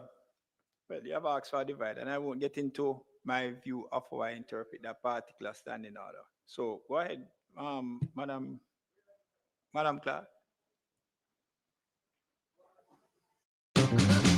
At Fidelity, we know that everyone's got financial goals, and they're all different. But the one thing we share, we all want to get to them sooner.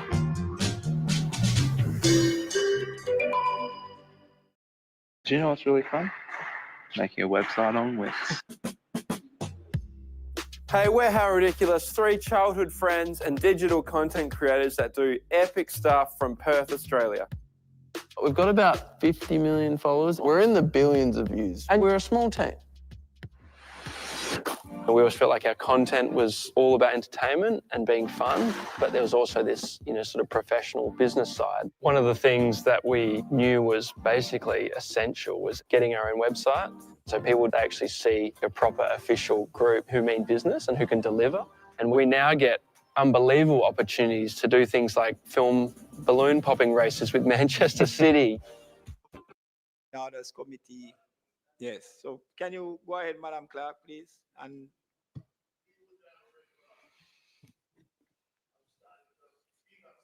And I say that I have a disagreement with the approach, but there it goes. So let's go. So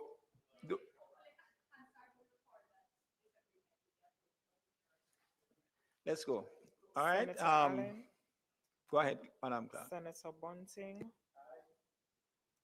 Senator Brown, Senator Crawford, Senator Fitz-Henley, Senator Fraser Baines,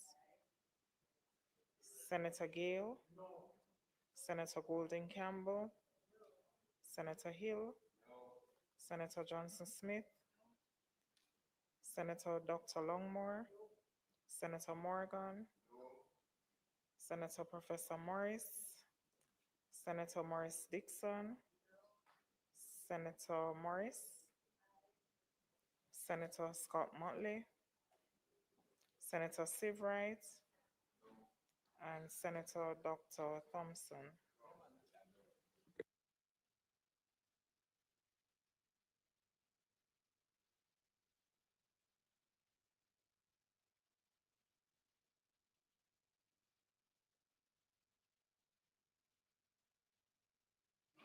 All right, on the vote as to the proposed amendment, the result is as follows. Ayes 4, noes 10, absent 4. So in respect to the amendment proposed by Senator Lambert Brown, not accepted, so I move to clause 2. Those in favor? Sorry, those in favor? Those against? The ayes have it. Clause 3. Those in favor? Those against? The ayes have it. 4. Sorry, Senator Bunting, Senator Brown. Anything else you wish to? We can, no, I want to go. I'm just, can we take it in full? The rest of them, that's all I'm asking. That's all I need to know. We have 4, 5, through to 9. Can we take them in block? 4 to 9. Those in favor? Those against? The ayes have it.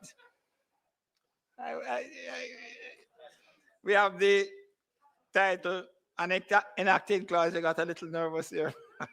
I think I have sufficient experience. Those in favor? Those against? The ayes have it.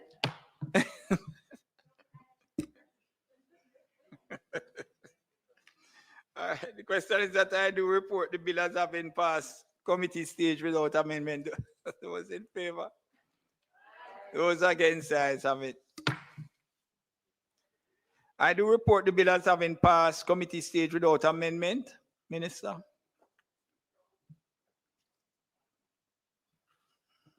Mr. President, might I ask for third reading of the bill? Question is that the bill be read a third time. Those in favor? Those against? The ayes have it. An act to amend the Counties and Parishes Act to declare the city municipality of Portmore the 15th parish of Jamaica and connected matters is read for a third time and passed.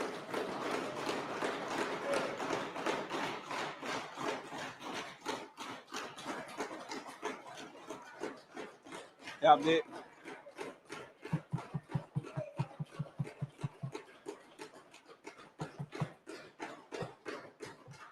it's slow. Assign.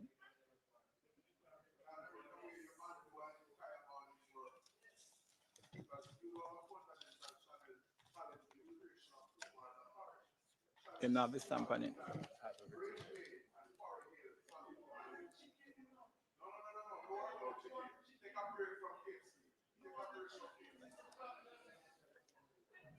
All right,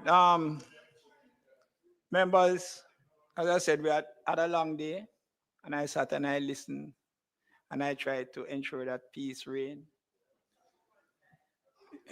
Yes, but I think we did well.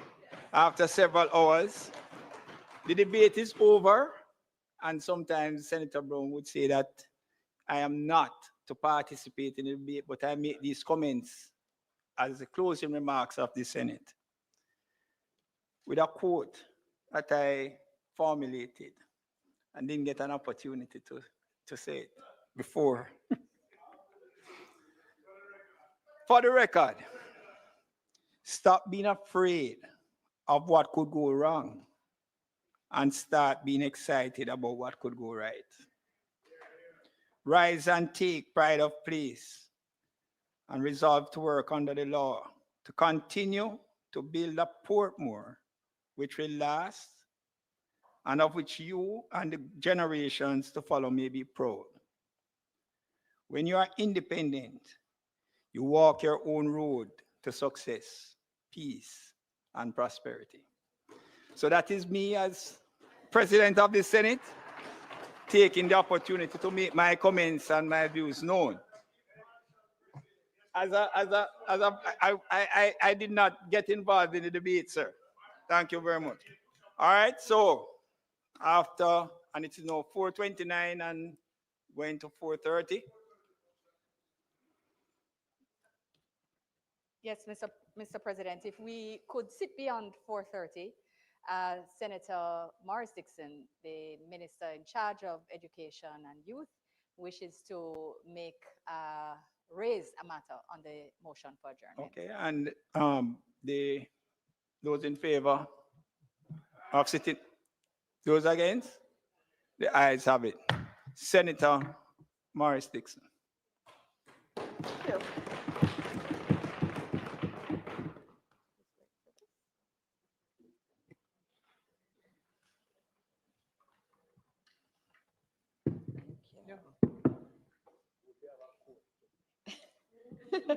Mr. President, what a beautiful day it is today. And today we observe Jamaica Day 2025, and we do so with profound appreciation for the values that define us as a people and the prosperous future within our grasp.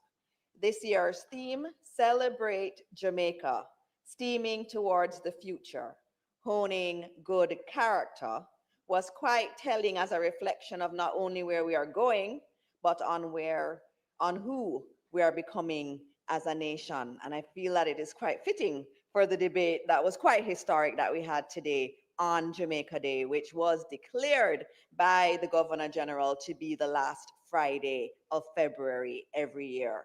And of course, I want to acknowledge the decor here and thank the clerk and her team for keeping in the theme. I know it was for before, but you've maintained it, and it's beautiful to walk in here on Jamaica Day and see the celebration of Jamaica's colors here. So thank you and the team for that.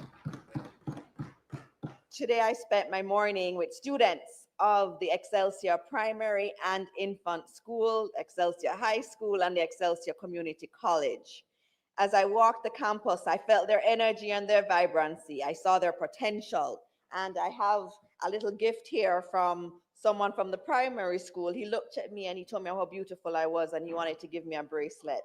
And I told him I would wear it and I would say his name. And his name was Drayden Richards, who gave me this lovely bracelet this morning. As Minister of Education, Skills, Youth and Information, I see the incredible potential of our young people every day. They're ambitious, creative, and bold.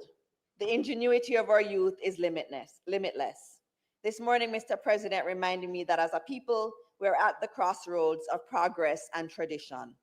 We must recognize that while technology, innovation, and education will drive our country forward, it is character, our integrity, our discipline, and our collective sense of duty that will determine the quality of that future.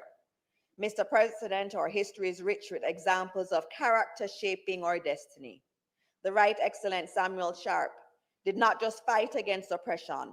He did so because he believed in the fundamental right of every Jamaican to live with dignity and freedom. His courage was not convenient and it was not cheap. Mr. President, it was principled and strong. The Right Excellent Marcus Garvey did not just dream of a self-reliant people. He preached and practiced self-determination because he understood that true empowerment starts with self-discipline and moral strength. Our first national hero spoke when it was not popular to do so. Our cultural figures have also echoed the message of good character through music, literature, and storytelling. Bob Marley reminded us that the greatness of a man is not in how much wealth he acquires, but in his integrity and his ability to affect those around him positively. Miss Lou taught us to embrace our identity with pride and to uplift others with kindness and humor. Even in our simplest proverbs, every mickle make a muckle, we hear the wisdom that prosperity comes from patience, perseverance, and doing what is right, even in small ways. Jamaica has thrived because at critical moments in our history, we have chosen character over compromise, principle over convenience, and unity over division. Mr. President, we are a nation of achievers, and we see that clearly now. Our economy is stable and working for the Jamaican people.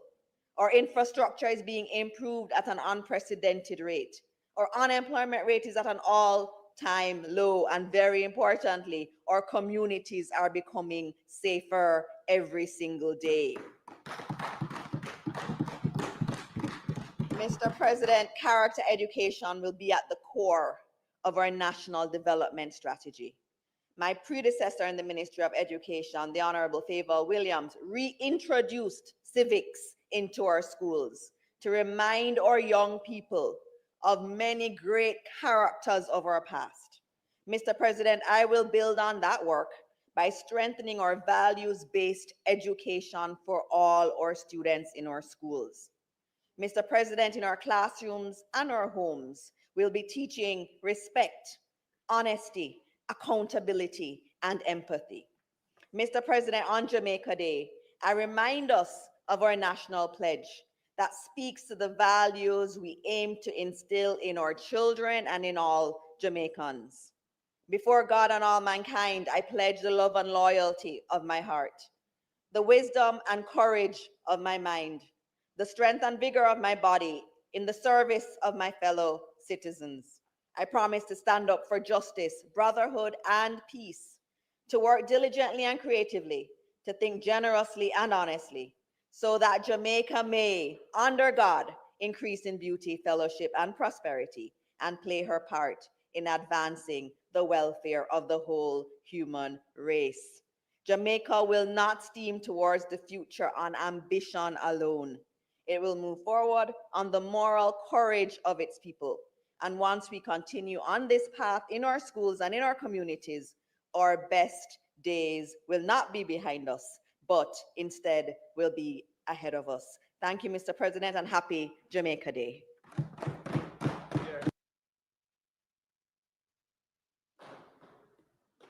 Senator Gabriela Morris. Thank you, Mr. President. I want to join with my colleague in recognizing today as Jamaica Day. It is indeed a recognition of our place on the world stage and how much we've accomplished as a superpower, a small one. It speaks to our resilience, our cultural heritage, or music, or art, and all that we have contributed to this world we celebrate today. But beyond celebration, Mr. President, today is also a reminder of our shared responsibility to build a Jamaica that offers opportunity and development for all Jamaicans. And I join with the minister in her recognition of the importance of character building. I've said in this place more than once that there is a need for a national program that focuses on values and attitudes. And I believe that it must go further than our schools, because when these children go home, they go home to parents. And so it has to be a national emphasis for us to teach Jamaicans self-respect, respect for the country, respect for the values that we hold dear. And I also want to remind us in this place as leaders that we have an important role to play in encouraging these values that we hold dear. It is also important that as we celebrate Jamaica and how far we've come, we look realistically at how much further we have to go. We struggle with inequality. We struggle with educational outcomes. And even as we are optimistic about the future, because we have always been resilient people, let us be realistic and look seriously at the challenges that Jamaicans are facing. Because while some are celebrating today, there are others who are worried about the hope for this country. And as we seek to revive hope and renew that hope among our people, especially the younger generation, we have to be serious and display to them that we, the leaders of today, are serious about the future and serious about tomorrow. And so I want to wish all Jamaicans happy Jamaica Day. May God continue to bless our little island and may He continue to guide us on the way forward.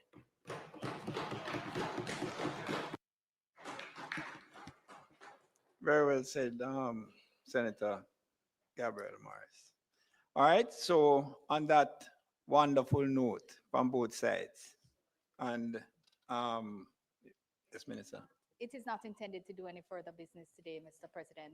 Might the Senate be adjourned for a date to be fixed? And I'm certain all is going to say aye to that. So the Senate is now adjourned for a date to be fixed. Thank you very much. Aye and bye. Have a good rest of the evening.